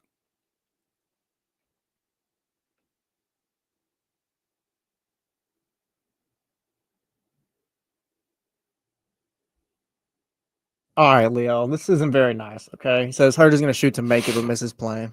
Oh, damn! Come on, man. Hey, that's actually very disrespectful. Don't do that. That's funny though.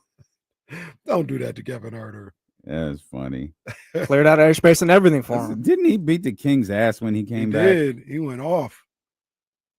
He went off.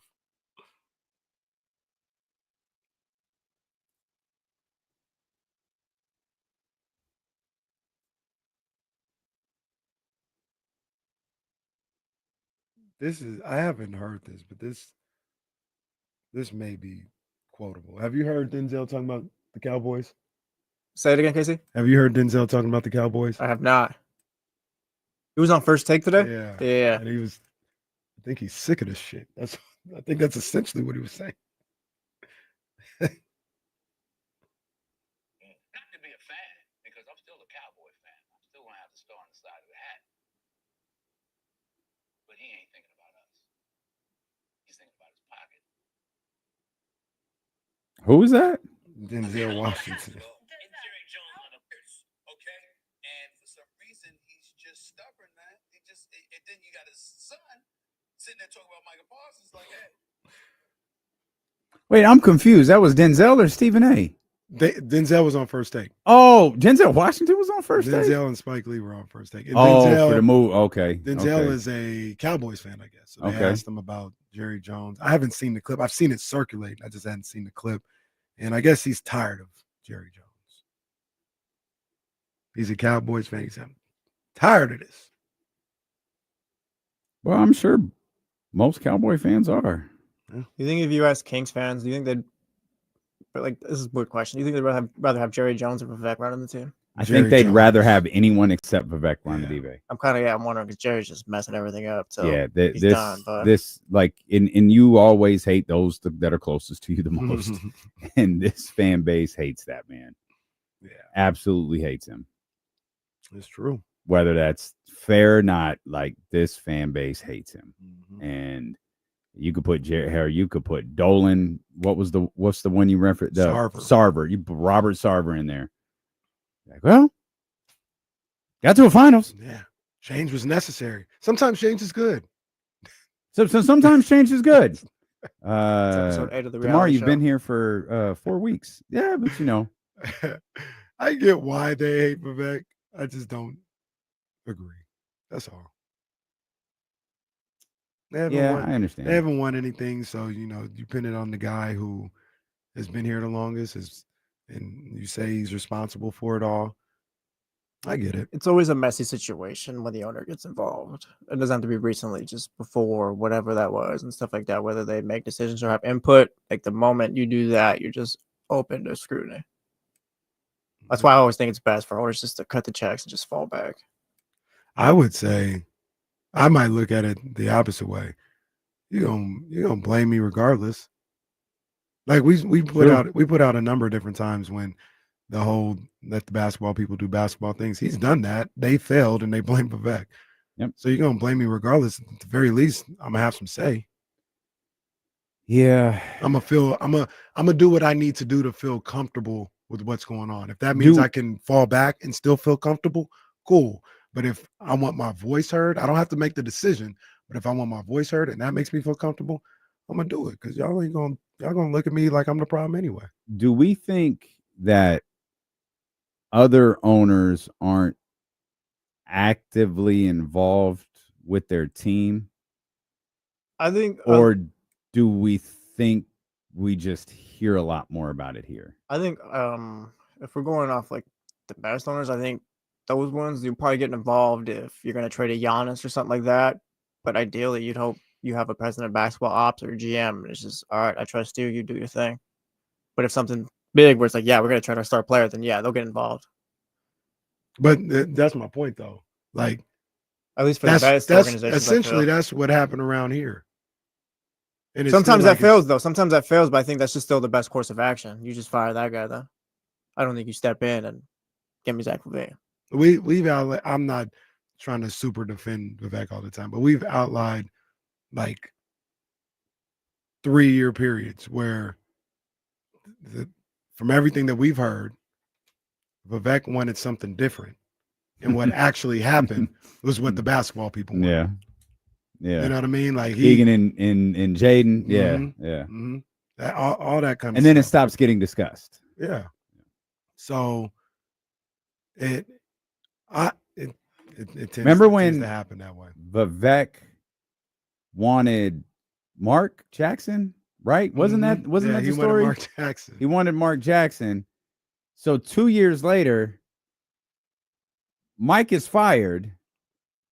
Still can't pinpoint whether this was Vivek's call or what. I guess it was, but they don't hire Mark Jackson. Right. Okay. Right. All right. Okay, man. I think he gets a harsh. The thing said about him a little bit more harsh, but also he does do things where it's like, yeah, like hiring Wes Wilcox and Monty McNair the way you did. Right. Like yeah, there are things where you can point where like absolutely. I could see like fans being pissed off at Vivek and all that stuff. Like there's things like that, but also I think people, I don't even say people, like even the writers, because it always gets reported somehow or some way. Vivek wants this, Vivek thinks that, whether it happens or not, like you guys are saying right now, like that's the harsher part. But there are things where he put a stamp on a couple of things and that didn't work. Roddy just said it. I lost it, but Roddy just said, here it is. Shame on Vivek. It's his team. Roddy's 100% right. Like it's no matter whether he's involved or not involved, it's his basketball team. And you catch the smoke when you lose the way that this franchise has. Check this out. And once again, I'm not defending the acquisition necessarily, but Dame, Jesse, too. How long has Vivek wanted Zach LaVine on his team? Feels like a long time. How many times do you think he went to like, we should get Zach LaVine? They say no, and he's like, all right. Like people look at it like, oh, He couldn't stay out of the way. He wanted Zach LaVine. I told you guys what I think happened. I think he's like, man, I'm tired of listening to y'all. This ain't working. I think that's exactly what happened. He's like, we have one opportunity to get a player I want. I'm not going to reset this franchise. He didn't say this. I am, because you two are idiots. So go execute this. You take your stupid little job in Utah. You just keep your mouth shut and you'll get paid for the next couple of years. Yeah. Go get me the player that I want and let's keep it moving. I honestly think Monty went into this like, okay, I need to get Zach LaVine. San Antonio has to be involved. How can we make this all work? Well, here's our first offer, San Antonio. Here comes Chicago. Here's our first offer. And Monty goes, great. Fine. Right. Great. Send the paperwork to the league. See y'all in February. That's a mistake all around, though. No. I mean, I Zach don't. LaVine, I don't whether they as a mistake. Whether they, I feel like that kind of handcuffed their flexibility. Okay. Let's like, what would this have looked like? Let's look at the market, because everyone says they should have done this. They should have done this. They should have done this. Keep in mind, San Antonio. You get to the offseason now, and you could be in the NBA Finals if you want to. It doesn't even have to be at the draft. But keep in mind, San Antonio already has the number 2 pick. Mm-hmm. What's this market, given what we've seen with caps, trades, restricted free agents, unrestricted free agents? What genuinely does a trade market look like for De'Aaron Fox? My issue is that it seems that they never explored that. You're right. That there's no question. So they did not explore it. You're 100% right. If I'm going to give you an answer, it's like, okay, then I'm going to throw out a player like a Devin Vassell, or just insert young player from the Spurs or whatever, just something that gives you more flexibility to work. But would San Antonio have done that? That's my question. We didn't even get to find out. We don't know. We got an early run-in. Well, that's why I told y'all she's running these today. So today was gonna jump in with us. I told her to jump in whenever the hell she wanted to. Yeah, man. What's up, TK? He said come through. I wasn't sure if I was gonna have time on the back end. Pause. So I decided to come through now. Okay. How large is the shirt that you're wearing? It looks like a triple X. I don't know that you need to ask that. It's pretty big. Yeah, it's pretty big. There's a little bit it's got a lot of essentials vibes to it, and that it's a very oversized t-shirt. Yeah, it is. It's a vintage, very soft. And when it's really hot out, I like just like soft, sort of gauzy material that breathes. I'm with you. It's not the shirt or anything. It's the lighting, the background, the fact that it seems like that may be the only light in that room that you're in. There's a hostage vibes going on right now. There's hostage vibes. Are you okay? Yeah, no, this is the corner of the living room. So my mom is a vampire. So she likes the room with just one lamp on. The kitchen, she's in the kitchen doing stuff, no light on in the kitchen. Dining room, no light. She won't even speak to me when we're doing like confabbing and collaborating on stuff if the kitchen light is on. She's like, I won't speak to you when that light's on. I love your mom so much. I have never loved a person that I have not met more than your mother. When are we going to meet Mama Krick, man? We got to meet Mama. She will not. I don't know. Soon enough. I think it'll happen. Happen. All right. Take her on a trip to Sacramento, man. All right. She's got to get the chiclets done first before she's willing to see new people. Understood. Nothing wrong with that. We've been talking about, well, we got a little sidetracked and we're talking about Vivek, but I'll ask you this question. Do you think most owners get involved with basketball business? They're just not written about the way that the bad ones are? Or do you think most owners stay out of it and let the people that they hire do their job? I think the good ones hire the people to do the job and then they get out of the way. How many good ones do we have? In what sport? Basketball? Basketball. I'd say less than 5. I'm big on Josiah right now. I think Josiah's doing it right in Brooklyn. Mm-hmm. Starting to get out of the way. I say less than 5. I think it's very, very small now. I would say San Antonio stays out of the way. Well, your boy, You Clay Bennett. Clay Bennett does that. Clay Bennett stays out of the way. That's 3. I think that might be where we stop. No, Herb in Indiana stays out of the way. Okay. Okay. I know that for a fact. That's 4. These are also these are like it's 50-50, like good teams and bad teams here. Mm-hmm. Like Brooklyn ain't good, and I don't really know if we even know what Brooklyn's doing, even though he's handling it the right way. Yeah, it's not always that. Like Chicago, I think that ownership stays out of the way, but they hire the wrong people to do the job, and then they just keep them on contract forever.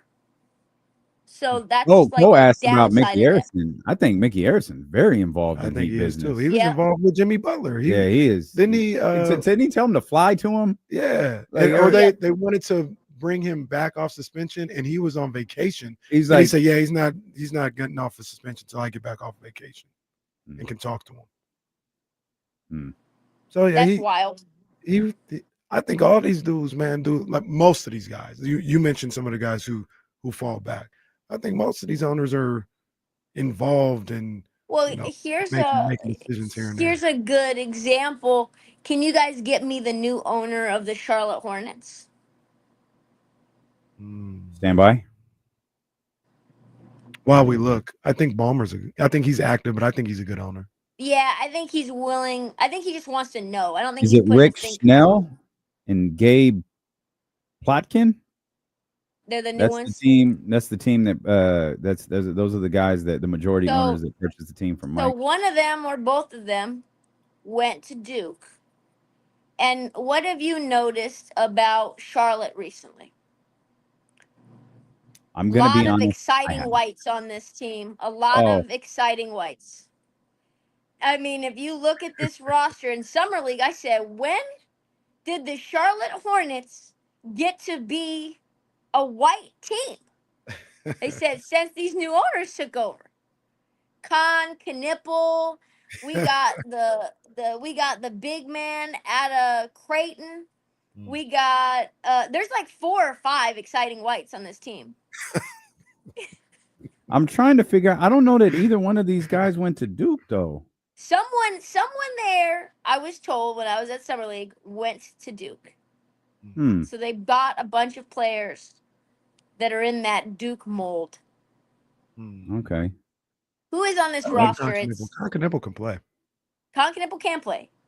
Knipple can That's play. one of the funnier NBA names, by the way. It is. It is. Con Areola. Is it Trysta. Isn't the kid from UConn, Liam McNeely, also on that team? Good call. He is. It was it looked like like an Indiana high school gym, open gym, man. when you were watching that Summer League team. No. Yeah. I think Daquan Jeffries is over there. Shout out Daquan. Daquan as and then well. you have LaMelo, who is the exact opposite. So you know what's great is this is such a great segue into what we used at the very start of this show, and it's we're getting schedule leaks. We're getting the big boys announced, the Christmas games, the openers. We got MLK, we got broadcast openers, we got some ESPN games, we got all of that stuff. And the number one thing that I noticed is there are a lot of Dallas Mavericks basketball games scheduled against the likes of Victor Wembanyama, the likes of Steph Curry, the likes of guys who are traditionally must-see NBA teams. Dallas is on the other side of that court quite a bit. Yeah, there's a lot of appetite for Cooper Flag. It's going to be very interesting to see how he is marketed and how he is positioned within the NBA universe and whether he's put on billboards and posters. Step 1 is scheduling. Let's just check the appetite and the temp of fans all around this country and see if they'll tune in to a team that we don't know what they're going to be, with Kyrie on an ACL tear and Anthony Davis, one toe step away from 15 games off. So, yeah, I think Cooper. But Cooper, you could tell had that gravitas in summer league. People were coming to the arena, and it was packed to see the types of things that he could do on a court. And even though in the first game he wasn't efficient at all, it was terrible. He still looked like, oh yeah, that's an NBA player right there. Yeah. That's Your Halle Berry thing. Yeah. Please stop. Can I? Well, okay. I did want Did to. you guys see my Halle Berry take? She wants me to bring it up. I did, and I did want to mention something about that. Do we want to stay on basketball? Go ahead. Oh, we lost. No, TK got a phone call. I'm back. So I'm back. I didn't see the whole interview. I want to see the whole interview because I think people are running with this. You're thing. talking David Justice, Halle Berry. David Justice said he didn't see Halle Berry as a motherly person at the time and all this other stuff because she didn't cook, she yeah. didn't clean. I want to see the interview. I want to see what else he says.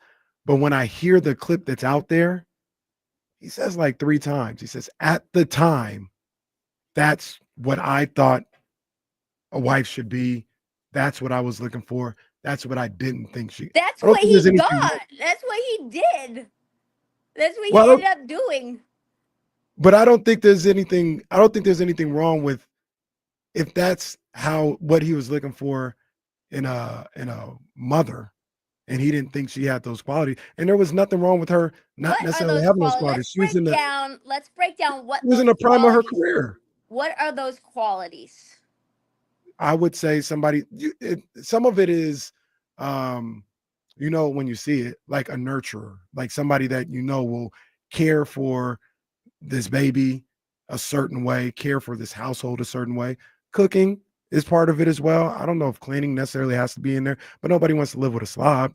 So I'll say that, like, you want to know you're with somebody that's not a slob. Is there anything fundamental about motherhood that includes cooking? Is that fundamental to the wife's role or to a woman's role in a relationship? No, not at all. No, but that is what is implied. But that's also that you should give up your career and cook and clean, not just cook once. Hey, what's up? Let's get a salad. Hey, what do we got around the house? Let's cook. No, when someone says cooking and cleaning, the implication there is that is your role in our sort of dynamic. And the part that I had a problem with really is the idea that men are not interested in what a woman does for work. That implies a lot. And what it goes back to, and I'm going to make a second video about this because it went super viral and I was so outraged by just the Halle Berry part, I didn't get to go to the fundamental piece, which is really where the anger comes from, is that in a man-woman relationship in the 1950s, women had no economic power or freedom, and thus no freedom or power in the relationship as a whole, because a man could take the money away at any time. And she has kids, and has kids. She has kids. Excuse me, this is my show. So can't even open a bank account until the 1970s.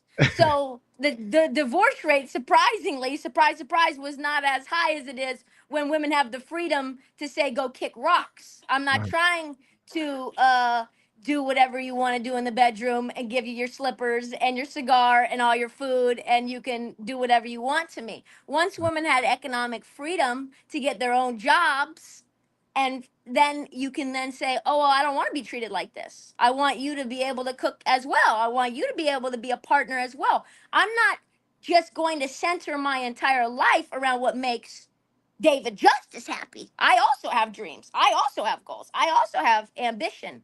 And so you probably shouldn't go after an ambitious woman to the likes of Halle Berry if you want a woman who's a homemaker, which there are women out there who want to be homemakers. There's just a lot less than men think. So, Trysta, what you're saying, I agree with 100%. What I'm talking about with that clip, and that's why I say I want to see more context to the rest of that question and what he's saying, but I know in that clip, he said at least 2 times, at the time, that was what I thought was a wife should be. Him saying that and not knowing the rest of the context, we don't know if after the clip ends, he says, now I'm older and I realize that we don't know that. He did say, hey, if we had therapy, we probably would have made it. But what did he actually do? Actions over words. He married a model who gave up her career and now is putting out sexy calendars and raising their kids chilling at home, which is what a lot of professional athletes want in a wife. Someone who they can bag, get them to give up their career, and center their life around that family. And that's their preference. That's fine. Like, I don't look at it. No, but when men have that preference, what I'm saying is when you have that preference, there is a latent misogyny in that. Well, there's also, it goes other way, right? Where certain women only want guys that make a certain amount of money. How many times have we seen the women that talk about, That's not the same thing. That is not the same thing. It's not. That is clearly that is absolutely not the same thing. I'm not saying it's the same thing. I'm talking about preference. I'm talking about preference. When a woman says, I don't want a guy that works a 9 to 5. I want a boss. I want to be able to do these type of things. That's a preference. I don't look at them as any type of way. One is wanting finance. One wants someone to have enough money for everyone to have freedom. The other one wants a power dynamic that's set up where she doesn't have freedom or agency. I'm not saying those two things are very different. I'm not saying one is better than the other. I'm talking about a preference. Well, one is better than the other. Yes, one is better than the other. Yeah, but I could make the argument as a man. If I work a 9 to 5, you're telling me just because I don't make a certain amount of money that I'm not qualified to be with you. That's right. That's okay. I'm not saying it is okay or not. I'm saying it's a preference. That's all I'm saying. But that's not. No. It's not a preference. I need Damien. Damien has spoken with his actions now, and we know what time it is with Damien. So I would like you to weigh in at least something, because it can't just be a Trysta Kenny discussion. The hell it can.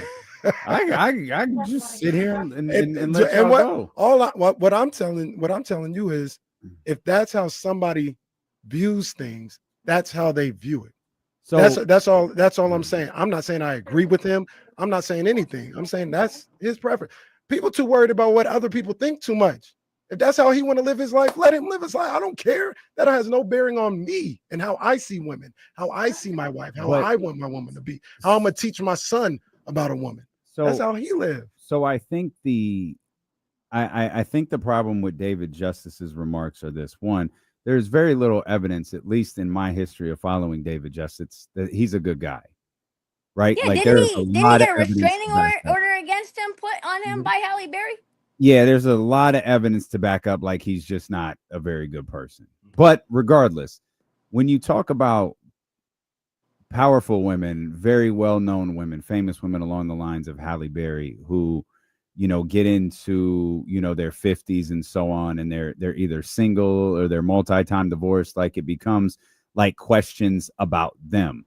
Tracee Ellis Ross is 52 years old. She will tell you, I'm happily not married. I don't have children, and there isn't a thing in the world wrong with me. You talk about preferences. These are my choices in my life that I made. And others have to, especially when you marry other famous people, be it David Justice, Eric Benet, she married or I can't remember. It was Oliver Martinez, something like that. She was with someone else, but they all wind up with like, why is she alone? And it becomes this, well, something's wrong with Halle Berry. She's crazy, or she's that this, was or what she's was that. In my comments a lot. Right, exactly. And that's stuff that more women have to defend than men. Like, men don't have to defend. Why is he 50 something years old, 55 something years old? Why? He just keeps getting divorced and remarried. He keeps getting divorced and remarried. No one ever goes, what's wrong with him? It's it's what was added. It's what David Justice did to add to a stigma to, I'll say Halle Berry, but it's really about successful women in that field, or successful women, period. I know I haven't dove into this. I keep seeing pieces of it everywhere. It's how I know Jennifer Aniston just did a big thing, I think, with People or something like that, where she has to explain her past relationships now because she's in her 50s and she's single. And hearing remarks, especially in 2025, about cooking and cleaning and things along those sorts, it's like, all right, these are kind of bizarre remarks. And Trysta makes a video about David Justice's remarks and what happens. Trysta has a very male dominant audience. The responses become, well, wait a minute, what's wrong with Halle Berry? When it could just be, these are two people who weren't compatible. And there's nothing wrong with not being compatible. It's their fault for not knowing that.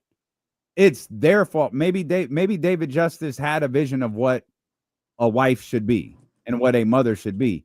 He should have known long before he married Halle Berry that she was not that. And I'm not expecting everybody to figure things out. She's the Revlon girl at this time, coming off a Boomerang. You think she's just gonna decide, all the things? And that's what I'm saying. That's his L. That's his L. Maybe it's hers too. But that's his L. They was also 20-something years old. You haven't dated somebody and been with somebody at 20-something years old that you thought like, oh, this is great, and then you get into it and you're like, this isn't. Yes, I have. This isn't what I expected or what I hoped. Not my values, but my outlook on what I want has changed. Or I thought this person would be this, but I don't understand. Like I think the crux of my issue, and I know we're in a content-driven business, is I don't really care what David Justice feels about Halle Berry. I don't care, and I don't care enough to talk crazy about David Justice or Halle Berry. Those are two people that lived their life. They lived and learned. But there's an entire industry that thrives off of this stuff. I know. Yeah, I mean that's why it went viral. It's like TK, like Trysta's a woman in sports. Her love life is always going to be like, hey, what's going on with TK? I've known Trysta for what, 3 years, 4 years? Yes. I found out more about her love life just sitting next to her talking to Katie than I knew in 4 years, because I just didn't inquire about those questions with her. That was the first thing Katie wanted to know. And Trysta answered them. So we was just sitting there like, oh. But publicly, unless Trysta wants to give that information. I feel like we're walking through a haunted house.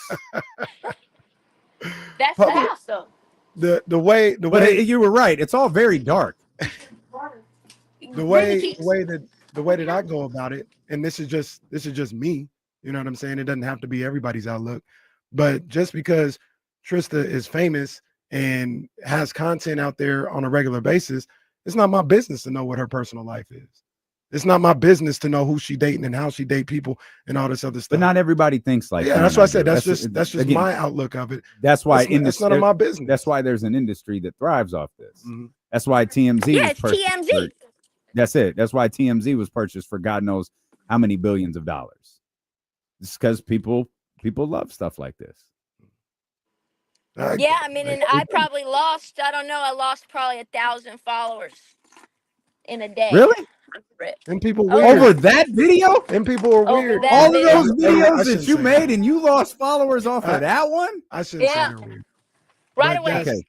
That's not. And I had people DMing me, being like, "Hey, we got to talk about this. This is a bad take." Okay, we are not going to do this while you're driving. We're going to let you go. This feels terribly unsafe. No, I also realized we just blew completely through the break. Buckled in first, and then hold on, we good. Hang on a minute. No, so it's gonna keep beeping. Hi, Mama Krick. Hey, Mama Krick. Hold on. Hey, Mama. No, okay, now we're muted. Okay, it's fine. Everything's great. See. No. Okay, now we're starting to drive. I think we're off to the doctor's office here. We're just off. We're off. This is the best show in the history of like shows ever created. So okay, you've got to go, and we're starting to lose your signal. Now it looks like you're driving backwards. This is wild. This is dangerous. Yes, this is very dangerous.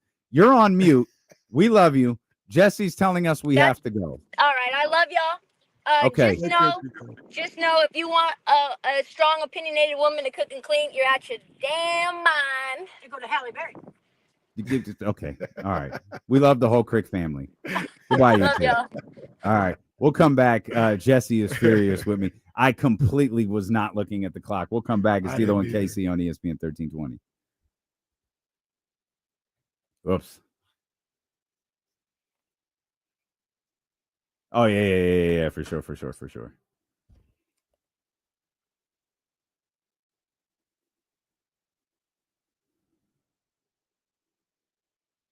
I know that you kind of feel the same way, and this is just me. There's a whole, like you said, there's a whole industry. I think people worry too much about other people.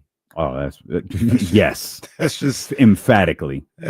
Like, don't affect my house. Emphatically. I got enough issues of my own to be worrying about how somebody else views their life or their love life and all that other stuff. Mm-hmm. I wish them the best.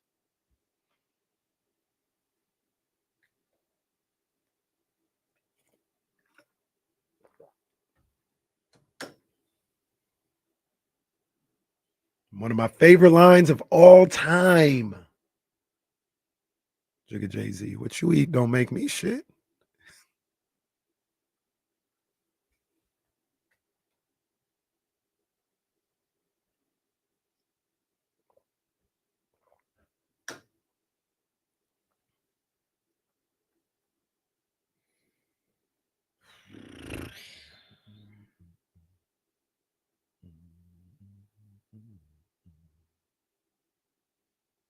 What do we got here? Man. Duke versus South Carolina in Las Vegas. November 26th. Wonder who Kenny's rooting for.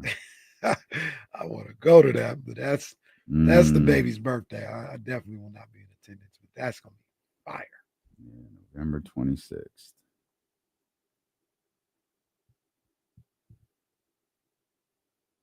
Got Baylor in here also, Texas, UCLA.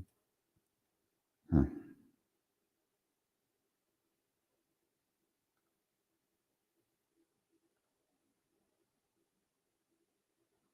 Trevor Noah coming to the venue. All right.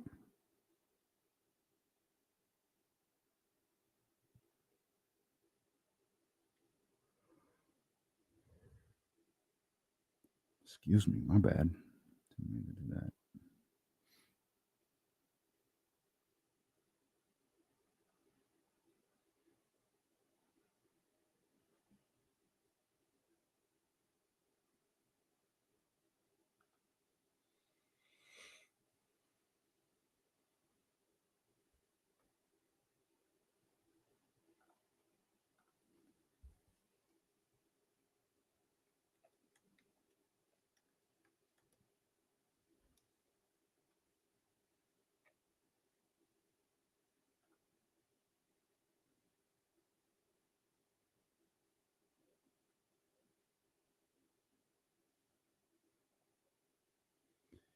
Finished all the back to school shopping. There we go.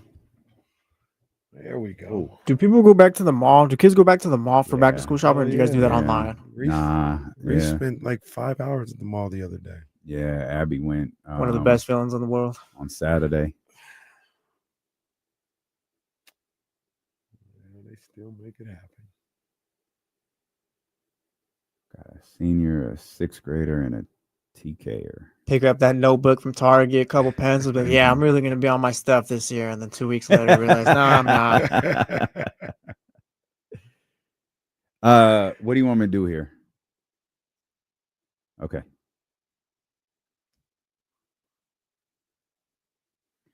Shout out Trysta Krick. Yeah, man. Jumped in with us a little bit early.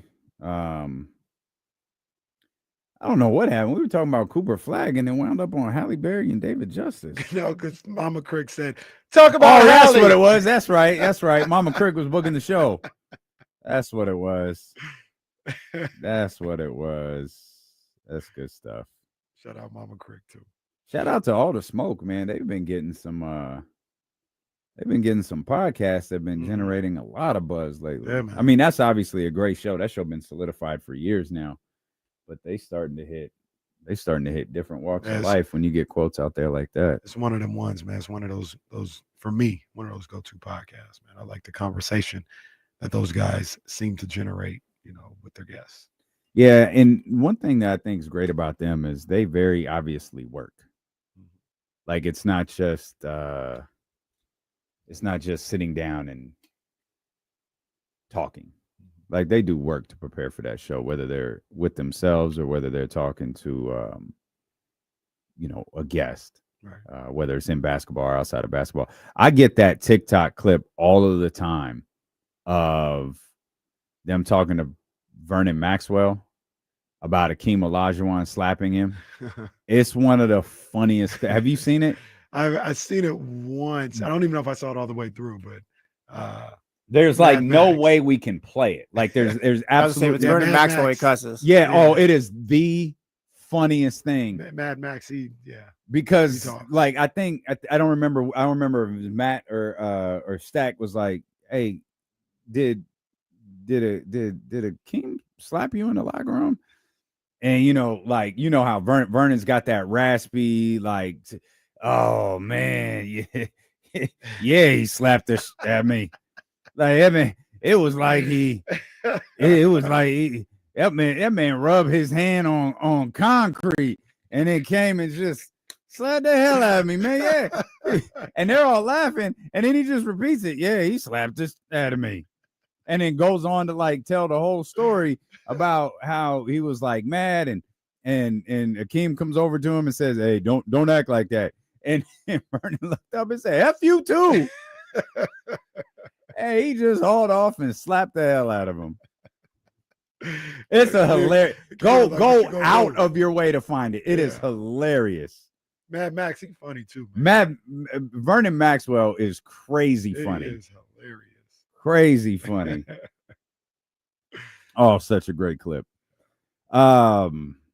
Which I think if I were to pick a player who were to slap another teammate in that era, I don't know that Olajuwon would come to my mind.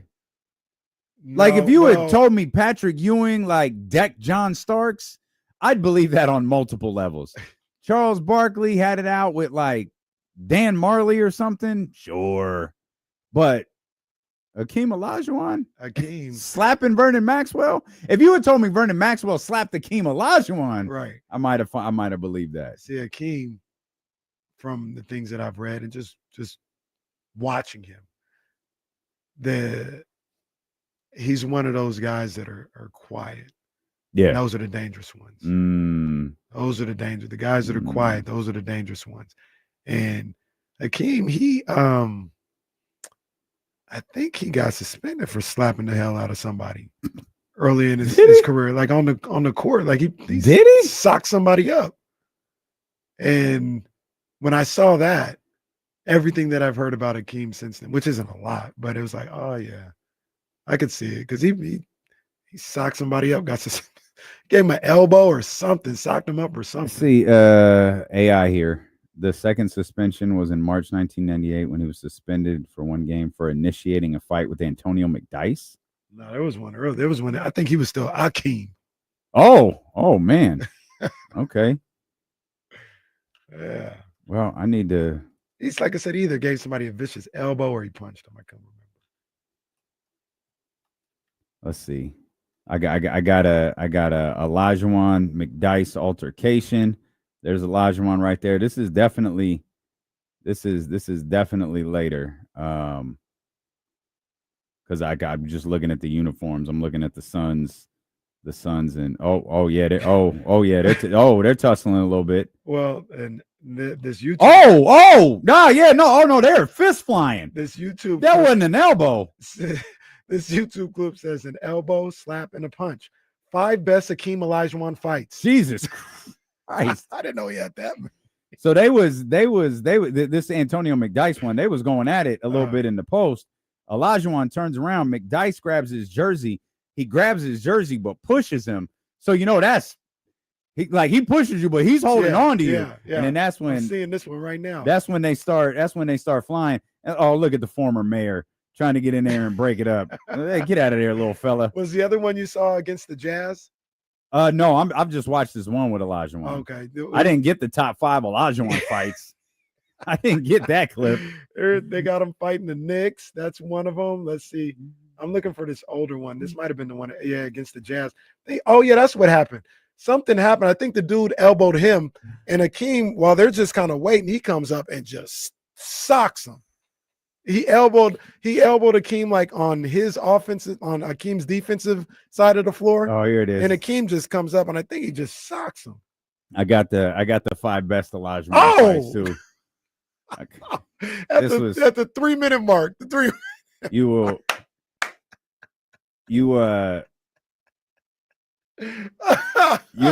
be surprised to know I did not plan on Googling Hakeem Olajuwon fights today, but yet here we are, and my level of happiness is just sky high right now. Here's Olajuwon. That looks like it's against the Sonics. Oh man. Oh man, he punched him right in the face. Oh my God. Olajuwon got a temper. Flash it. Oh, this is terrible. He punched that man directly in the face. That was crazy. Yeah, there's Mace. Ooh, there's Mace. Lord. Number 3 is the Sonics. Mace and Olajuwon. Oh, they was getting after it. Oh, I remember these. I'll never. They just keep going back to him punching that white dude in the face. Oh man, I don't remember this one against the Sonics. I ain't never seen that. Oh, I haven't seen that. I don't think I've seen the McDice one either. I vaguely remember that one, but this was all. This was young Olajuwon though. This I do remember. Who's he fighting on the Lakers? Now I'm just gonna point out Olajuwon beating up a lot of white dudes. I don't know what it is. Olajuwon beating up a lot of big white dudes. I don't even know what Laker that is. Oh, you should know. That's your squad. All right, we got to step out. Let's step out. We'll come back. We'll reset. We're gonna get this show on track. I'm not saying we're gonna stop watching NBA fight videos, but we're gonna get this back on track. It's D'Lo and KC on Sacramento Sports Leader ESPN 1320. Okay, it's good. Now we're good. Oh, yeah, young Olajuwon was fighting everybody. This is crazy. This is absolutely hilarious. It's just every other clip is him punching a white dude in the face. He wasn't having it, man. Oh, man. Oh, that referee tried to tackle him out of there. He tackled Olajuwon to the ground. Did you watch that clip all the way through? The referee tackled Olajuwon all the way to the ground. And then the white guy comes in like, okay, now I'm about to start beating him up when Olajuwon's on the ground. Oh, James. Yeah. Do you see that ref in the back like, hey, this ain't I'm out of here. I ain't got nothing to do with this one. He ain't trying to break up nobody or nothing. James Worthy was about to go. Yeah, he was about to. James Worthy found another white dude and was like, hey, you want some of that? Finding a white guy. He did. Watch him. He did. Oh, get out of there. Get out of there, Olajuwon. Here comes LAPD. Get out of there. Get out of there, Olajuwon. Get out of there, Laker girls. The Laker girls standing in the middle of the scrum like, somebody get them out of there. Hey, in all seriousness, bro, what is the LAPD doing, bro? What are they doing, bro? Come on, man. Well, you know what they doing. Come on, man. They saw him hit a white dude. Yeah, They're like, hey. Come on, man. LAPD. Of course. They ain't never beaten the allegations, man. No. Hey, I was going to say, that's a brother. And they're like, no, it isn't. They ain't never beaten the allegations. Oh, no, there is a brother out there. I don't know who that George Jefferson was. Did you 80s are crazy. 80s are wild. That's a wild time. Did you ever watch the Lakers thing on Hulu? Yeah. I didn't. I started watching some of it the other day. Anti-winning time puff piece. That's what it was. Yeah, I think the tough part was a lot of that stuff happened at once. Like that came out. Yeah. The winning time, which we were loving, but Magic's wasn't too far from that. Like Hulu one got lost in the shuffle. Yeah, I thought the Magic one got lost in the shuffle. Did you ever watch Magic? Mm-hmm. Yeah. I liked it. The first 2 episodes were really good. The third one was it wasn't bad. It was just like they could have made it 2. Just like they could have made the documentary on Magic City, maybe 2, not 5. The documentary on what? Magic City. It's coming out, I think, this month. The dancing and wings part. It's a 5-part documentary. It's like, all right, man. 5 parts a little excessive. Also, with Winning Time, like rest in peace, but they try to tell us that wasn't Jerry West. Everything I've ever seen like that was Jerry West. Everyone was like, that's so offensive. We didn't say it was inaccurate. We just said it was offensive. You didn't have to say it. The beginning of episode 2 aside, like dude was crazy. Like the way he talks about losing and stuff like that. Like Mr. Clutch was getting it in. What appeared to be the hottest room in history.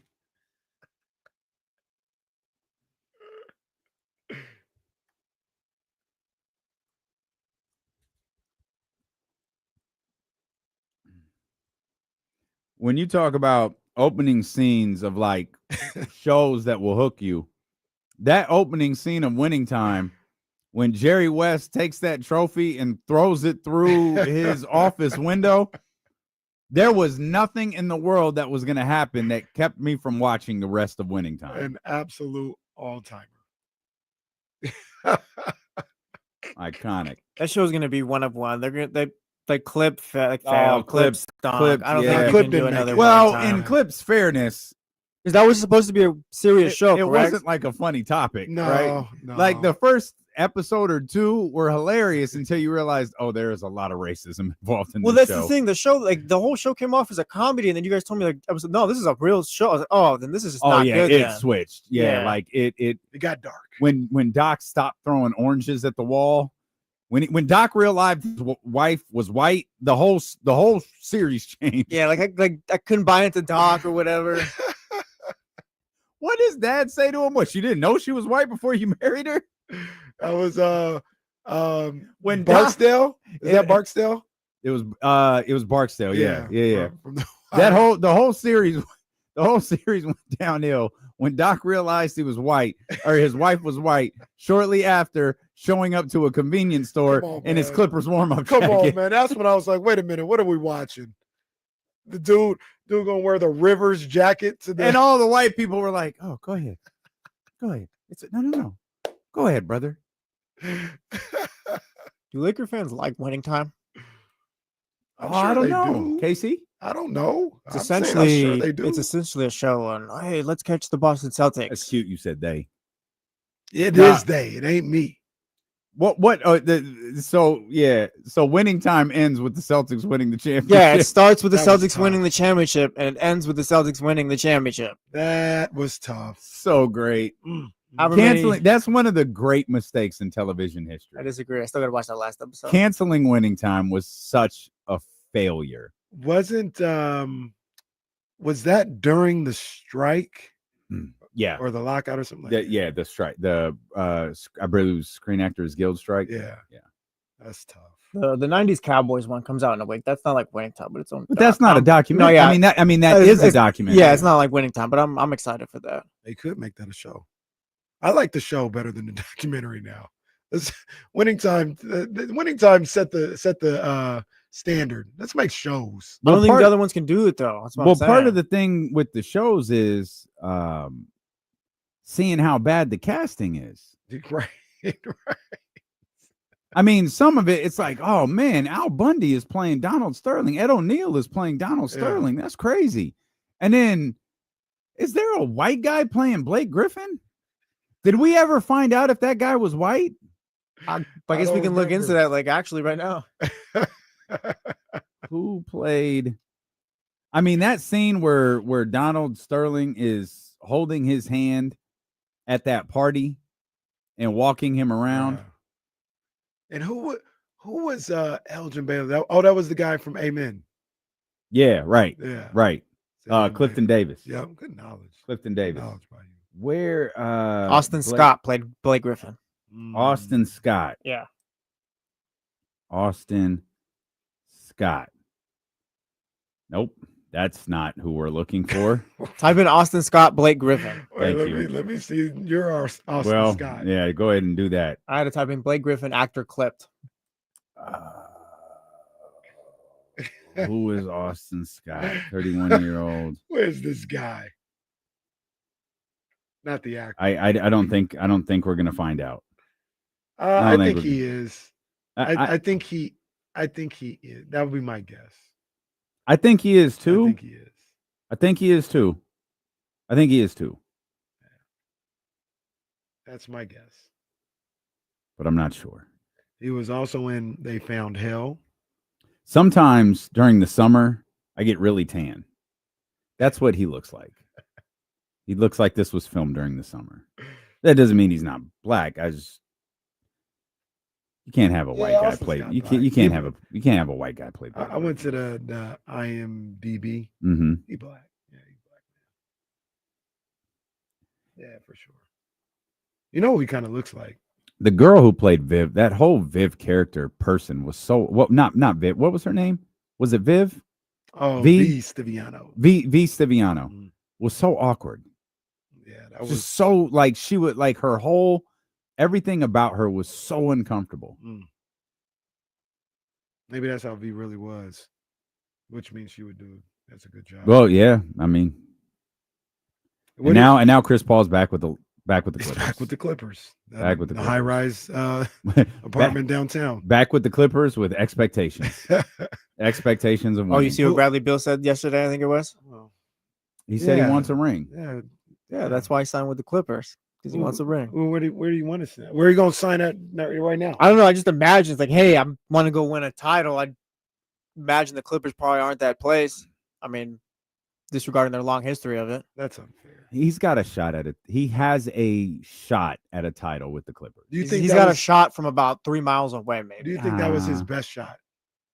I do. In terms of teams that were talking to him, yeah. And well, I think it's a math equation.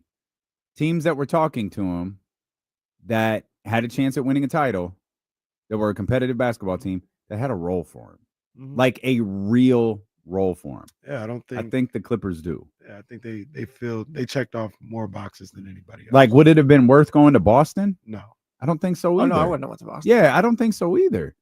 So who else do you go to? I'm thinking of maybe Milwaukee. You can't go to New York. All I'm saying, it's a little funny. Dude chose the Clippers to go win rings or whatever, go win a ring, and it's like there's some irony. That's all I'm saying.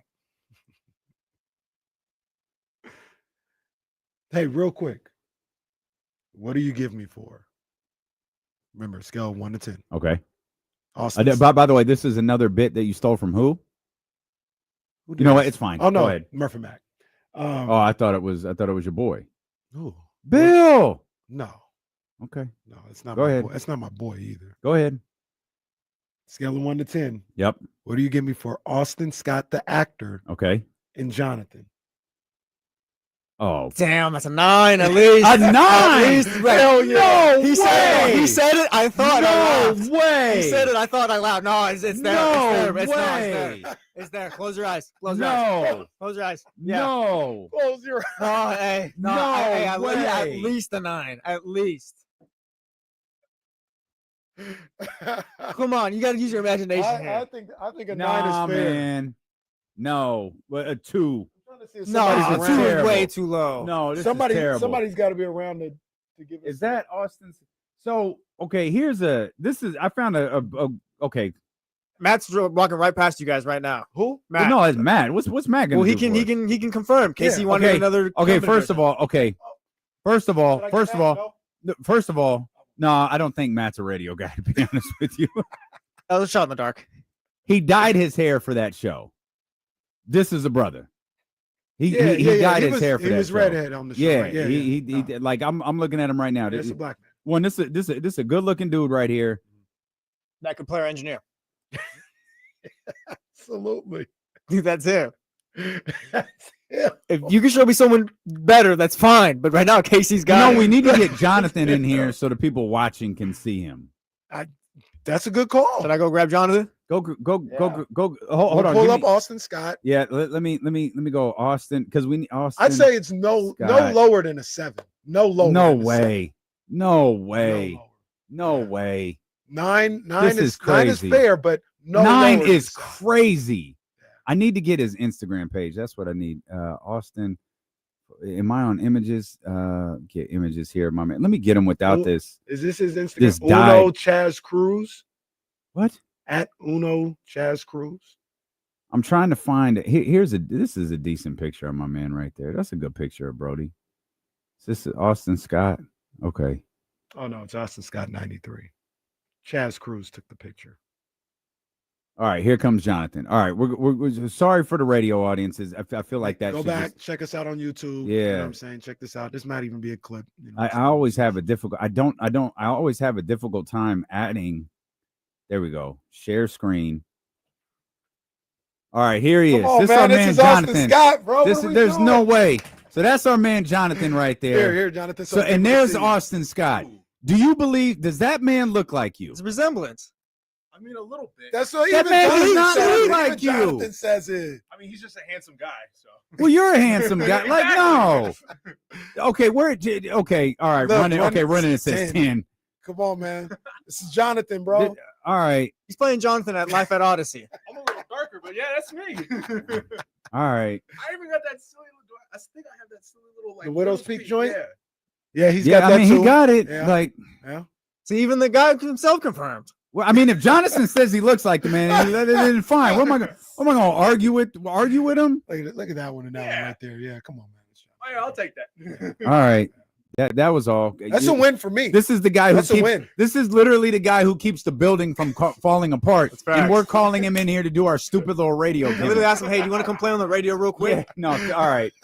Sorry to bother you, Jonathan. Thank you. You're the man, Jonathan. Thank You're the you. man. All Look, right. now everybody's back. We could ask Karosh. We could ask Wesley. we could ask- Austin Scott. Yeah, see what the people say. I'm gonna ask my wife. There you go. There you go. No, So we got a 10, an 8, and an 8.5. I guess I just don't. I said no lower than a 7. No Yeah, I lower. said at least a 9. That's crazy. All right, man. All right. Shout out, Jonathan. Shout out Jonathan always. Casey said that and it hit like a light bulb.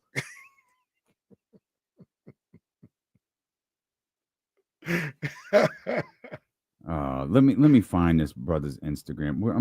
I'm going to the streets. We need to get him on the show. Well, it can't Yeah, be we're that gonna start hard, doing is the it? Ricky Starks bit where we're gonna tag him and Jonathan pictures now.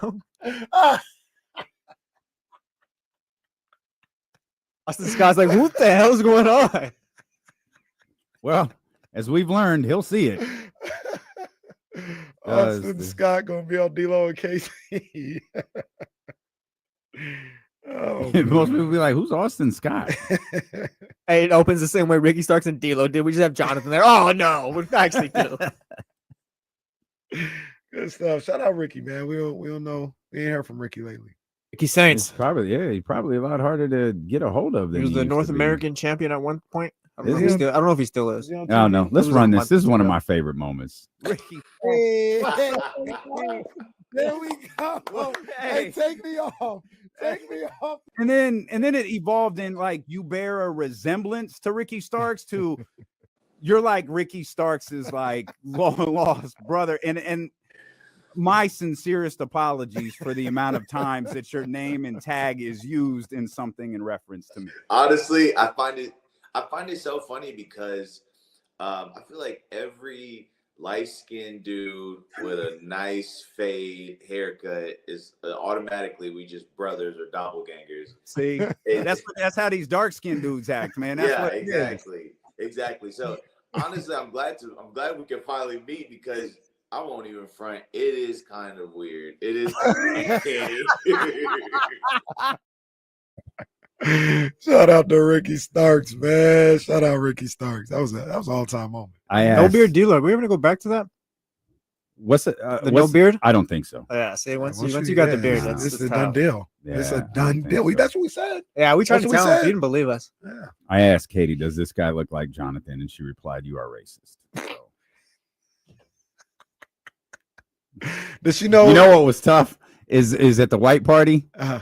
We walked in and we're looking for Io. It's multiple ballrooms, right? It's tough to find. And she goes, "Oh, he's right there." And I go, "Where?" And she was like, "Well, oh God, I hope I'm not wrong." She was right. He was directly across the room. Does she know Ricky Starks? She's seen the clip now. Yeah.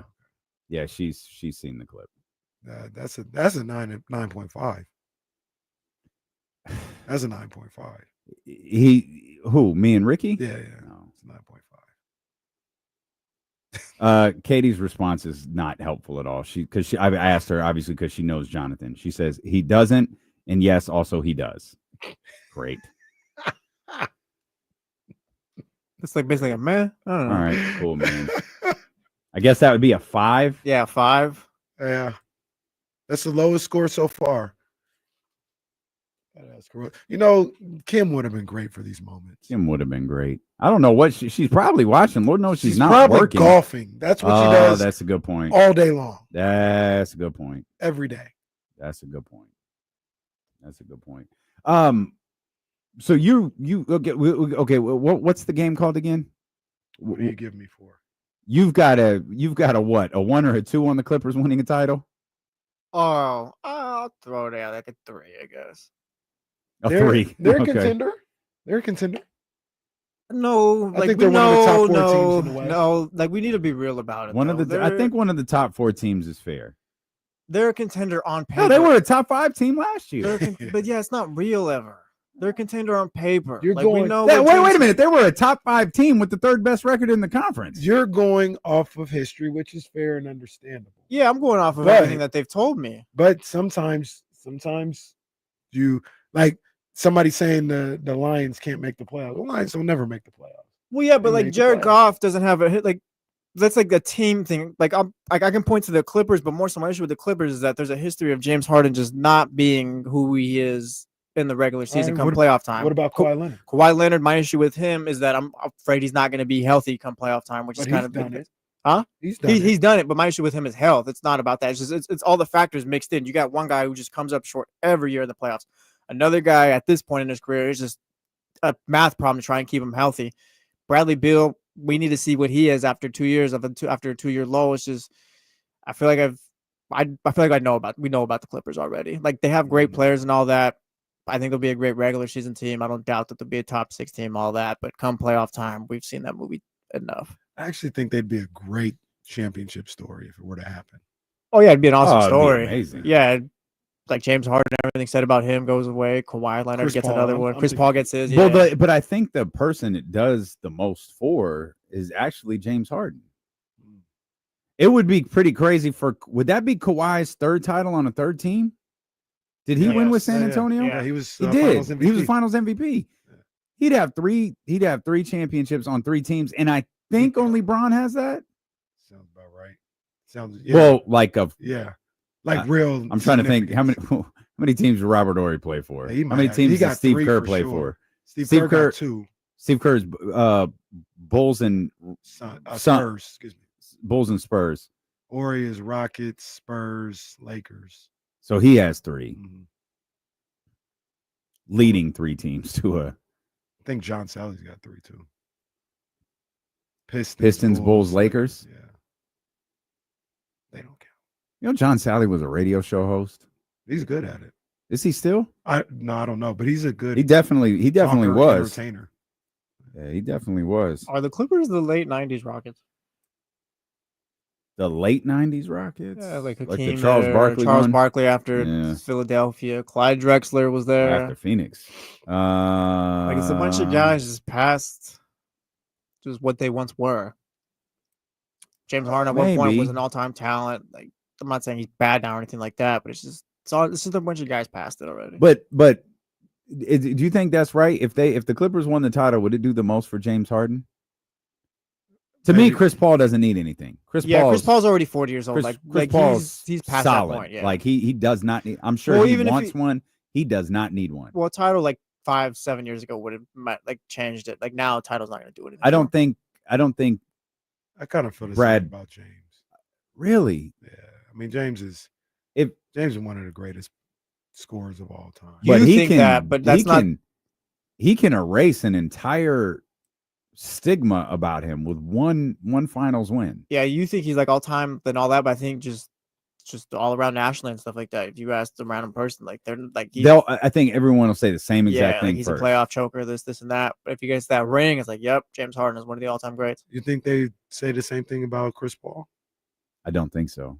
I think Chris Paul's already one of the greatest point guards of all time. Am I the only person who thinks that? No, I mean, but He Because is, I but don't. he's also, And Chris like- Paul, I don't think Chris Paul's He's also not a real choked in the contributor. playoffs. Like he's not going to be like Yeah, the same probably way not. James Harden would Right, be to probably a not. title team this year, like to the Clippers. Like he's going to be the backup point guard, do his thing, but like he won't have the same impact that Harden would to get that ring. Like it'd be, yeah, he got a ring, but like really at the end of his career. As I think about this, a little bit of a callback. Is James Harden Lamar Jackson? Is James Harden Lamar And Jackson? vice versa. No, Lamar's better. No, Lamar's I think better. you guys selling James a little short. No, I'm not. You say this all the time. I'm not selling James Harden short. James Harden is great. James Harden has been like James Harden had a stretch that's no different than what we just witnessed from Joel, Giannis, and I mean Jokic wound up winning 3, but those guys were in the MVP conversation year after year after year after year. James Harden, in addition to the year he won it, he was in the conversation with Russell Westbrook. He was in the conversation with I think one of LeBron's last titles. He was in the conversation with both MVPs. He was in the conversation with both of Steph's MVPs. Like there's never been a question that he's one of the great players. Not undervaluing him at all or underappreciating his contributions. He played part of the thing with James Harden is he played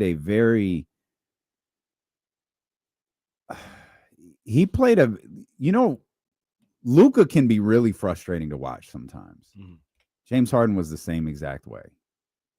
He was the same exact way. Like James Harden was an elite scorer on so many fronts, but he could just be frustrating to watch because of the SGA stuff, the foul game that he was very, very good at playing. And it's just like, I don't want to watch this, man.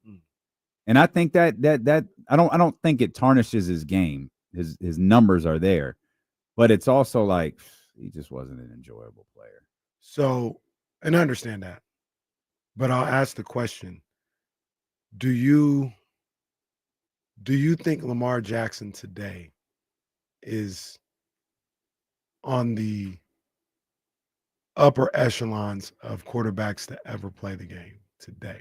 Like I'm talking about like top 10. Not yet. So the reason why I say that is I don't think anybody looks at James Harden as one of these top 10. Lamar's 7 years into his career, though. No, I understand, but I'm just saying, like nobody looks at Harden like that. They look at him as maybe a tier below because he's going to be a top 10 scorer of all time. All this other, like the accolades are crazy. Is he below that? Like, where would that? Because I look at them on the same level, Lamar and James Harden, as not top of the food chain type guys, just a little below. Do you think Lamar is better at what he does than James Harden is at basketball? I do. Okay. I do. Yeah, if Lamar gets a ring too, like he enters that conversation, whether people like it or not.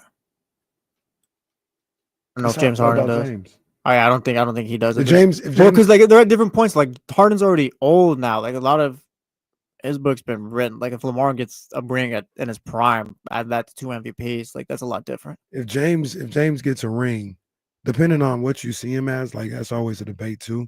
I think he potentially goes into the top 3 or whatever you see him in, as a top 3 shooting guard or a top 3 point guard. I think he's already he's a top 4 player at the shooting guard. I think already all time for me. I'd go Jordan, Kobe, Wade. Yeah, I think and the winning is where you separate. I think James Harden's better than Dwayne Wade. I actually do too. But Wade is a 3-time champion. Yeah. And his numbers are crazy too. Yeah, I mean, and Dwayne Wade is one of the reasons they won. He averaged like 30 something in 06 with the finals with Shaq, right? Yeah, that was. I mean, that was Dwayne Wade's coming out party. I was like, oh, he's up there. Yeah, I think when you talk all Dwayne time, Wade did have some lean years, like late though. I mean, I get James's lean years are different. He's still very productive. I think when you talk all time, you have to include the winning just because they all have like that Hall of Fame, just generational talent. Like Harden, Harden's great, no doubt. But I think that's kind of what separates them. That's what I'm saying. Like if he gets a ring, though, you'll have that winning. That's the last. It doesn't matter. Like he did it next to Kawhi. He's the Robin of this team, though. Like I feel like that kind of plays into it. D-Wade was that of LeBron. He got his in 06, though. He got one in 06. That's like he got his out the way. But like he got had Shaq, one, but he was leading that team. But then you balance it out. Like James Harden's numbers and production is way better than Dwayne Wade for a longer period of time. So you balance that out against one ring by yourself, and it's up to the individual. Yeah, it's just perfect. But who do you? So you're obviously a huge fan of both of these guys. Who's better at their job?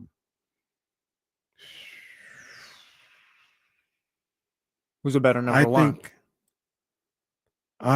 If I had to pick, I think they're on the same tier. Really? But if I had to pick one, I'd say Lamar. I meant what I said yesterday. Lamar is one of, he might go down as the most talented quarterback we've ever seen with what he's able to do. Everybody goes to his playoff success, and I get that. That's his knock. That's something he's got to fix. But his ability to pass and run outside of Vic, I guess for a little bit, we ain't never seen nothing like this before. I think the difference between the two also is that Harden, I think, still gets his respect as like one of the greats to play at this position. People still talk about Lamar as if he needs to be at a wide receiver and all that. Like people still disregard him as a quarterback. So that's fair. That's fair. A couple of quick things here. Shout out to Z Jones CB, who found out that the white guy Hakeem Olajuwon was punching was Mitch Kupchak. Good knowledge. That's amazing. Good knowledge. Absolutely amazing. Second of all, we've got word from Jonathan's wife. Jonathan's wife said, "Ha, in this pic I have of your contact, y'all are making the same face. So kinda. No, LOL. That's a definitely. I think I can see similarities, but you're more handsome." She's squinting. Good answer. There's already a picture she answer can from the reference, homegirl, and they're Jamie. making the same face. That's him. We'll come back. Jason Jones joins us in about an hour. We'll talk some football when D'Lo and Casey return here on Sacramento Sports Leader, ESPN 1320.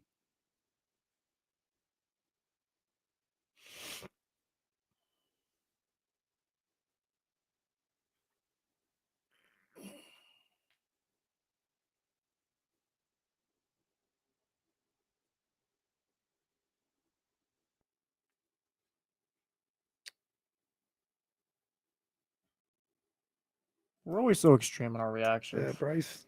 I don't know if I'd call him out of his mind. Bro, what are you talking about? Like I got Harden fourth, Wade third on the shooting guard. It's fine. All right, Bryce, man. All right. Oh, he says, and if you think Harden is a top 5 2 guard, I'm out of my mind as well. Yeah, like I think Bryce is one of those. Bryce is Bryce, probably. I don't. To be clear, I don't think that's Bryce, our guy. Bryce. No.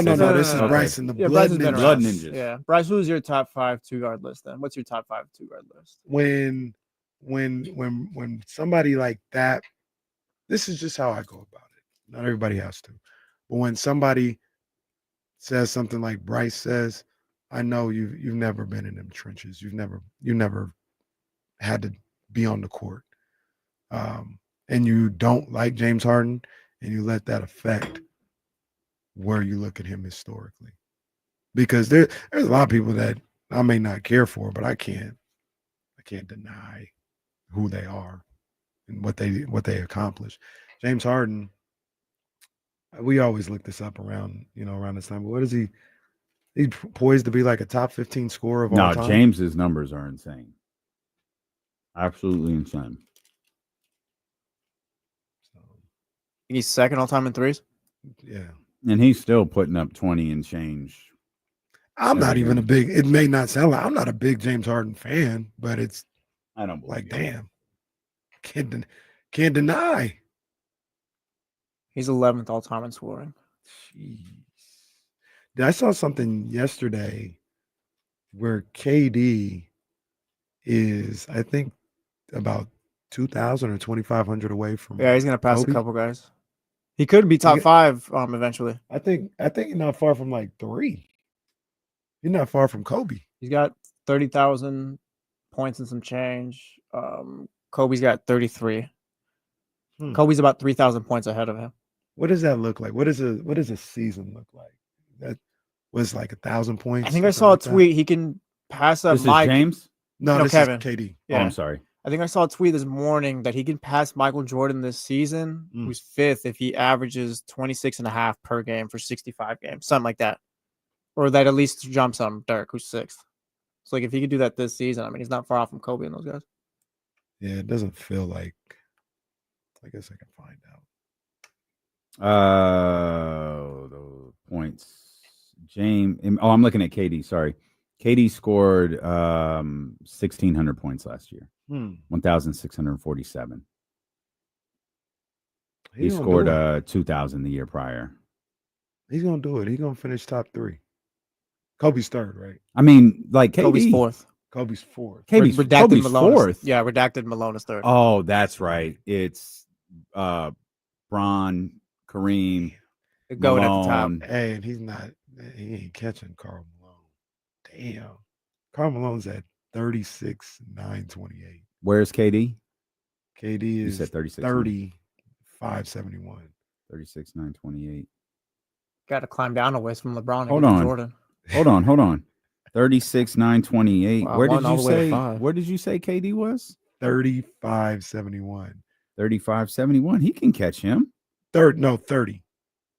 3-0. Yeah. Yes. And 3-6. Yes. Yeah, that's like 4 seasons of what he's doing now. You don't think he could do it? He could do Maybe. 3 of it, 3 seasons at least, I think. I mean, I hope he can. Wow. Maybe Kenny Caraway out on Kevin Durant. I might have done too much. That's me. Like he has not had. Yeah, he hasn't had consecutive 2,000-point seasons since. Yeah. It's always a great idea to do math on this show, which is exactly what we're doing. We're looking at how high Kevin Durant can get on the scoring list. And he's at 30,000. What was it? 30,571. Karl Malone is at 36,928. The further we can get Karl Malone back on out of this list, please, would be great. KD will be 37 next month. If he could get next month, God bless. If he can get, I'm gonna look at 1,500. Do you think he could get 4 years of 1,500? 4 years of 1,500 points scored. 16, 2011, 13, 16, 2000. Yo. That 4th year is going to be the one. That's I think he can do 3. I don't know if he can do 4. He scored 1,555 in 62 games that year. 1,366 in a game he played 47 in a year he played 47. Excuse me. I'm gonna say yes. Can I also point out, just knew this, don't think about it often, looks really strange. Kevin Durant's won 1 MVP. What's the Kobe thing too, right? One of the greatest scorers of this. Well, what do you mean? Well, Kobe's great as he like all time. Well, one of Kobe, the 5 greatest players ever. Kobe only won 1 for a reason, though. They weren't going to give Kobe the award when he deserved it. Well, yeah, I find I was just excluding context, but having the one is pretty crazy. How many does Shaq have? Does he have 2 or 1? He's got 2. He does have 2. Yeah. Okay. I believe he has 2. He finished second 1, 2, 3 times in a 5-year period. He won the MVP and finished second 3 times. I think Shaq only only got got 1. Yeah, he's only got 1. Wow. 1999-2000 season. Wow. Only 1 for the Diesel. That's where I get. Yeah, that's where I always get frustrated with the Jokic conversation. Context to the league. Jokic is great. You look me in the face and tell me Shaq wasn't the best player. Than Kevin Durant, greatest scorer of this generation. Yeah, one MVP. Yeah, 1 MVP. Kobe Bryant, arguably one of the greatest players that ever lit, like regularly top 3, top 5 conversations, top 2 for some. 1. Got 1 MVP. And it's got 5 NBA championships.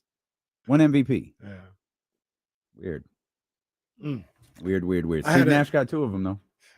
All right, Steve. I think he averaged 13 points one of those years. He's on the coverage for Amazon. He is. Basketball, Yeah, I guess He his was on the coaching days trailer. are over. He was on the trailer. I had a discussion this morning. We haven't got Amazon games, right? No, they're we coming didn't get tomorrow, I believe. They did like a little teaser with tomorrow's Wednesday. Yeah, they might. It's not the schedule release. The schedule release is Thursday. Okay. So yeah, hopefully we. So yeah, so they'll maybe that's the little nugget we'll get tomorrow. Yeah, they did a whole little video of the people. That's how I know. Well, remembered Nash was working there. They did a video with everybody getting a card of like their opening game, and like, oh my gosh, and then they're like, yeah, the reveal is coming soon or something like that. Okay.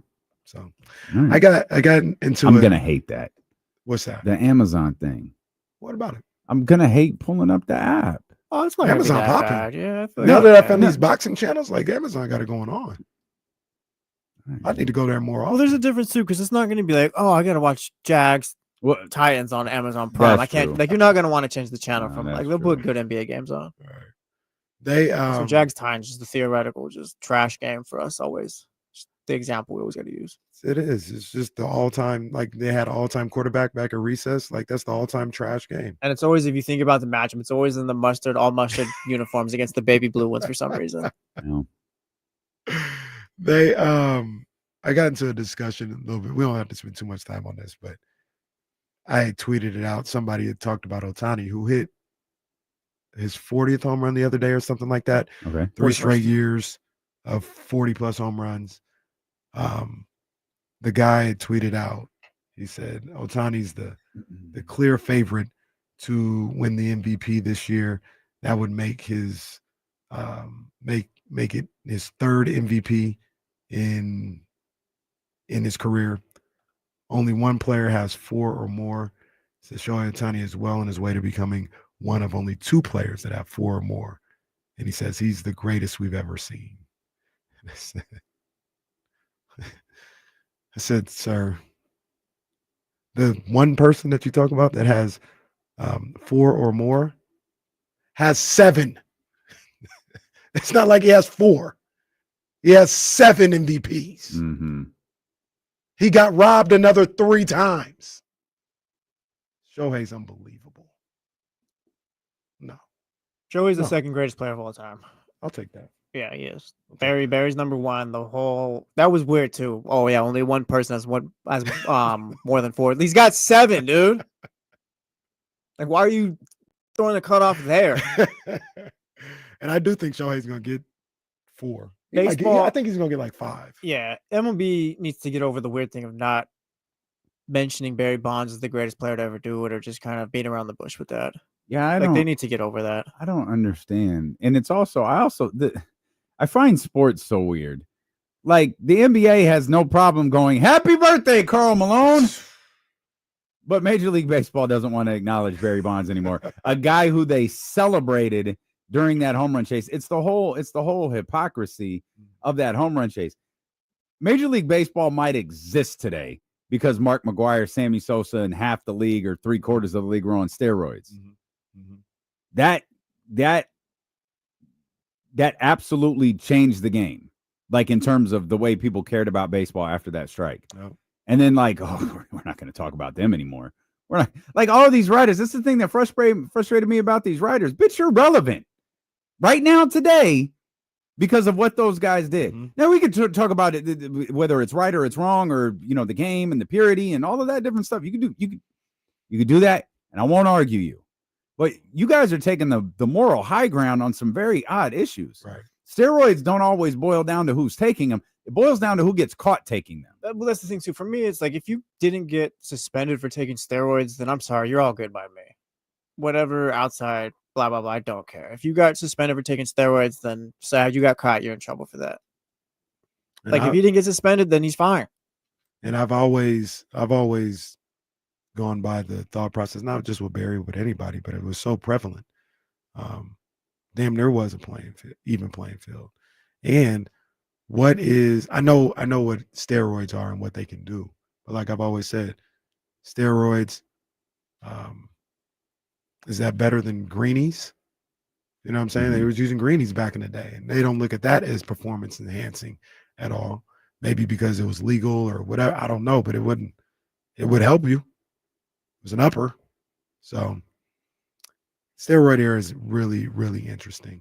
but Shohei's unbelievable. Like I said, I'm gonna put the number at 5. I think he gets 5 MVPs, and this pitching, all that other stuff is one of one. I ain't never seen nothing like Shohei. If he came into the league probably 5-7 years, or just 5 years before he actually did, just younger, he'd probably end up being the GOAT though. Yeah, because he came over at like 27 or 27, I think. Yeah. That was interesting. Real quick about the national TV stuff. The way they map out these the schedule and the partners and all this other stuff, do you think it cheapens the national TV aspect of, teams getting games and stuff like that? Does it make it less special? Because there's national TV on every day. And you can't just play the Lakers every night. You're gonna have, the Kings are gonna have to be on NBC. Yeah. They may not quote unquote deserve ESPN is like, oh yeah, wait till you see our schedule, pal. Lakers League Pass, bitch. That's a good question. I wonder how many games the Lakers won't have on national TV. I don't think it makes it less special. I think a lot of it is, it's not like, I think we're conditioned to football, right? In football, primetime games are standalone games. Mm-hmm. So Thursday, it's by itself. It's all you're watching. Sunday nights, by itself. It's all you're watching. Monday nights, by itself. It's all you're watching. That doesn't work with basketball. We get something close to it, or at least we've been conditioned in the last decade and some change, 2 decades or whatever. We get something close to it on Thursdays. Mm-hmm. Where we'll get 2 games on TNT and maybe 1 or 2 other games, like, locally on League Pass or whatever. Part of national television, it's not just the games and the teams. And I really feel bad for the Pacers. I know they got 1 game in there on one of the days. I was like, God, what would it have been coming off of that finals run, and with Ty, and like, what would that have looked like? It might not have looked any different, right? But it would have been a hell of a follow-up for Tyrese and the Pacers. But it's not just the teams, it's the presentation. It's what we were talking about earlier. When you tune on to NBC, you feel like you were watching something special. It's what we were talking about with preseason football a couple of weeks ago. Part of it is, and we lost it because we were watching the game here doing our KSFM show. But part of it is like, yo, that's Joe and Troy. Mm-hmm. That's Tarico and Collinsworth. Like, whether you like them or not, that's the sound of a big football game. Mm-hmm. NBC and Amazon, they have to replicate what TNT has done for so many years, and it is create the sound of a big time basketball game, and that's the special part. Right. It's not being by itself. Like football is really the only sport that could do that. Mm-hmm. Everything else is, we're gonna put some marquee games on, maybe on one of these nights, an NBC night or whatever. The schedule will be a little light. Mm-hmm. And if you're a big basketball fan with League Pass, you're not going to have a lot of games to choose from, maybe 4 or whatever. Or the ones everyone is going to be talking about, that's going to be on NBC. I feel like Tuesday might be that night. Okay. I feel like I read that. Well, it makes sense because because you schedule games Monday, you're going to be dealing with football anyways. You do it Thursday, you're going to be dealing with football. You do it on Sunday, you're going to be dealing with football for a certain period of time. Hell, even to a certain degree on Saturdays, you're going to be dealing with college football. So make it Tuesday. Absolutely. They said, I think I remember them saying, once football's over, they'll have that Sunday night game for basketball, which will be dope. Yeah, that's a good look. Yeah, but I don't think it dilutes the product at all or the specialness of it. I don't think so. I'm still hyped for November 11th. Yeah. Golden One Center. Probably going to be off that day. Tuesday night. Going to be off that day. Ain't that Veterans Day? On a Tuesday? Yeah. Well, wouldn't Monday be the day off? Wait, Veterans Day is always on a Tuesday? I think so. I don't know. Is that a shoe? I could be wrong. Feels like it's always on a Tuesday. But yeah. Why? What's special about Tuesday to veterans?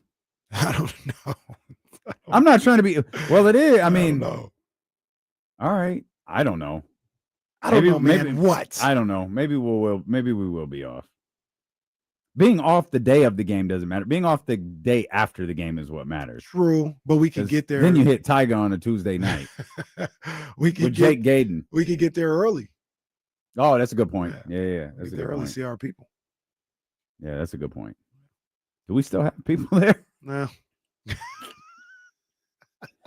All my people are gone. All my people are gone. Hi, Scott. It ain't gonna be the same without money. Hey, Scott, we're the two guys who haven't interviewed you in the market. No, I realize you've talked to literally everyone. They go, oh no. Yeah, you guys got a podcast, don't you? It's pretty popular. It's gonna be crazy when Scott Perry shows up on Grant Napier's show. Like, Jesus Christ. Hey, so I was texting somebody and I said, oh no, I'm gonna just text you. And then you decide. Okay. So as Kenny types this, I want to just point out it's very rare that I just don't say whatever pops up on my phone. Yeah, well, Whitlock gonna be there. Yeah. Barstool. What is it? Outkick? They all gonna be over there. Let's welcome my black friend, Jason Whitlock. Oh man, it's gonna happen. It's gonna happen. Oh, that's amazing. Man. Absolutely amazing. We've talked a lot about quarterbacks the last couple of days. ESPN did a future power rankings article, clearly stealing power rankings from D-Lo and KC because no one else does that. We don't need that trademark, man. But they did a future power rankings article ranking NFL teams. They didn't go crazy far into the future, though. They just went up till 2027. And to me, there's nothing surprising in these projections. There's no like, whoa, they see so-and-so in 2026, 2027 looking like this. They had the Eagles and Ravens at the top of the list. They had the 49ers at 9th and the Raiders at 16. That's where our squads were. The 49ers at 9, the Raiders were at 16. But what stood out about this article, and it ties into the conversation we were having yesterday about Patrick Mahomes and Josh Allen and all of those guys. This is a quarterback-driven league, man. That's all of this boils down to. We don't know who's going to do what over the next handful of years, but if you made a power rankings based on coach and quarterback, this is probably what you would land on. How often is Brock Purdy referenced as a top 10 quarterback? Maybe just outside the top 10. You pair him with Kyle Shanahan, yeah, you can land in the top 10. Yeah. You look at the top teams, Eagles, Ravens, they were 1 and 2. The Buffalo Bills were up there. The Kansas City Chiefs were up there. In other words, Josh Allen was up there. Patrick Mahomes was out there. You know who had the worst projections? The Saints. The Saints were the worst. Who's the Saints quarterback? Exactly. Some guy with a crazy throw at the combine. Who was right behind? Who was second to worst? The Browns. The Giants. Yeah. Third? Browns. Were the Panthers. Oh, that's how they feel about Bryce Young? Okay. I don't think anyone knows if Bryce Young is going to be on this football team or not. Fair. The only one that really caught my attention, and this is going to sound like shade, it's not. It's really how high they were. It was Kansas City at 3. Buffalo was at 4. The Detroit Lions were at 5. Well, they need to slow down with that one a little bit. So, and you're not going to like this, but the Packers were 6th. The Broncos were 7th. The Texans were 8th. Think about those quarterbacks. CJ. Think about everything we've heard about Bo Nix this offseason. Kenny, not the biggest fan. National media loves Jordan Love. Solid quarterback. But Jared Goff at the 5th spot right there. I think Jared Goff is a very good quarterback. I was surprised to see Detroit right there. Yeah, that's a little high for them. To be honest with you, if you wanted to have all those guys in front of the 49ers, that's cool. I would move the line to the back of those and to be clear, I formed my own theory and presented it to you. This is not a quarterback list. Mm-hmm. This is the rankings, and they lay out the reason for hope, the reasons for concern. A nugget to know: the 49ers led all offenses in snap weighted age. I don't know what the hell that means, but it's a little nugget that was presented to us. Bold prediction: the 49ers will use their first-round pick on a tackle as they attempt to replace all-pro left tackle Trent Williams, who will retire after next season. Again, just a bold prediction from these guys over at ESPN. So they lay all of this stuff out, and they rank coaching, they rank quarterback, they rank the front office, they do all of that to form a grand ranking. It's just, to me, it feels like, and we can look at the numbers right here, they went pretty even across the board with an 84 quarterback ranking, an 86 coaching ranking, and 86 front office ranking. That just seems like a surprisingly high ranking for a team with a quarterback who is good, probably very good, and a coaching staff that just lost 2 coordinators. I mean, they're not my rankings, but I don't thought it was crazy, or not crazy. Thought it was weird. I don't look at the Lions like that. I actually got a lot of questions about the Lions going into this season, losing those coordinators. Dan Campbell being left to his own devices. He's a good coach, but he's made some irrational decisions over the last couple of years as far as in the moment play calling, going for things of that nature. So, yeah, I'm not sure. I'm not sure about the Lions. I look at the 49ers one, and it's cool. It's somebody's opinion. I'm not really tripping off of it. But I look at the score of 79.3 for the front office. What do they do to deserve that? Yeah. They've drafted well. They've signed all their players for the most part. They found a Brock Purdy. 79.3 seems a little low for that front office. I agree. But they got their criteria. They do.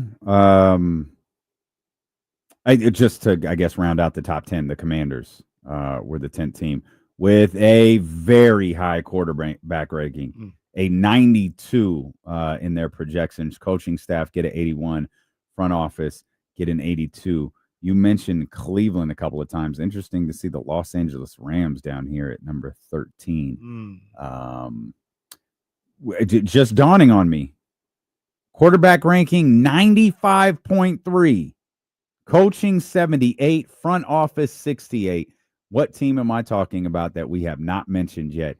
Again, quarterback ranking 95.3 out of 100. Texans. Ranked ranked number 4 in terms of quarterbacks. Oh, the Cincinnati Bengals. That's it. And where are they at in the future? 15. 15 on these rankings.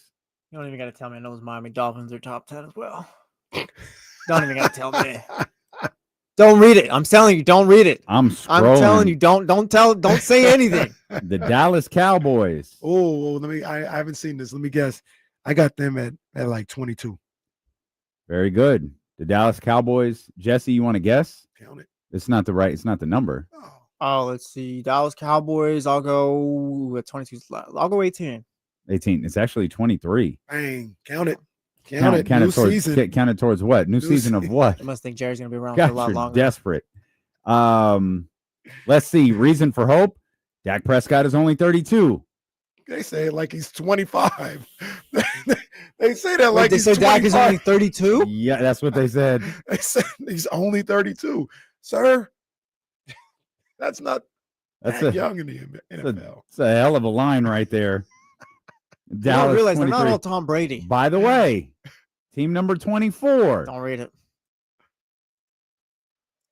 Who's team number 25, Damian? Quarterback ranking 69.8. Nice. Oh. The Tennessee Titans are 25. Oh, wow. And here, this was the team you brought up earlier. Cleveland is 26. Cleveland Browns are 26. 2 spots ahead of Cleveland? Yeah. Huh. Cleveland is a little interesting too because I got to do a little more research, but it feels like they have a lot of the stuff that people loved going into the season last year. The defense, Myles Garrett is there, all this other stuff.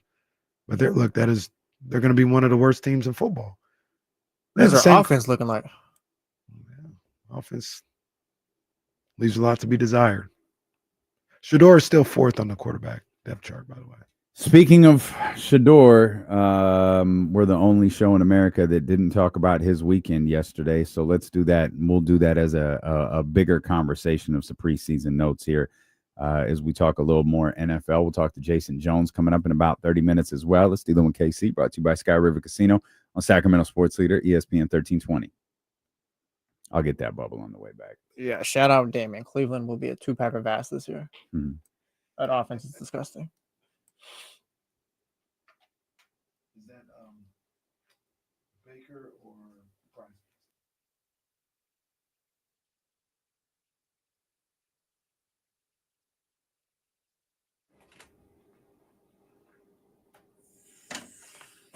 Never, but I'll say if the Dolphins ever cease to exist, I would just be a Raiders fan. That is the only team in the NFL I have like a little bit of love for.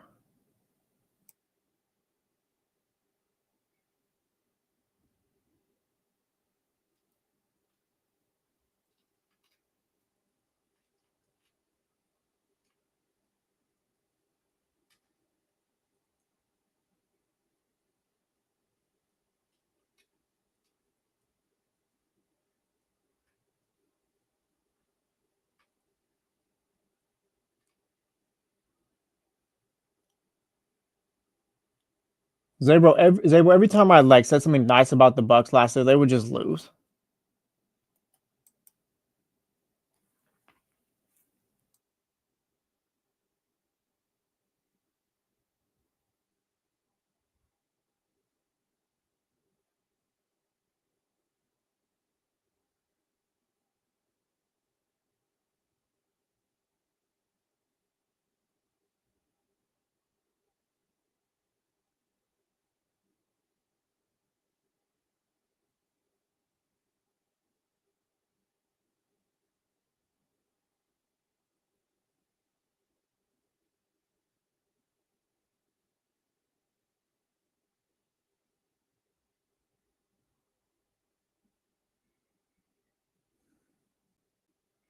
Oh, let's see what the Jaguars and the Tampa Bay Buccaneers look like here.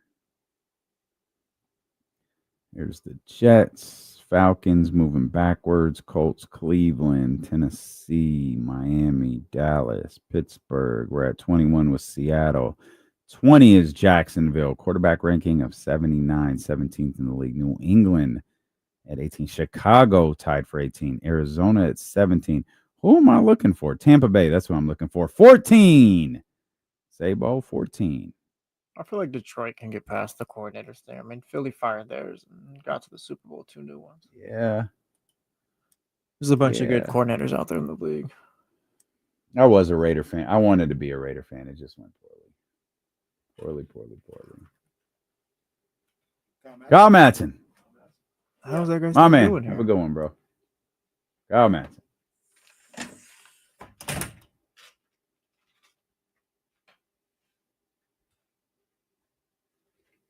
I mean, it could be worse, eh? Like, they could be Cowboys.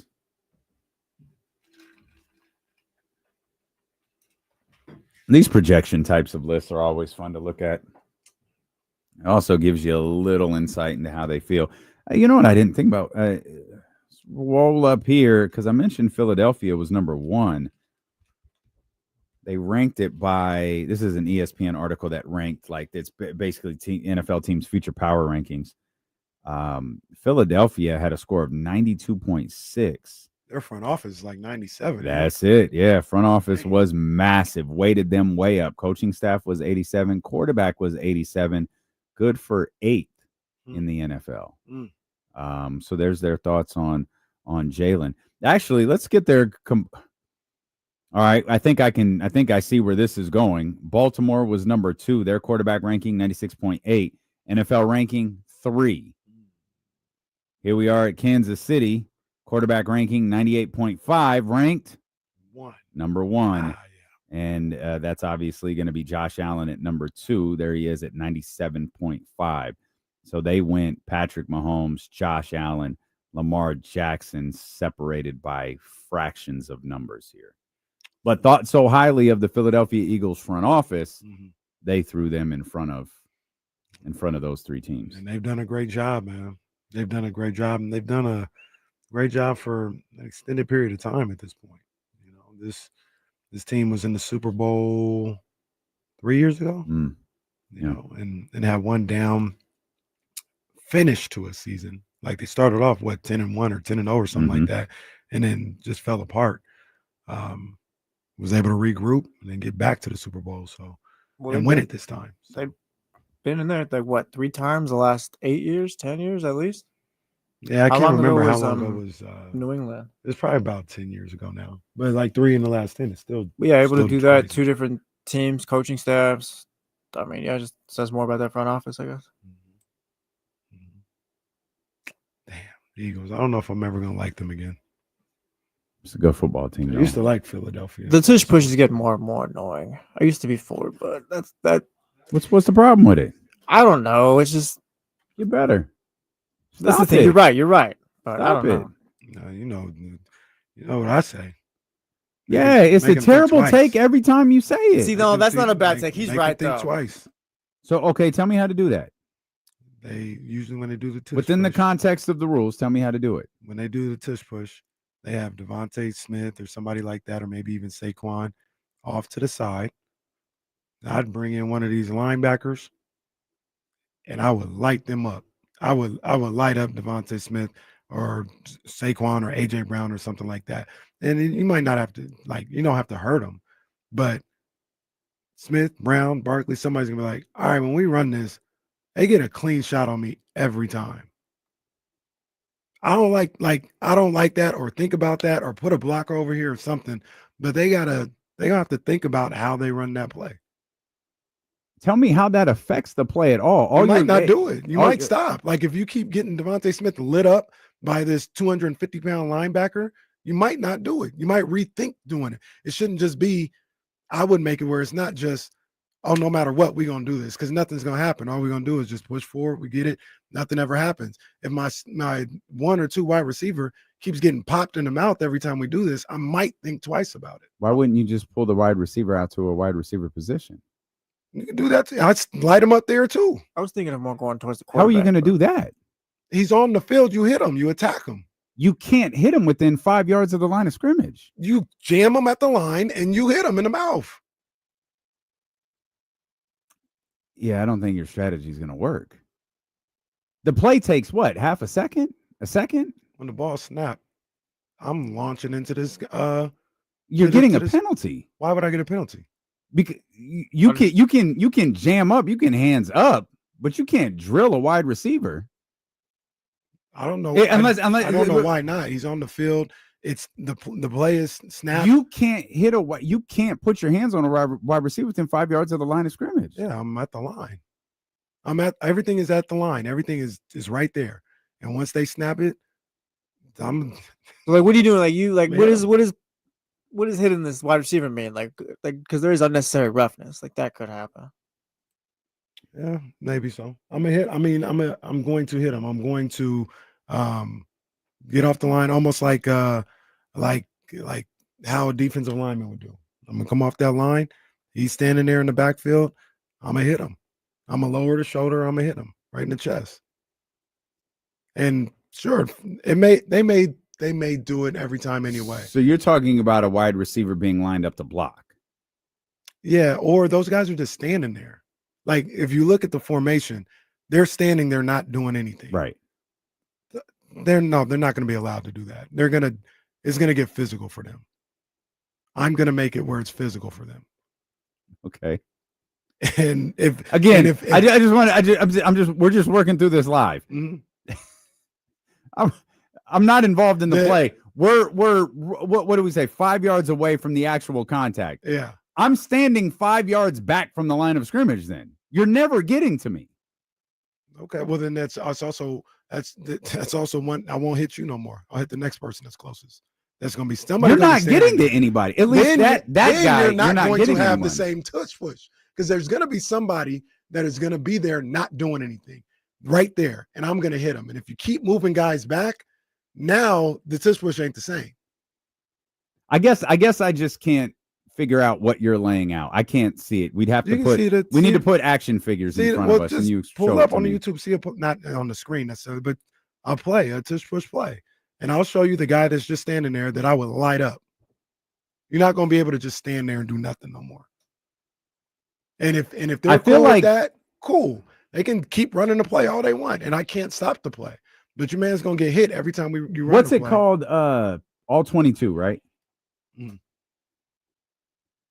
man going to get hit every time. All right, let me make sure. That's not what 20. Hey, the title of this video. I ain't even gonna say it. Oh no, he's gotta say it now. No, he's gotta say it. Look at the title of the video. I don't know how to read. It says 26 minutes of the tush push. That's what the Eagles did, right? When it got passed, when it was voted on, they posted that. Oh, did they? Yeah, come Matt. You're watching 26 minutes of tush push. 26 minutes of the tush computer? push. Yeah. Well, here's great news, pal. It's signed under your name, not mine. So you're gonna have to go explain this to Jonathan. Wow, what is this tush push? Yeah. Hey, Kyle, what is this 26 minutes? So let me go. I thought I searched all 22. I guess that's why it's brought up. That video's fine. I can show you. This is so. I believe this is the full lineup. Yeah. I can't. 1, 2, 3, 4, 5, 6, 7, and press 8, play. 9. Press play real quick. You see number 3? I'm about to light his ass up. And watch. He's just gonna stand up. He's not even really pushing. This dude, you see that? My bad. You can't see my finger. But that free defender that's not doing anything. Yeah. Oh my goodness. I'm lighting number 3 up. I am lighting him up. But all those guys aren't doing anything in the back. But look how quickly. Look at 16. 16 would be on the ground. 16 would not be able to do that. You see how on that last one, 16 just kind of stood up and was like, I'm not doing it. You wouldn't be able to do that. Can you imagine Nick Sirianni just sacrificing 4th Street wide receivers every week just for the sake of this play? Look at 16 again in that one. 16 ain't doing. He just first down. That's what we're getting. No, you're getting hit in the mouth. Here they're all lined up. They're crunched up. So here's the problem I think with your. I don't know why this is happening right now, but we're here. Here's one of the issues I think with your plan. The play is so quick. Like you're talking about lighting something up because you really advocate for hurting athletes a lot. How do you can't get ahead of steam to be able to do that? Watch me. I'll time the snap. And as soon as they 23 right here for the Packers, right here. Once they snap it, but you're going to do it from that position right there. I might go 3-point stance, whatever I got to do. I'm gonna be ready to go. No, it's not a question of whether you're going to be ready to go. You're not going to be able to execute what you're talking about. Once they snap it, I think that's AJ Brown there. I'm going right into his chest. Look, it's snapped. He's just standing there. If he's going full speed, I'm lighting AJ Brown up right there. I think AJ Brown's winning that battle, though. No, so look, here's the thing. The Niners tried to do that one time, and they tried to do it on AJ. Yeah, that's probably the wrong one. Hey, it didn't work. Coach, it's AJ. Let's just do it the next time. That's why you see I never really said AJ. Yeah. I said Devontae Smith. Yeah, Devontae. What do you want me to do? AJ ain't going to work. Is there a chance that a high-priced NFL coach has thought of this before? Maybe. I don't know. So the Niners, I remember one time, and I brought it up on the show because I remember I'd always have this take, and you saw the same thing. I said, did you see what the Niners, they tried to do what I had been talking about? They went to AJ, and it didn't faze him, but he also like acknowledged it. He's like, hey, what are you doing? And they start fighting back, tussling back and forth. It's like body blows. Like I'm not going to make you stop on the first time, but if every time you do this, you're going to get hit. At some point, you're going to think about it. Can I pose another question watching these over and over and over and over again? Is this more about Jalen than it is anyone else? I think it's Jalen and the the offensive line. They've got it down to it. Well, okay. Great. Yeah. That's a quarterback sneak. Mhm. We've added this slight push Mhm. and created a whole new name for it. I also don't. This think play is about Jalen Hurts more than it is anyone else. True. I also my don't think, opinion. not just with Philly, but I don't think you should be able to push. I've always said that. I think that part should be illegal. I don't. Was it illegal in college? What was the Reggie Bush play? The Bush Being push. pushed. Yeah, it was illegal. Yeah. I think it's legal now, though. Letting things, man. He had to throw a flag on me while I'm talking I'm a basketball. Reggie Bush fan. Who doesn't love Bush? Look like he's not really, like he's barely touching him. I think this whole thing is overblown. Now there are times where there's some. See, look, 33. That was a half-hearted attempt, man. He should have lit him up. Look at 16. 16. You are not going to be able to stand there and do that. No. KC, that play took half a second. You're not going to be able to stand there and do that. Okay. I'm going to hit you. All right. I'm going to hit you. Sometimes, you know what? Whoops. How did that happen? You love boxing. You talk body blows. Sometimes these arguments with you, you just body blow me to death where I'm just like, forget it, man. It's fine. You win. You're right. Just lay his ass out. Send him to the hospital. I give up. He's like, no, you're not getting it. This is what I'm gonna do. I give up. Just murder him if you have to, Kenneth. It's fine. It's fine. Hey, how did they finally stop the tush push? Well, Coach Caraway murdered a player. Seemed to be pretty effective. Now here's what I'll say about the tush push in favor of the Eagles is nobody can do it like they can do it. And we saw the Buffalo Bills attempted 2 times in the AFC Championship game and failed both times. Well, they might have attempted more, but I remember they failed 2 times in that AFC Championship game on 4th down. So that's why I'm not in favor of eliminating the play, because it's a play that everybody can do. Just they can't execute it the way the Eagles do. But you're right. You're 100% right. But I think it falls into the 2 things we just referenced. So I found the quarterback and the offensive line, not the big push. It's the quarterback and the offensive line. That's why the play is so effective. Jalen is great at this. Yeah, that's fine. I do think pushing, and that's fine, should be illegal. That's fine. The Eagles do it the best. I found where the Niners tried to do that. Okay, but on AJ Brown. Put in AJ Brown sets up Eagles for tush push. I put in the search bar Eagles versus 49ers tush push. And they tried to do it. I think it was Moody Ward, and AJ Brown wasn't having it. But that's what I would do. That's what I would do every time. That's how I would go about it. I would be like, somebody, you're gonna get hit. Somebody gonna get hit if you guys want to keep running this play. Because to be honest with you, we can't stop the play. AJ Brown sets up Eagles. That's what you said, right? Yeah. Okay. We can't stop the play. Like that, the play is 4th and half a yard. Like, no, we're not going to stop the play. Like, you're going to get the first down. So if I can't stop it by any means, like, I have to figure out a way to at least make you think about, we're going to do this again. Because I can't stop the play. Play's unstoppable. All right, here we go. We're lining up here. It's 49ers. So Moody Ward comes from the bottom of the screen, and AJ Brown ends up being in the backfield when it happens. And AJ Brown's just that's like Jesse said, that might be the wrong guy to go about things with. That's the wrong guy. I'm gonna run this back again. Is Moody right here, right? Yeah, that's the wrong guy to go about this with. Yeah, AJ not gonna work. Oh, that. Bro, AJ pushed in. Like that's your strategy. But no, my strategy is not to go at AJ Brown. No. But like that in that scenario, like, because look where AJ is. Yeah, you're getting AJ's behind Jalen's 2 yards into the end zone. Yeah, you're getting the it's not to stop the play. You're getting the first down whether I stand there. You want to make him think about it next time. That's it. You want to give him that thought. Do we want to run this again? Because Devontae Smith got lit up. killed every time that we run this. And AJ's getting tired of being the guy to be back there to defend everyone. I can't wait for Coach Caraway to implement this. They're putting Dre Greenlaw over Devontae Smith every time we run this. Do we still want to do this? Yeah, this is about getting them to think about it. That's all it is. And they say, well, Devontae, take one for the team. That may be what they say. You're like, all right, Dre Greenlaw about to put his shoulder right in my gut. That clip was hilarious, though, because it looked like Ward was ready to give his all. And it's like, oh, no, didn't work. That's the wrong guy. Lotus Prime says KC going to make the whole league collude to kill with Eagles' fourth-string wide receivers. Eagles signed Dante Pettis this week for the Tush Push. It's like,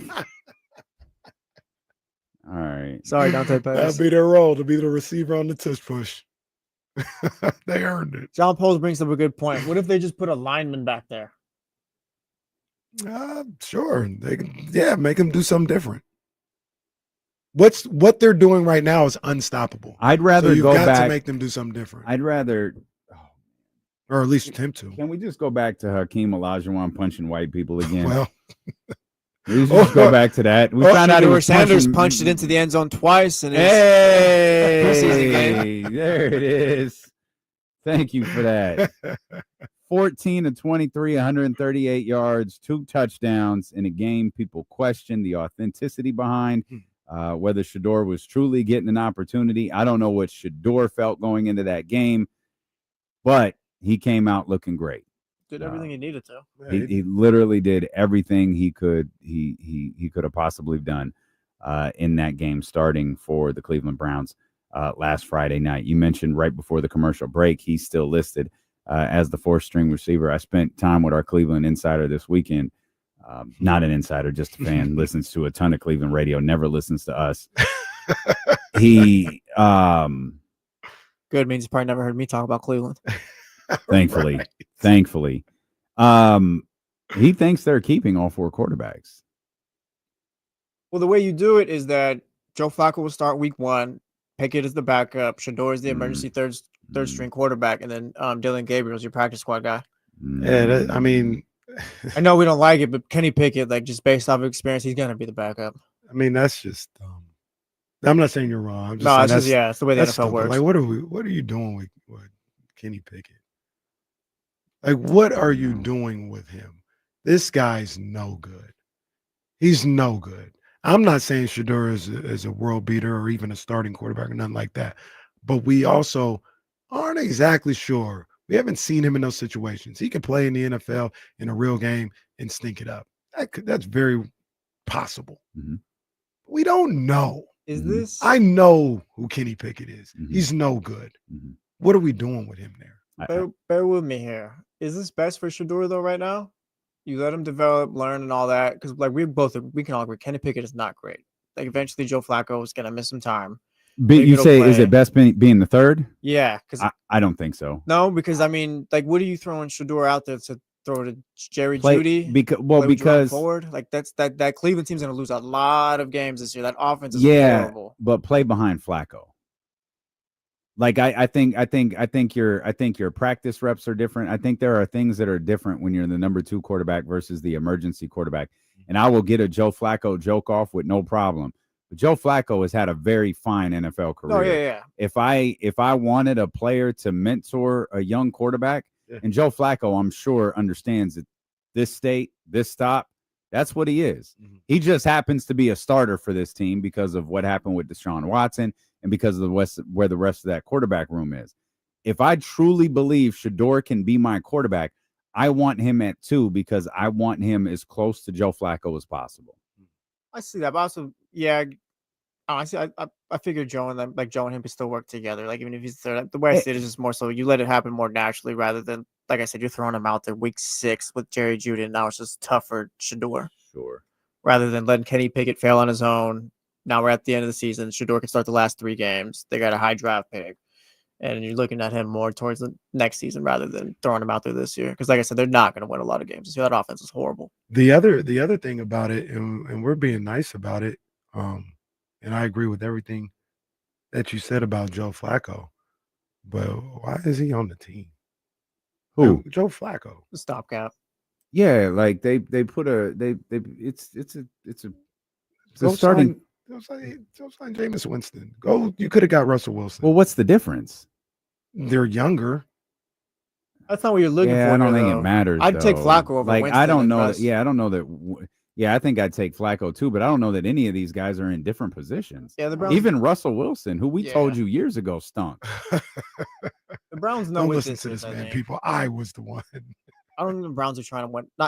Not trying, but they know they're probably not going to win a lot of games this year. Whether Jameis, Russell, whoever was starting quarterback for them, it's probably best to get a guy like Flacco in there. Get some. Jane, reps I don't ready make so the argument. backups ready. I can make the argument. Flacco's more of a waste of time than Kenny Pickett. Just put Kenny Pickett out there. Like, what are we I trying don't out think Joe that's Flacco true for? either.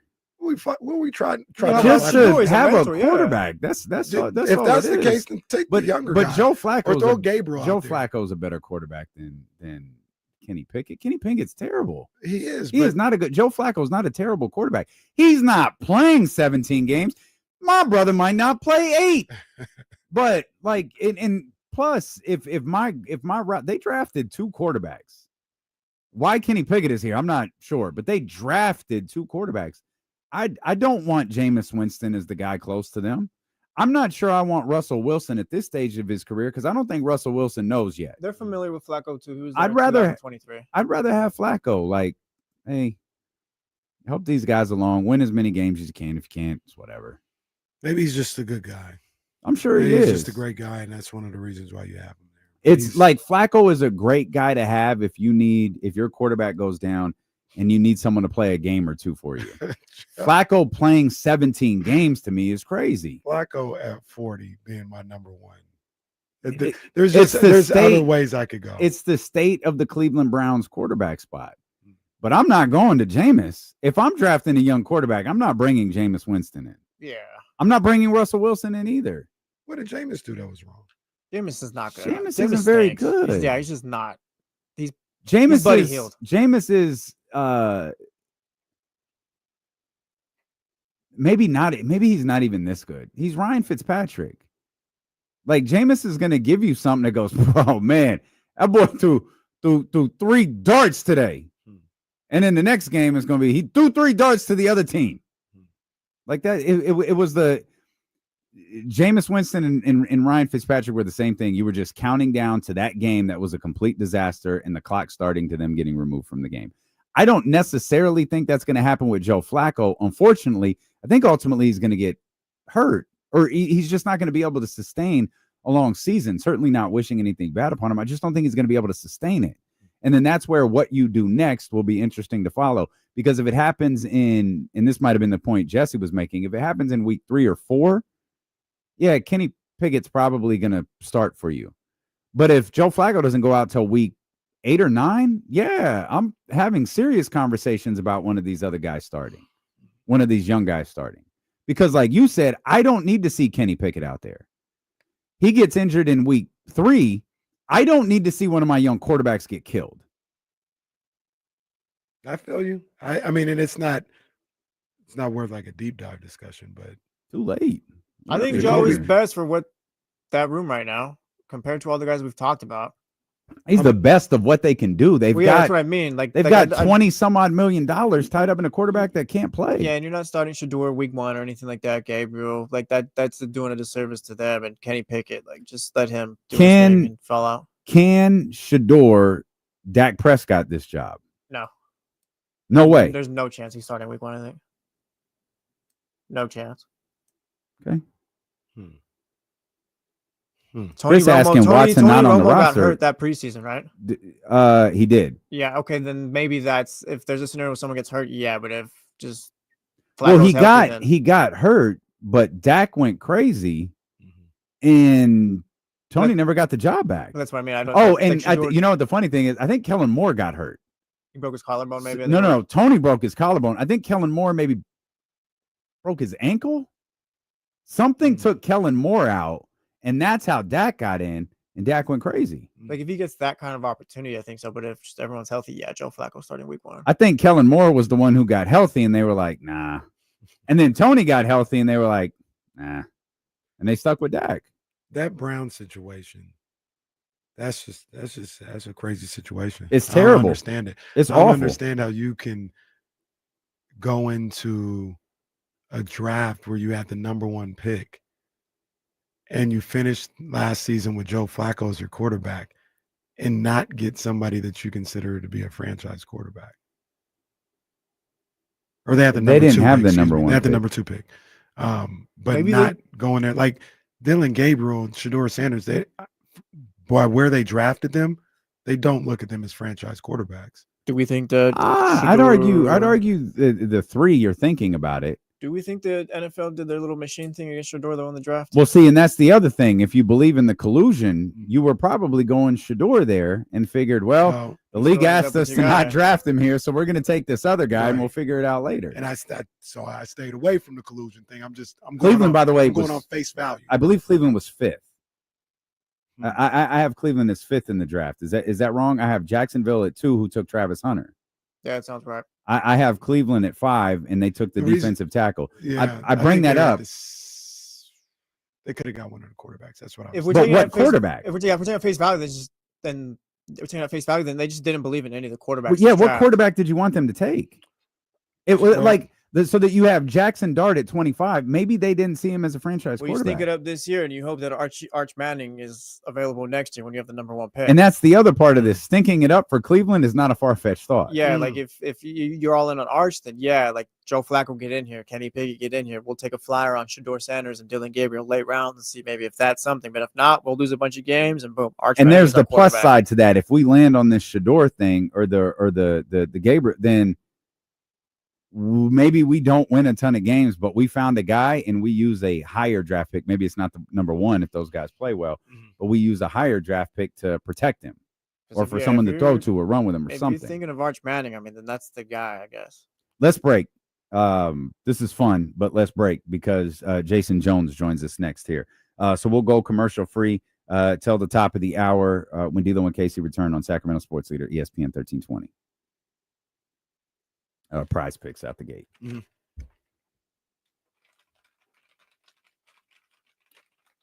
We'll close with that. Yeah, we doing. What you talking about? I don't know. Shakurin, should he be suspended for today? Oh, why is that? Oh, Steven wants to be suspended too? Like these false starts. Oh yeah, false starts. Boo. These false starts are not legal. That's how about that's a disqualification for the game that's about to be played today. Should we? This is the warning. This is start of a new No, season. they're disqualified. Look, Filthy Man, McNasty. Filthy Hey, McNasty. you guys don't respect the game. Wow. Disqualified for today. Maybe I threw them off and they thought Kenny was doing a prize picks for you. Zabo knows he didn't do it though. Some Y'all integrity. stay disrespecting Zabo, man. It's gross. Gross behavior. Shout out to Securing the Bagley, who was actually listening to the show. Well, no. It's not when D'Lo says it. It's when Kenny does the read. That's right. What? Oh, prize picks. What? You guys are on to send it now? Prize picks. Prize picks. That's got to be tough. I'm watching. There's just some random boxing match on, and the family when they sit ringside of like the losing guy, the guy who's getting beat up. That's got to be a lot. I couldn't imagine if Reese wanted to be a boxer and he's just getting destroyed in the ring, and I can't stay there for that. I can't stay. Was there an aspect of where you kind of accept that's what might happen if you're sitting there? I know it's tough. I'm not saying it's not tough, but also like I wonder if they have just that mentality of like you're going in there. That might be it. Maybe, but maybe you hadn't seen it before. Maybe you feel like I could handle it, yeah. and then when you actually see the guy just getting just destroyed. Did Earl Spence's mom go down when he got beat up? I don't remember that. Maybe. I remember Manny's wife when he got knocked out. That was scary. crazy. Well, yeah, they weren't even sure if he was never going to get up. Yeah. You're not getting up, Jim. Good point by Spectre. Owen Hart, they threw in the towel. Owen Hart threw in the towel, right? That was tough for them. You know? That's Owen, Owen was so great. That's my brother. Bret Hart was complaining about something again. Oh, I'm stunned. Stunned. I think Bret Hart was saying that the wrestlers today need to be more like him. Or something along the lines of that. That sounds like something. I'm going to leave Bret Hart alone going No, forward. that's fine. He's I mean, still he better was than on the Goldberg. right side of history about He's still better than Goldberg. Yeah. How would Bret Hart feel about Prize Picks? He'd feel great. He'd feel great. And I'm going to tell you right now, if he was listening to your boy, he'd have the lineup already ready to go. Mm-hmm. And he would hop on this lineup that I'm going to have on the socials so you guys can check it out. But today is a Taco Tuesday. This is why you don't disrespect Tuesdays. It's a Taco Tuesdays on Prize Picks. I got my boy Paul Skeens. They got him on a Taco Tuesday at 5.5 strikeouts. I'm going more. Give me more on the Skeens, 5.5 strikeouts. We got my girl Paige Beckers. She's in action tonight against the Fever. No Caitlin Clark, I don't believe. No. They got Paige at 19.5 points. I'm going more. They've got a big one with the Sparks and the Liberty. Kelsey Plum, 19.5 points for her. I'm going more. And then Sabrina Ionescu, I think it's going to be a shootout tonight. Mm-hmm. They got her at 20.5 points. I'm going more on that as well. This is an all more lineup for your boy here on Prize Picks. Check me out. Tell me what you think. Or if you don't like it, make your own picks, but just make sure you put the promo code KIFM. Let you get $50 instantly with your first $5 lineup. That's promo code KIFM to get $50 instantly with your first $5 lineup. Doesn't matter if you win or lose. Just put in the promo code KIFM. You must be present in certain states. Go to prizepicks.com for more details. Prize Picks, run your game. Wow, you really did disqualify securing the bag league. That's what the Board of Governors suggested. Is that true? Are we suspending players for false starts? No, he's suspended for the day. Yes. Yeah, disqualified. We run a tight ship here. Chief of Wolverines. Yeah, we do. Yes. In this league. He was talking about people being in Zach Levine's lap earlier, and you're just like, hey, whatever. Hey, that's a different league. Over there is kind of, we'll see. That league is corrupt. Let me tell you, that league is corrupt. Yeah, that checks out. Chief of Wolverines, you're on the board, big dog. Who the hell is Chief of Wolverines? Hold on. I have another question we're going to bring from the board of directors, whatever you want to call us. Hold on, hit Are him we with allowing burner accounts? If we know who the burner account is, we are not. I'm almost positive that's Manny. Every questionable account belongs to Manny. I've not seen Chatty House after party in here today. Well, this would be a big board of governors. How do we do this? Because hold on, Zabel. I'm the board. No, hold on. Relax. Okay, relax. You're a player. The man's James Naismith. Sabo trying to be like LeBron. Hey, Magic Johnson and Larry Bird push the league forward. That's fine. They didn't run. Hey, David Stern, we got it. We'll review this and we'll talk about it at another time. So who won today? Chief of Wolverines for now. Yeah, for now. If not, hold on. If not, though, that win does, I believe, go to Zabo. It does go to Zay. Zay is next in line in that situation. Oh, Zabo's the logo. Uh-oh. Damn, that's crazy. Zabo's gonna end up losing. Zabo's gonna end up losing 9 finals. Man, Zabo gonna throw that trophy through his office window. I put an asterisk on Chief of Wolverines' win today in the standings. That man gets a win with it. Wow. Wait, hold on. I feel like this league if it's an asterisk, then I feel like we got to give it to Zabo today. Well, no, it's asterisk so we can confirm who he is. How are we going to confirm that? They're not going to tell us. We can find out. This show is a joke. Do you see what happens when I'm not in charge of things? I let you guys run your own little league here, and do you see what happens?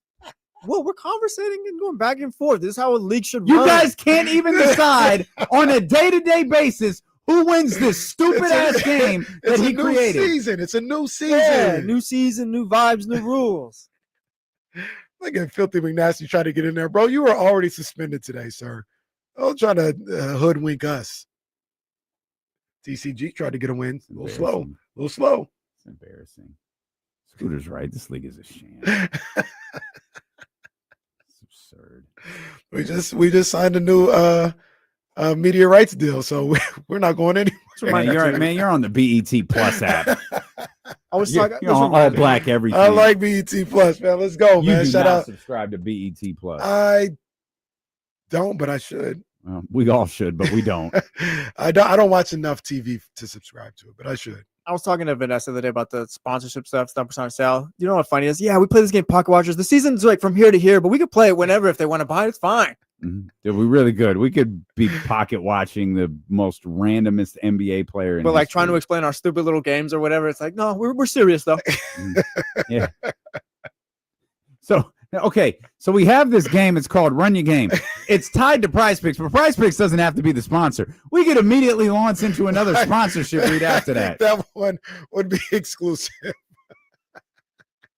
We start making money off of this show is a circus, dude. I swear money to God. with another deal. From I don't know why Jason Jones has spent the last 5 years of his life joining this show every Tuesday. I don't either. I mean, I don't blame you, man. I figure you're probably you're both as crazy as I am, so it all makes sense. I mean, who else would laugh at the same memes I laugh at? And you always find the good ones. You got some memes, boy. Where find this at? The beauty of it is people know that I have a really sick sense of humor, and they send them to me. And sometimes they're so bad I can't actually share them like publicly if I want to stay employed. That's what's great about our text thread is we're not really talking to each other. Yeah, it's just so anytime Jason Jones's name pops up on my phone, be it through Instagram or text, I get irrationally excited because I know whatever it is, it's probably mildly offensive, and I'm gonna laugh at it. Yeah, and sometimes it's not even mildly; it's very offensive. You're like, this is no longer the 80s and the 90s where jokes could be completely offensive and the response would be, well, it's a joke, get over it. Yeah. So I'm like, I can't share I've got shirts I can't wear around my kids because it's like, what if my kids go to school and I get a phone call like, Mr. Jones, have you been watching Beavis and Butthead with your children again? It's like, oh man. Well, they get that DX shirt and wear it to school. Oh yeah. I got some wrestling shirts that have some very, I call them like, vacation, you messages from shirts, you get when you're on Bourbon Street in New Orleans and you've had a few hand grenades, and that shirt sounds awesome. And you realize you really can't wear that shirt anywhere. Yeah, where are you going to wear that at? And you try to wear it around the house and then your kid starts reading and you go, oh, great. How do I explain this number to my child? And it's not a football jersey. So let me go ahead and take this shirt off. I was watching South Park and my middle kid walks in and goes, Dad, that's the cartoon I'm not supposed to be watching, right? I'm just envisioning Jason and the boys watching late 90s WWE, South Park, and Beavis and Butthead on a loop. My kids, my poor kids, when they were younger, they didn't really know South Park. And whenever I would say good morning, children, I trained them to say hi, chef. And their mother was like, would you please cut this out? They would, hi, chef. And they're like, they had no idea why they were saying it. I was like, good morning, children. The boys walk in on Jason on the network watching Sable versus Jacqueline. Overseas, not even the American version. He's watching the version in England. Yeah, and some of the stuff they let air back then, I'm just like, how was any of this ever okay? Like Vince McMahon's fascination with race play was on full display in the 90s. And it's like, how come none of us ever said, hey, this is you can't say that, Vince, or hey. He had a fascination with Jacqueline's boobs. Well, one time they fought on one of the live weeks. Yep. They sure never did. Forget that one. They sure did. I'll never forget the time Lita and Edge. Lita moved those covers back a little bit too much, and it was like, oh, this is a shoot. Yeah, it's like, whoa. He doesn't have anything on under there. I swear back then, if Vince heard you had real personal issues, that'll be great TV. So you left Matt to be with Ed. You're friends with Matt, and you cheat on Matt with his good friend Edge. That's crazy. You know what we're gonna do? We're gonna put you in a program together where you get in bed with her on TV. Yeah. You know what we're gonna do? You're gonna have sex with her on television. And it's like, okay, boss. Man, yeah. It's like when those allegations came out, everyone went, "Yep, sounds about right." That checks out. Yeah, he named the toys after. I 100% believe it. Yeah, yeah. Nothing in there I read. I was like, "There's no way." I'm like, "Yeah, there's definitely." All this stuff ended up on television one way or another. This is the same guy who wanted to do a story where he got his own daughter pregnant. For God's sake, that scene was crazy. I just pulled it up on YouTube. Come on, man. I can't believe they did this. The live sex act, the live sex celebration. Yeah, that is crazy. Well, yeah, and you wonder what's wrong with me now. That's what's wrong with all of us. Well, I was listening to Dolomite in elementary school, which probably was not a good idea. And Sugar Free. No, Dolomite was way before Sugar Free. Well, no, I'm saying you were listening to Sugar Free. Yeah, I was. Yeah, I was in AMG in middle school. DJ. Yeah. AMG, I didn't hear.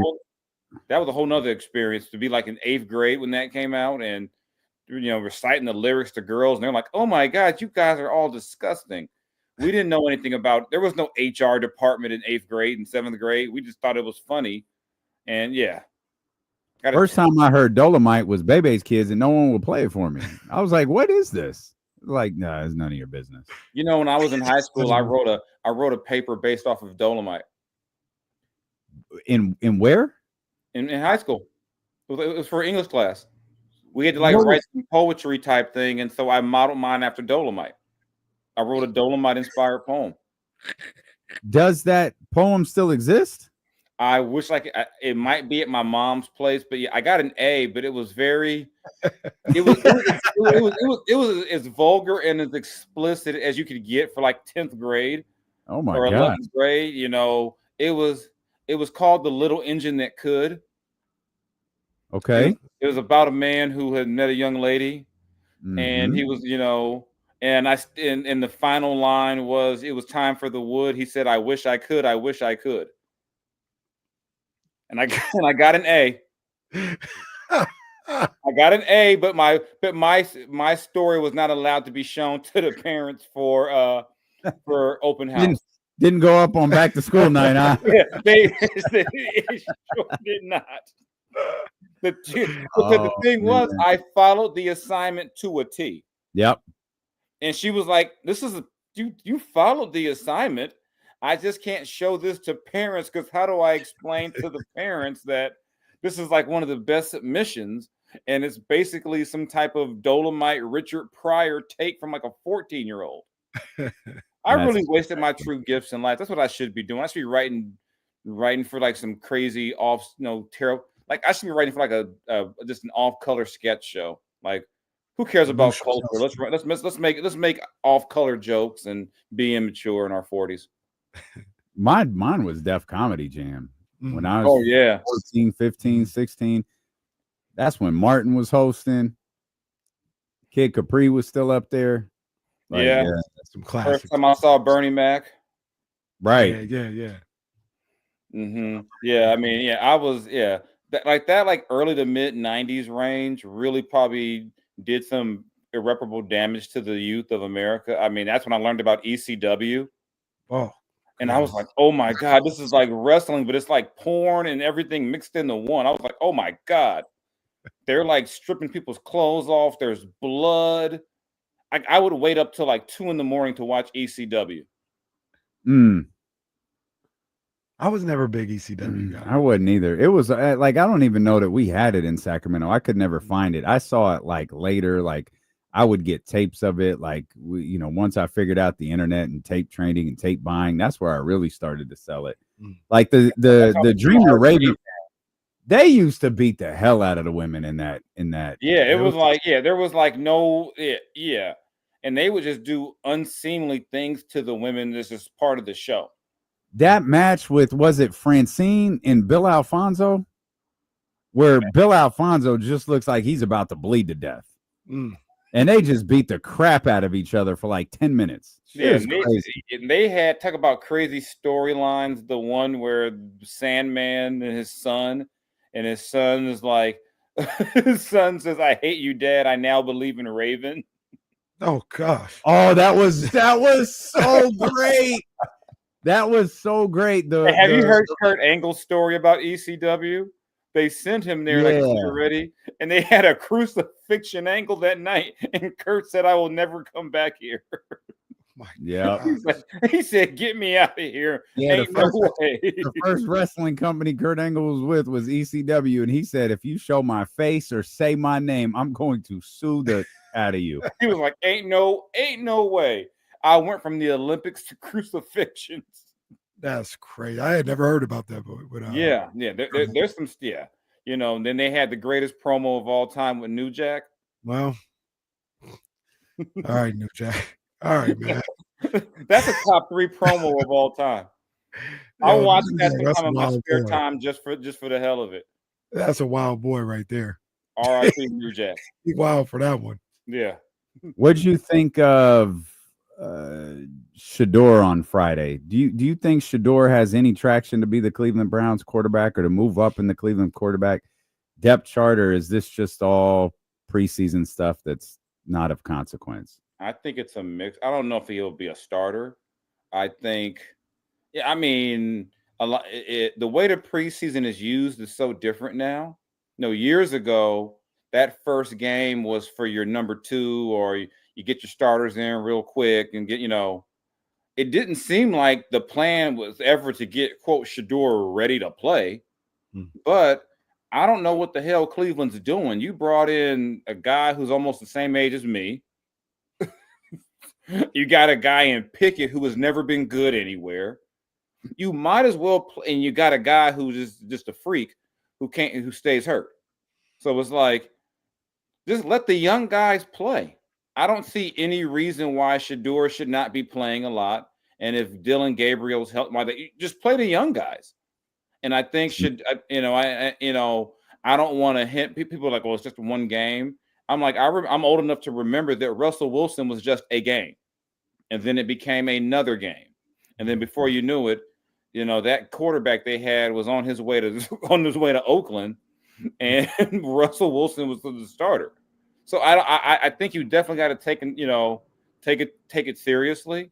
I just don't trust Cleveland to do anything right in the quarterback position. So it's almost like because Shedeur did so well, they'll be like, you know what, we got to give someone else a try because we look really bad if our number 5 quarterback is better than the other 4. The one that, you know, we were just kind of talking about this, and the one I just don't understand is Kenny Pickett. I'm not, even if you think Dylan Gabriel's better than Shedeur, that's fine. Then he should be the backup. Like, what are we doing with Kenny Pickett there? I don't know. I was just like, did they trade for him or something?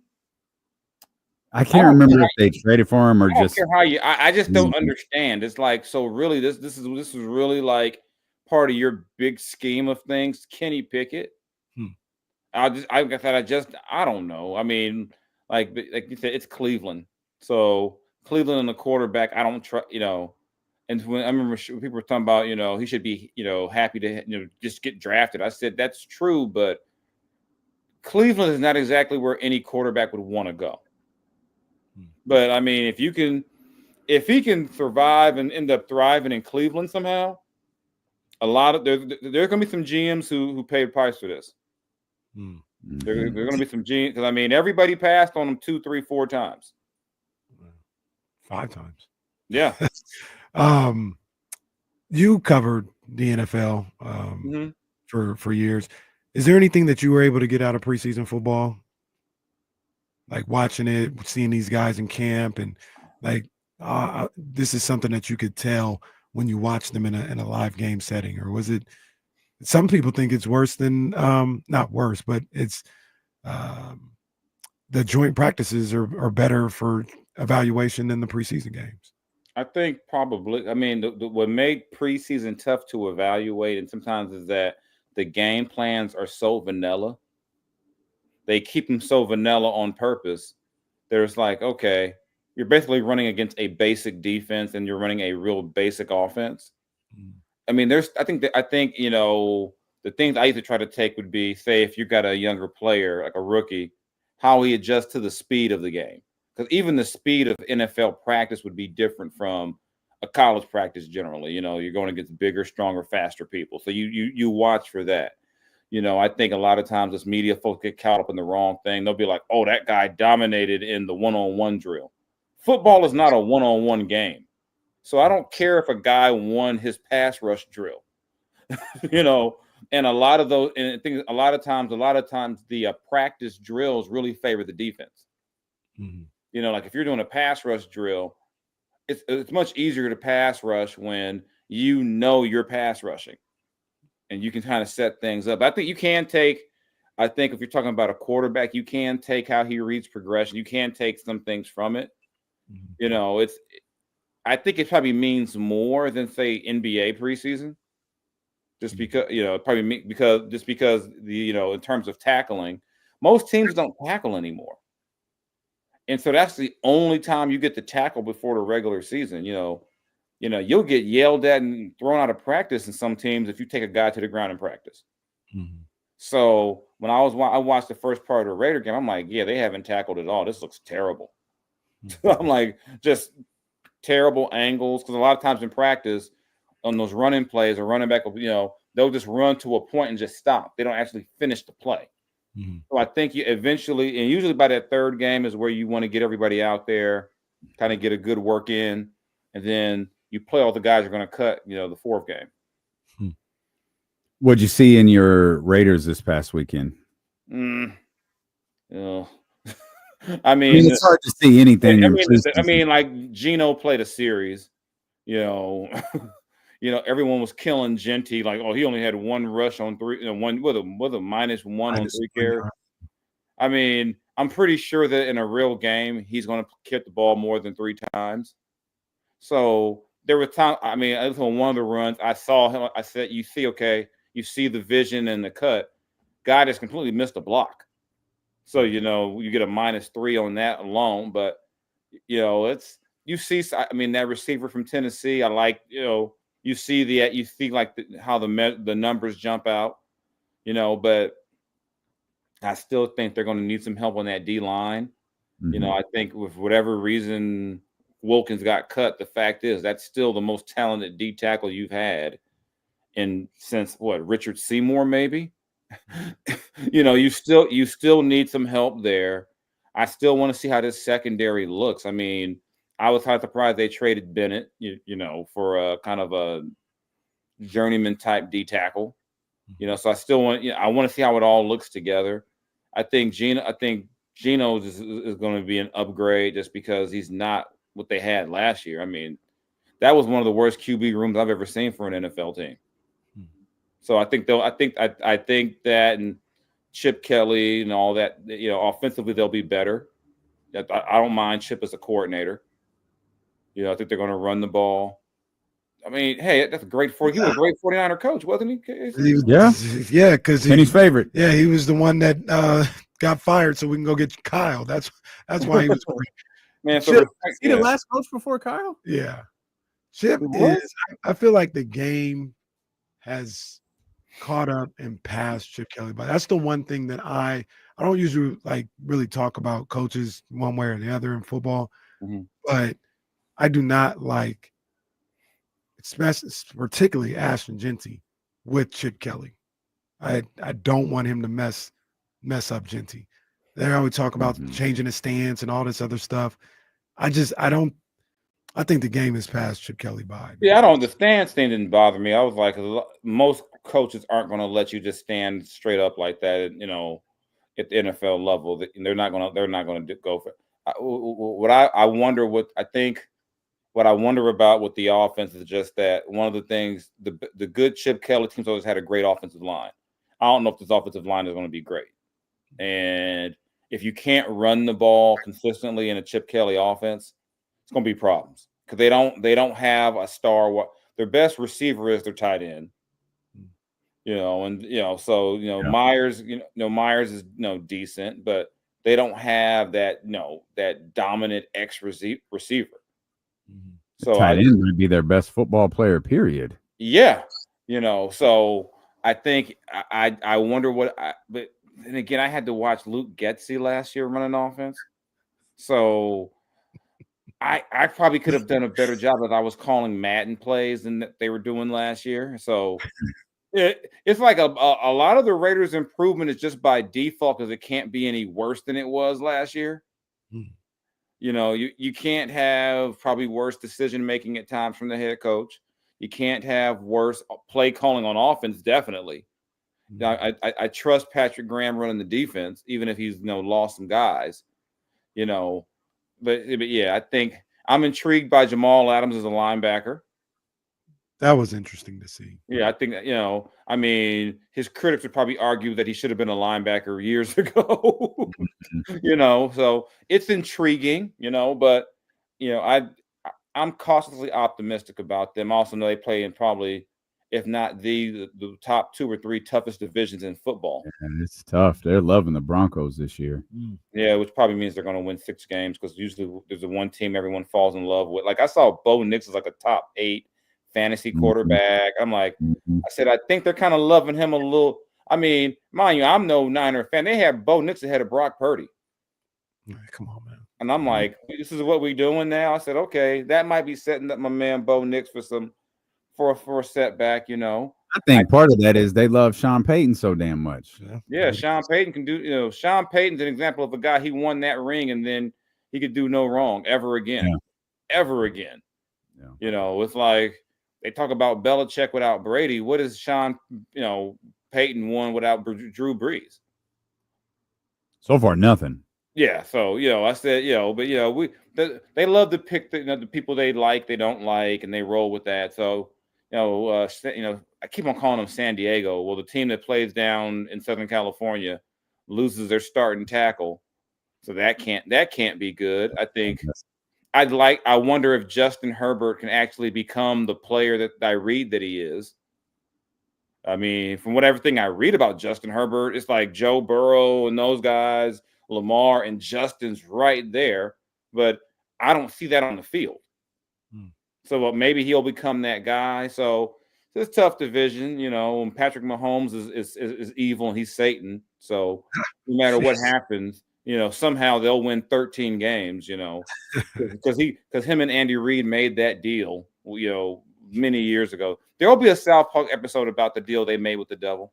13 wins, 10 of them by 1 score. Yeah, and in half of those wins, there'll be a miraculous holding call that gets missed. Somebody will get there'll be like a miraculous pass interference that the Chiefs block. 2 seconds to go, they'll be on their own 5. They'll call a pass interference like on a Hail Mary and set them up for a winning field goal. The Chiefs blocked 2 25-yard field goals. I mean, I had never seen a team go that many games where they got the right break or something went right for them. Like there was a game where they played Denver. Denver beat them for 59 minutes in like 58 seconds. Yeah. And they blocked the field goal and it's over. Yeah. Well, they have 11 one-score games last year? 11 of the 15 wins. Yeah. Like the Raiders were about to drive to score, and the center snaps the ball to the quarterback when he's not looking. They just like I said, there will be a book written about how the meeting they had to sell their souls for this because this is ridiculous. What you think about the NBA schedule coming out piece by piece? We were talking about it earlier, and Jesse's probably a little young for it to matter some type of way for him, but I'm with NBC being back in the game, man. I like seeing that NBC logo. I like having those games in the middle of the week on network TV. I think it's pretty cool, man. How you feel about that stuff? Does it register at all?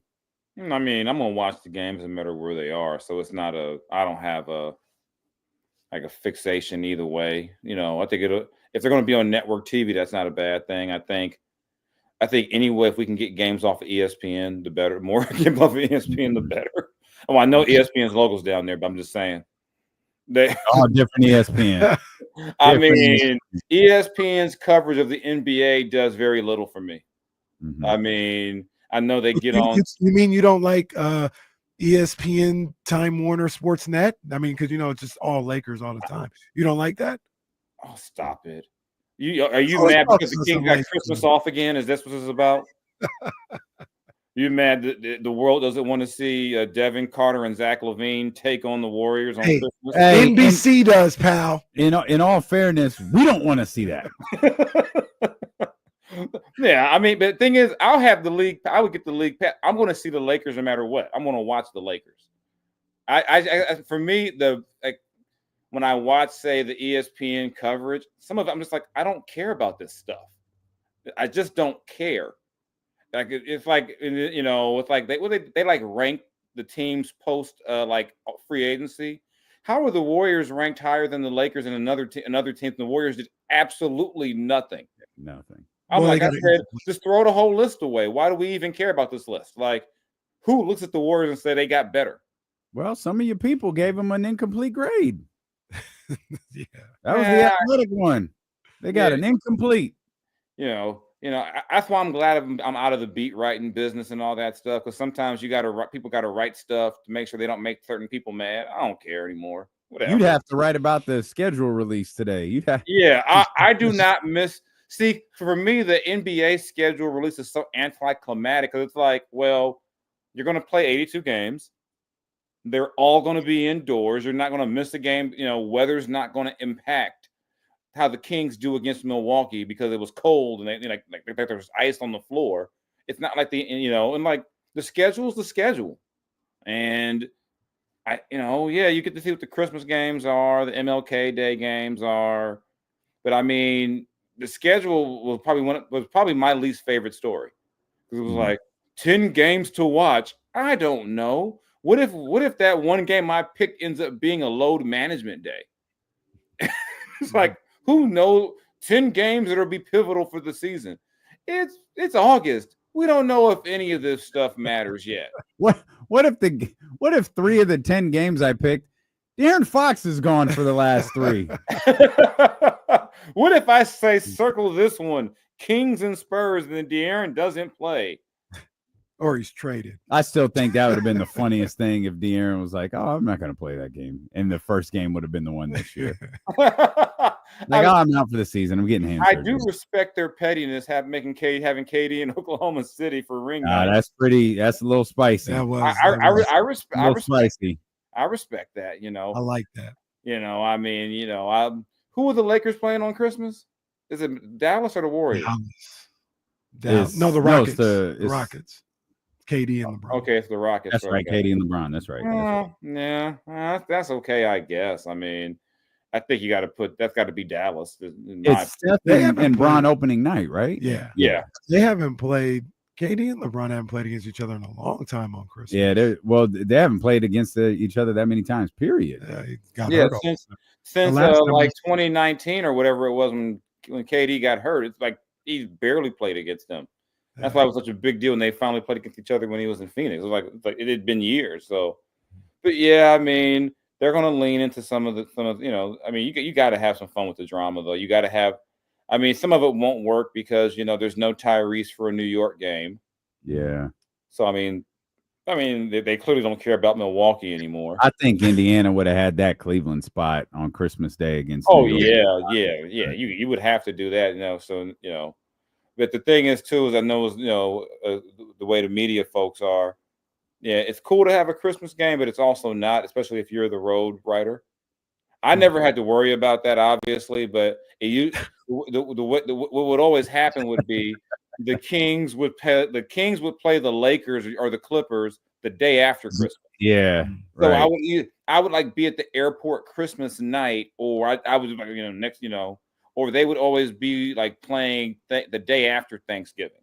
Mm-hmm. So I had a Thanksgiving in San Antonio one year with the Kings. What do you think of San Antonio? Kenny never has been there, but he seems to hate it. What do you think of the city? It's boring. I mean, I've been to the Alamo. I mean, it's I mean, it's not the worst place, but it's never been something where I was like, I can't wait to go back.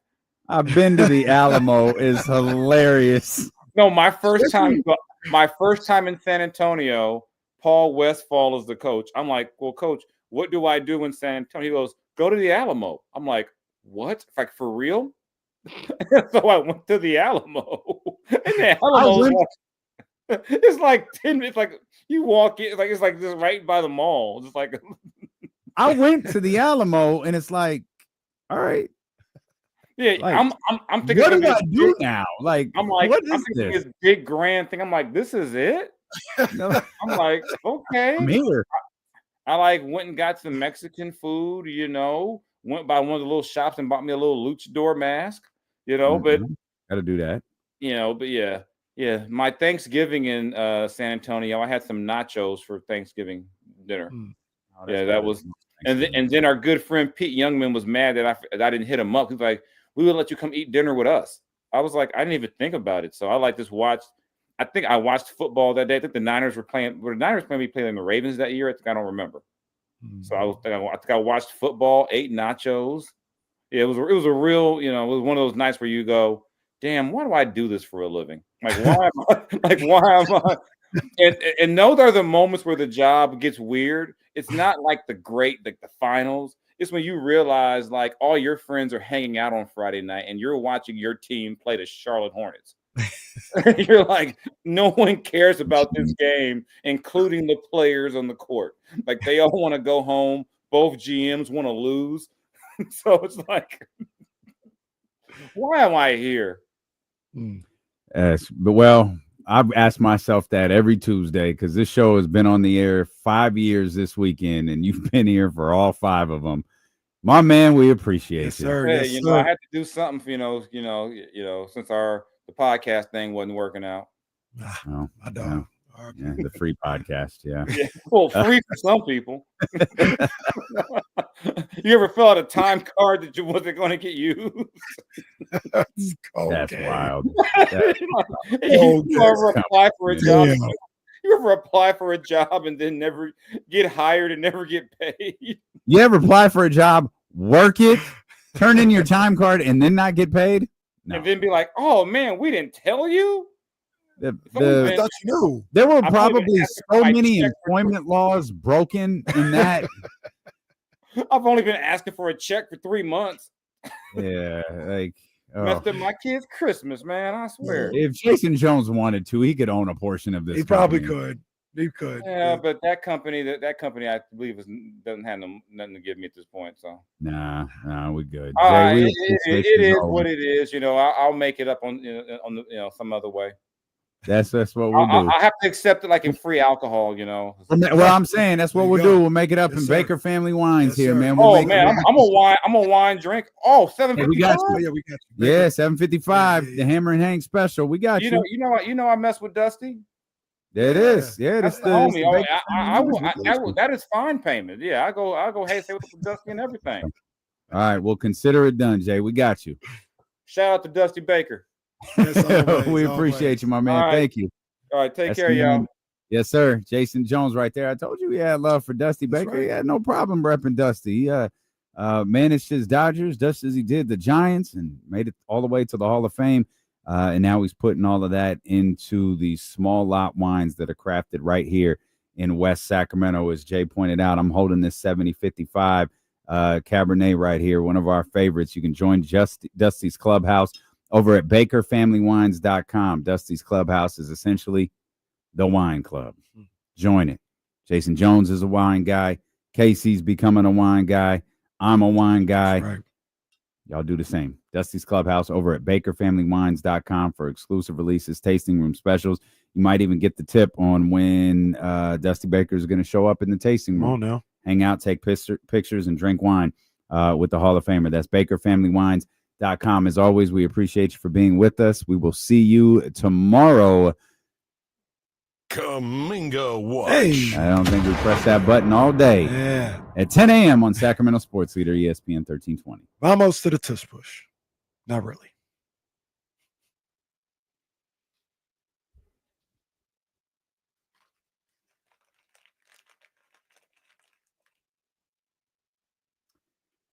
All right, y'all. Good stuff, pal.